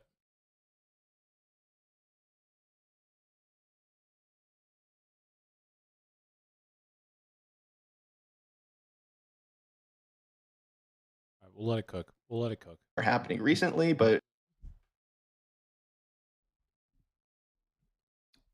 In the long run, you're not really wrong, Reclusi. It's just you have to be careful if you say that immigration is only a net positive, because you know how we talk about social effects, that unintended consequences. Well, the tear in the social fabric with too many immigrants who can't assimilate well into a population, that is something that is a real social effect, right? Where you can have a fascist movement come out of nowhere because they're like, what the fuck? Where are all these fucking Mexicans here? So we have to, if we're going to talk about social effects and unintended consequences, we have to stick to them. Okay? in the course of the past few years or decades, I don't think they outweigh these other industries. 15 minutes is on the clock for open conversation, gentlemen. Just keep at it. Cool. So Yeah, I think so. Large immigration. You know, the Cuban one that David Carr did. Miami already had a massive Cuban population. So all of the Cuban immigrants that went there really assimilated fast as fuck. So it was definitely a little bit different than some other, like Arkansas getting fucking Chinese immigrants. You know what I mean? you could definitely argue that they're like you could definitely argue that they're equal to other You know, if you're like in Arkansas and all of a sudden Little China fucking pops up next to you. industries. But that's not really the problem here It's with going to be like, harder for saying them to they have too assimilate. much influence, especially with what my position actually But Miami, bro, they hopped off the boat and they're like, hitting the cloud, let's go. is. So, I'm saying different any story. influence by a dark money group like APAC, like the NRA, like the fossil fuel industry. Anymore? Isn't there still 36 trillion, Jumbo? According to our president, 36 gazillion illegal immigrants in the country? Wait, what do you mean it's solved? What, they're still here, though. What about the 55 quadrillion? Is too much influence. The 68 quintuple alien.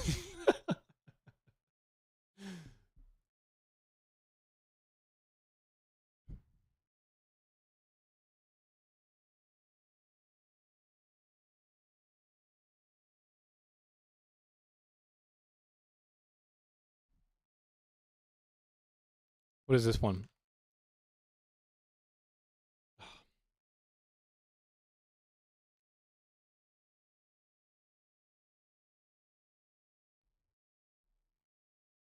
We didn't have an open border. If we had an open border, we would have zero wages. We had an immigration problem.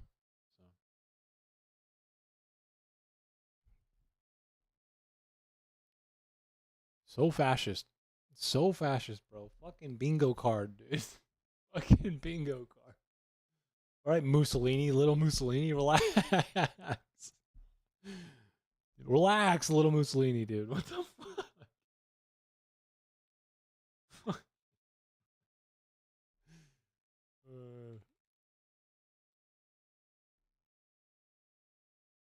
Okay, so the next largest, it looks like the next largest country action committee is the TAC Pack.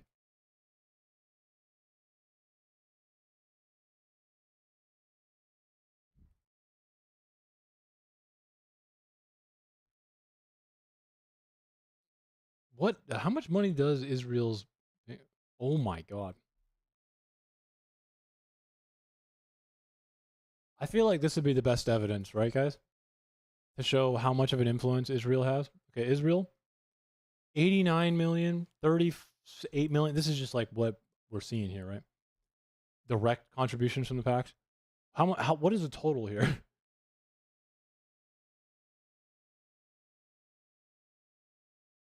It's like hundreds of millions of dollars, and then we got the Impact Fund, one. That's the next largest, 1 million. If this doesn't look like undue influence, I don't know what it is. I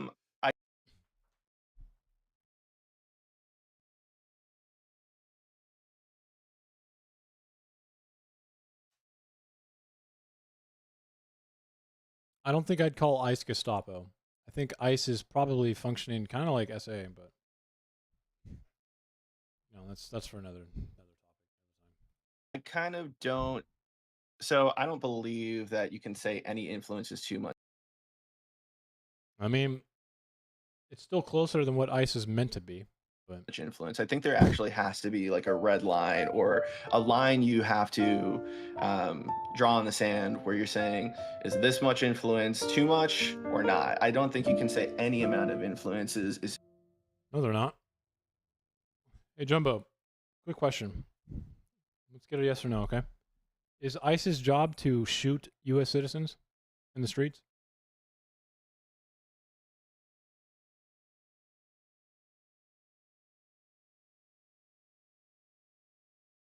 When was the last time ICE shot a U.S. citizen in the street?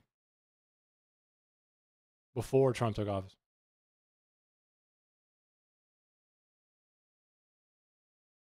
When did that happen?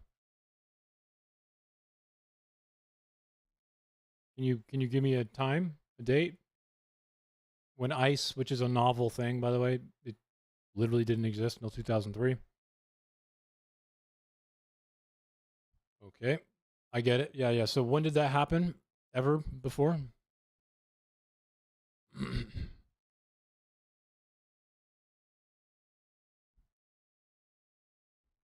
Are you deflect away like a little bitch the entire time, or are you going to answer my question? What's happening here? Am I speaking Greek? We looked up some Greek earlier. I can go grab it for you. I don't know.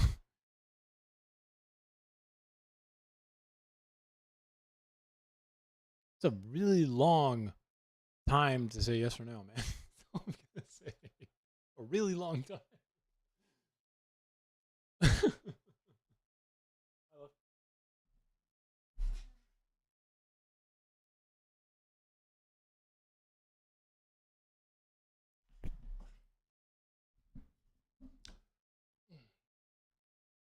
Well, maybe you should try and understand how America works first then, because ICE is new. ICE only became a thing after 9/11 in 2003.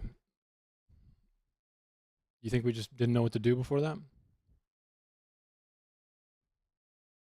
You think we never deported anyone before ICE? Yeah, 2003. That's how old it is. Probably the age that you are, dude.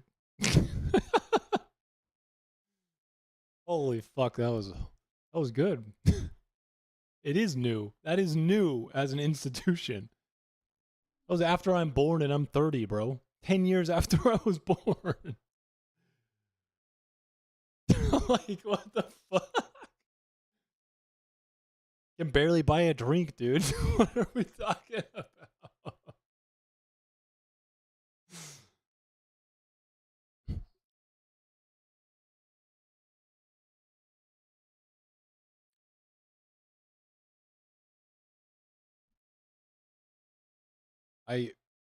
You're just wrong, like factually wrong. There is tons of internal memos, memorandums, entire fucking paperwork to prove you wrong. I really don't know how it's possible to say that.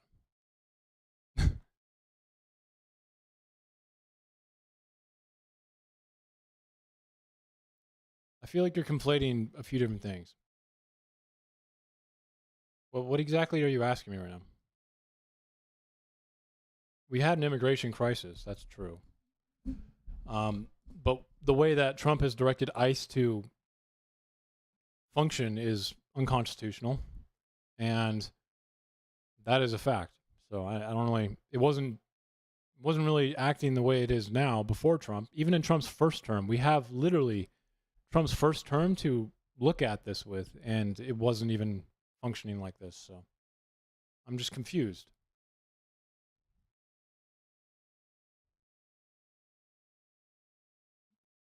They get deported? They got deported. when we found out they were illegal. Well, it doesn't really involve ICE. It involves Border Patrol and courts.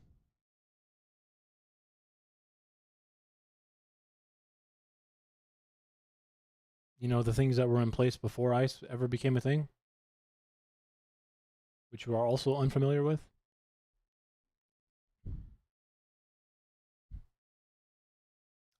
Yes, you can. Yes, you can. Also, 40 what? 40 million what? Illegals? 40 million illegals? Fucking 40 million. Holy fuck, bro, I'm dead.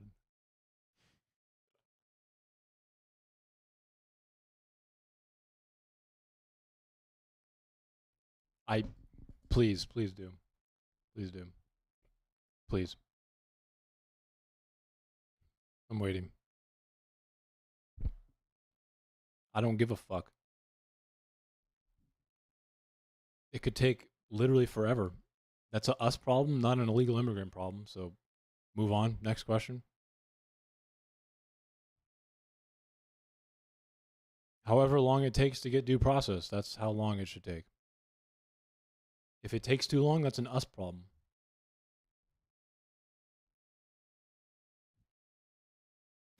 If that's what you think it is, sure. So, Jumbo, hypothetically, let's just say I'm the government. Yeah? You seem like a libertarian kind of guy. You might be able to understand this, okay?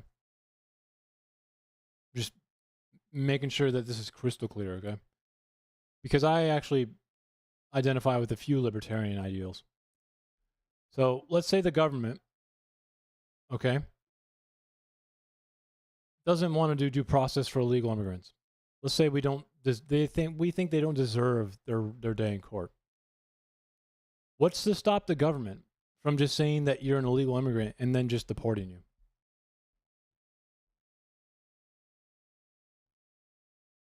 What are you going to do, Jumbo?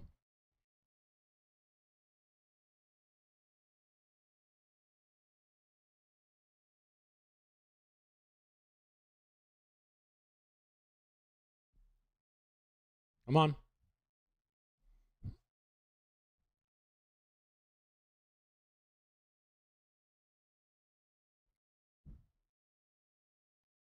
Do you think the government always has the interest of its citizens?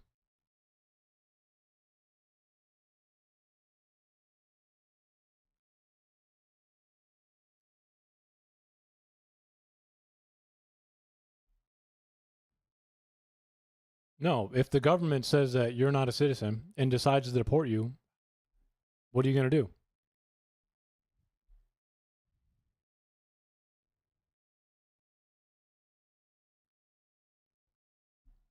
What are you going to do?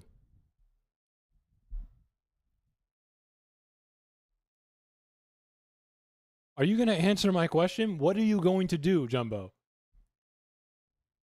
What are you going to do?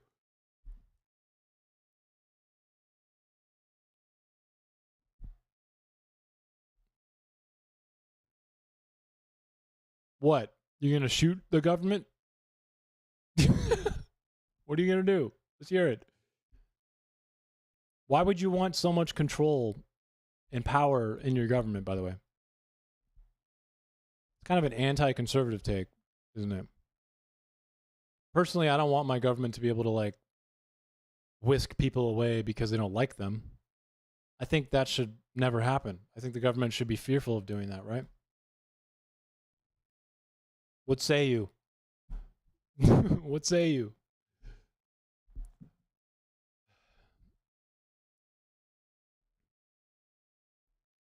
So you're fine with a few people being whisked away by the government, even though it's completely illegal and they're not illegal?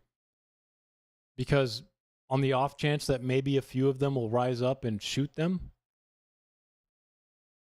Are you fucking serious right now?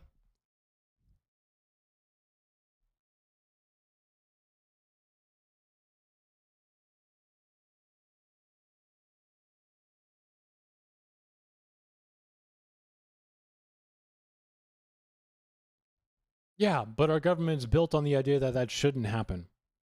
That's why it doesn't happen that often. But in your world, you could be whisked away by your government without any due process. You could literally be a citizen, and in your world, your government could go, we don't like Jumbo Jack. He's a fucking prick. And then you would be like, wait, no, I'm a citizen. And then nothing can happen because you have no day in court. Great, dude. This is a great life to live in.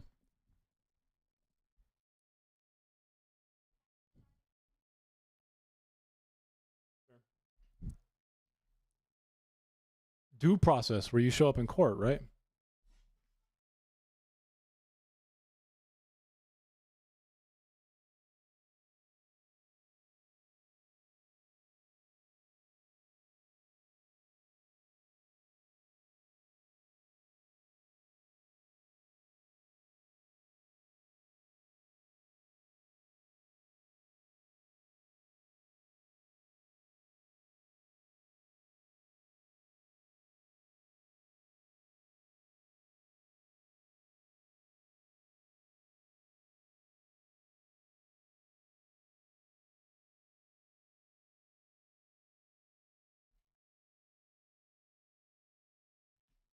Ugh. I had to go say goodbye to a cat.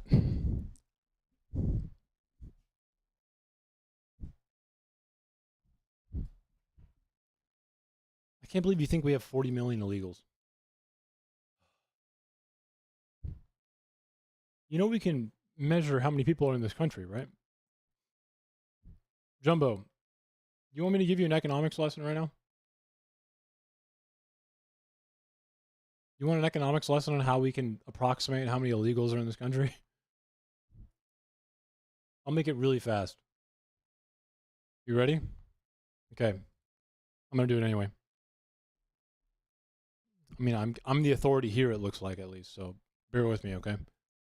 I mean, I did study the fucking thing, or study the field, so just keep that in mind. So when you look at one town, all right, you look at town A, and you look at town B, and then you have people who are supposed to be living there, paying rent, right? Spending, right? If we look at town A, and then we see a certain amount of bags of hot Cheetos being sold, if we are like, whoa, why is there 30,000 more bags of hot Cheetos being sold than what is normally sold? That kind of gives an inclination of how many fucking, you know, I don't want to say it. When we look at how much energy is being used in a city, we go, wow. There's like 30,000 more people's worth of energy being used in a city. I wonder what's going on there. When we look at like sewage, when we look at total cars purchased or rent in the city, if we go, there's a mismatch between citizens living here right now and the amount of rent that's being had. When we look at schools that have people who are in them, we go, there's a mismatch between... You do realize there's not 40 million illegals in this country, right? Because basic math can tell us how many are in this country. Like, only a fucking retard would think there's 40 million illegals in this country. That's so funny, bro.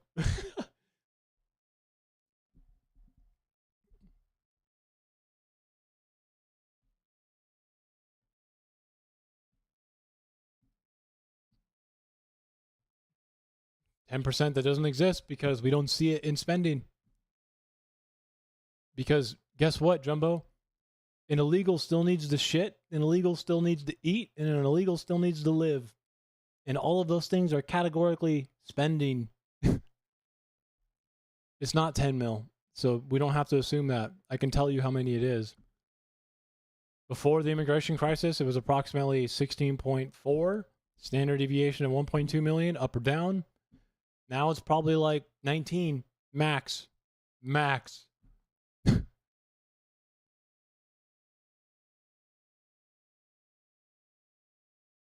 Yes, we would, because we categorize spending daily and monthly. You know how we have like electricity bills? You know how we look at how much electricity needs to be given to a city on the grid?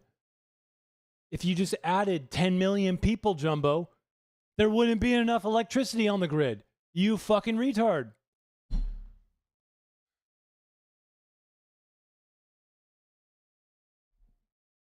Lose my mind. Is too much influence here because... No, we don't measure it for the past 20 years. That gives us trend data, if you know what that word is. Think about how many times we've rebuked Israel, whether it was the Iran deal or there also have been...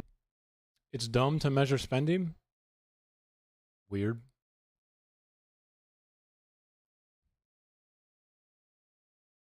No, but we know where they are approximately because they have to live. So, yeah. When a city goes, there's like 10,000 more people's worth of energy being consumed in this city. And then we use a bunch of other spending metrics to figure it out. So, no, that would be quite a lot. I mean, you have to think 10 million came at once to think 40 million illegals live in this country, though. So UN resolutions against Israel that the... I'm not even sure why you're asking me that question when you yourself, I think, believe it. US has allowed to go through. They voted, they either didn't vote on it, so they would allow the votes to pass. Yeah, they just miracle grow their food. Even then, that requires energy. So we would be able to figure that out, too. Through. So there are instances of... Dude, was there 10 million inside of the caravan? legislation where we're not agreeing with Israel on their every. You do realize that every single one of those people who appealed for asylum was counted, right? Like, we know exactly how many there were. Like, fucking idiot, bro. Except it wasn't 10 million. In fact, the ICE website tells you exactly how many it was per day. Are you aware of this? Look, 2023, 2.5 million enforcement encounters. 2024, 2.1. Now, these were not all asylum, but a good chunk of them were, so keep that in mind. And we can go back even further. Let's go to, fuck, they took off 2022. Dude, no. How could you do this to me? Do you know what this website is? Have you ever been on this website?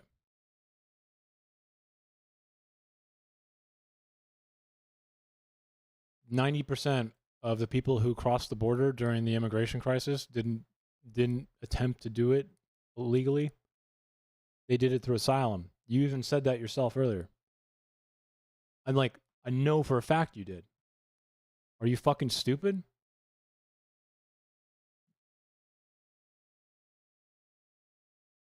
Like,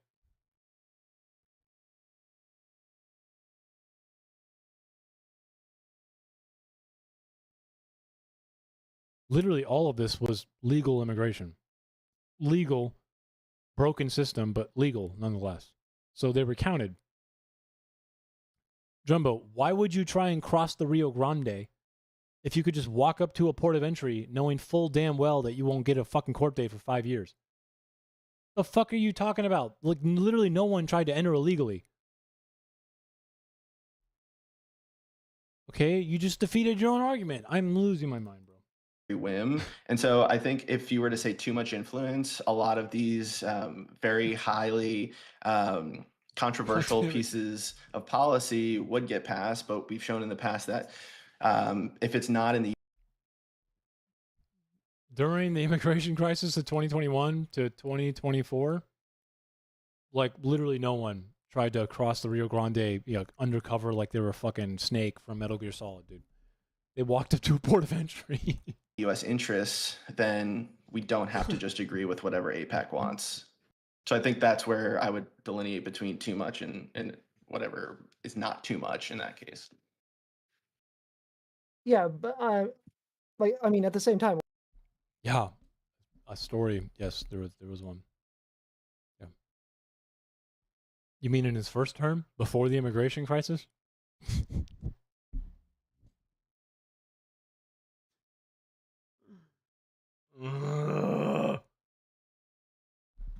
Someone help me.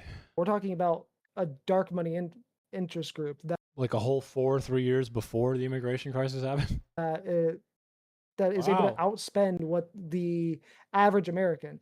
Also, they operate Wow. out the way that PACs work. They operate outside of It was on their barbed wire. the I already told you. The estimate before the immigration crisis was around like 16.4 million. With a standard deviation of like 1.2. Up or down. If you don't know what an SD is, find a dictionary, move your way forward. And there was about, I think 3.5 to 4 million people who claimed asylum over the 2021 to 2024. So at most 19 million now. 19 million. actual Yeah. About 19 million illegals in the present day. donation system. So they But they're not technically classified as illegal yet because it was asylum, right? So, but it's probably far-fetched to say most of them have real asylum cases. That's why it needed to be fixed. So they basically allow infinite amount of money to come in and run attack ads and shit, which shouldn't be legal in the first place. Sure, I'm definitely one of those people who think that money in politics is a major issue, and I think we probably agree. Like PACs and super PACs and the way they operate, they need more legislation or Castle did really well in this debate. regulation in order for. No one gamed the system. Jumbo, sometimes in life you need to take accountability for yourself. Okay? And I say this with the most respect right now, okay? The US has a broken asylum system. We needed to take accountability and fix it. We also need to take accountability for the fact that a lot of our companies literally ask illegal immigrants to come here, and then we don't punish them for it. And we punish the illegal immigrant when they're filling demand that's kind of driven by our companies. So they didn't game the system.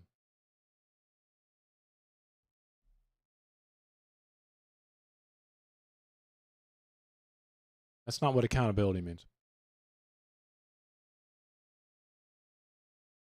But I don't know. I wouldn't expect a 23-year-old to know that. For regular voters like you and I to have more of an impact in during elections. But I think when we talk about too much influence, one of the things when I was researching this was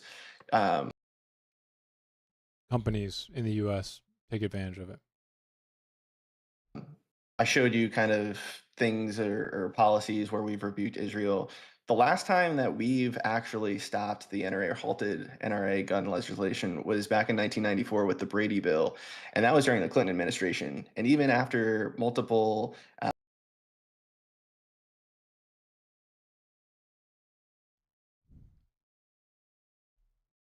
Well, why do you support Trump then? Trump hires illegals and has no intention of doing that. He wants to hire illegals for himself and then, act tough on the other illegals who he doesn't have as in employment. What's going on there?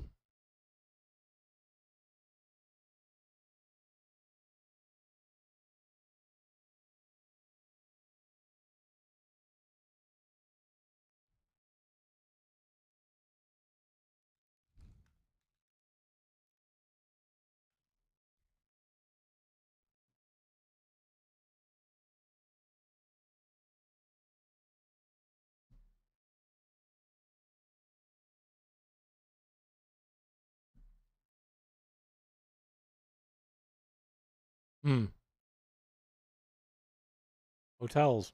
I wonder why.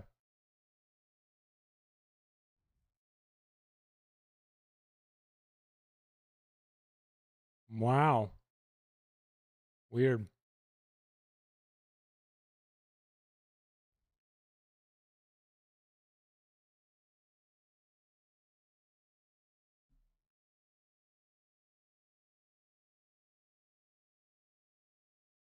I remember reading this one. This one's long. Very long. You have time?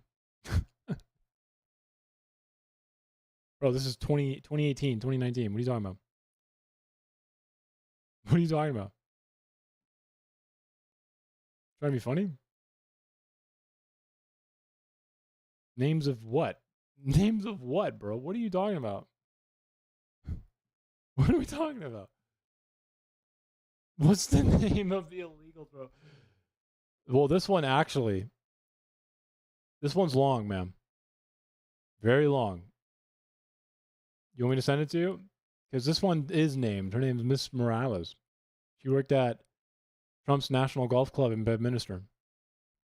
Cleaned his toilet. Dusted his crystal golf trophies. I wonder why she would lie about that. She was an undocumented immigrant housekeeper who crossed illegally in 1999. Hired by Trump in 2013 with documents she said were phony. He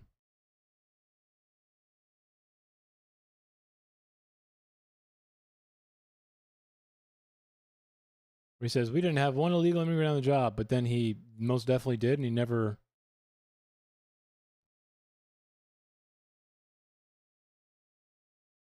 Moving the goalposts, I see. Well, because Trump, you just walked yourself into a trap. I don't know why you did that, dude. Do you know this paragraph right here? Mr. Trump boasted that he used electronic verification system, E-Verify, to ensure that only those legally entitled to work were hired. Except Ms. Morales says, wait, I never had to do that. Not once. Now, why would Trump lie about using E-Verify to millions of people? Which, by the way, he could have figured out if she was illegal if he did do this. E-Verify is a big political concept on Capitol Hill. It's been around since 1998. Man, are you going to take his dick out of your mouth or what? Why do you live with his fucking cock in your mouth, bro? What is happening? Why can't we just fucking be adults or men, bro? Take his gigantic fucking schlong out of your fucking mind. Like, out of your cock. Out of your mouth. So tired of people just fucking fellatioing this guy for no reason, bro.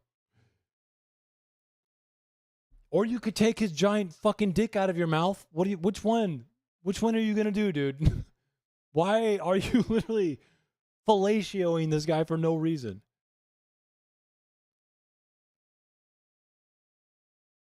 Please, yes, take the dick out of your mouth, bro. My God. It's so weird to me.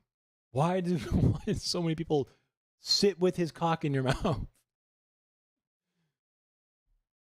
Yeah, man, I'm definitely the one with the cock in my mouth. Mass shootings, even after Sandy Hook, when Obama was really trying to pass gun legislation, the NRA was Every new comedy years has been a fucking goalpost shift, bro.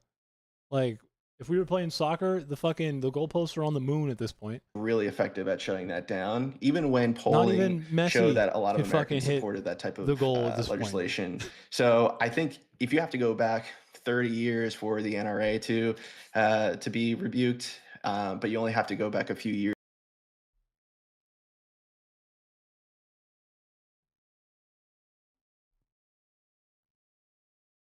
Take the dick out of your mouth, bro. Seriously. for my sake. It'd be so nice. You don't have to live your entire life with this guy's cock in your mouth. I'm just bro is right.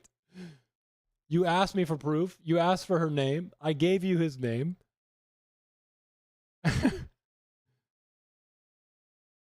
It's just like you're like, no, wait, no, I need more. It's unbecoming, bro. No, I don't know if you're a fascist, okay? It's pretty hard. It's pretty it's pretty hard to call people in the movement, a fascist movement, fascist. It really is. Generally reserved for the leader until it's an analytical thing. Trump literally paused immigration enforcement at hotels and restaurants, namely his shtick, and then has a bunch of independent corroborated sources showing that he hires illegal immigrants. And you really want me to sit here and be like, oh man.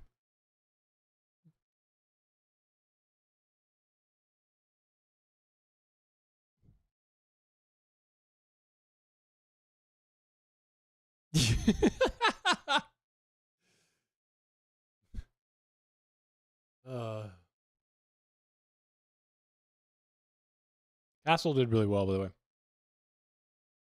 Did Castle win this debate?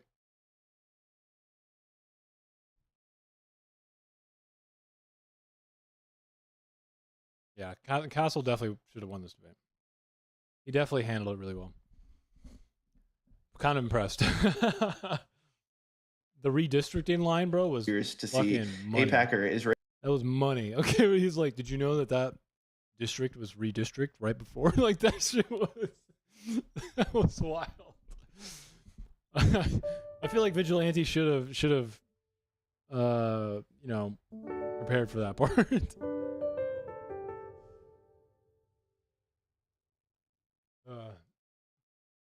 All right, well, it's been 4.5 hours.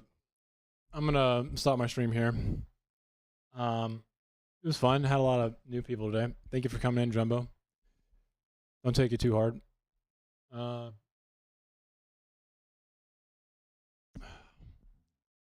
Okay. I'm telling you, man, it's a freeing feeling, okay? It's existential, but once you take the dick out of your mouth, everything's so much better. But I hope you all have a wonderful night, okay? Thank you for coming in. And Spammer Man coming in at the last second, but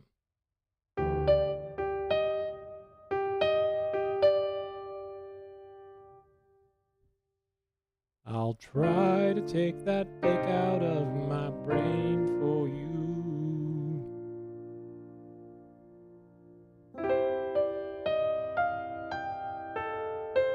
I can't sing and play. It's so hard when I have a dick in my brain. Anyways, there you guys. Yeah, have a wonderful night. Thank you for watching.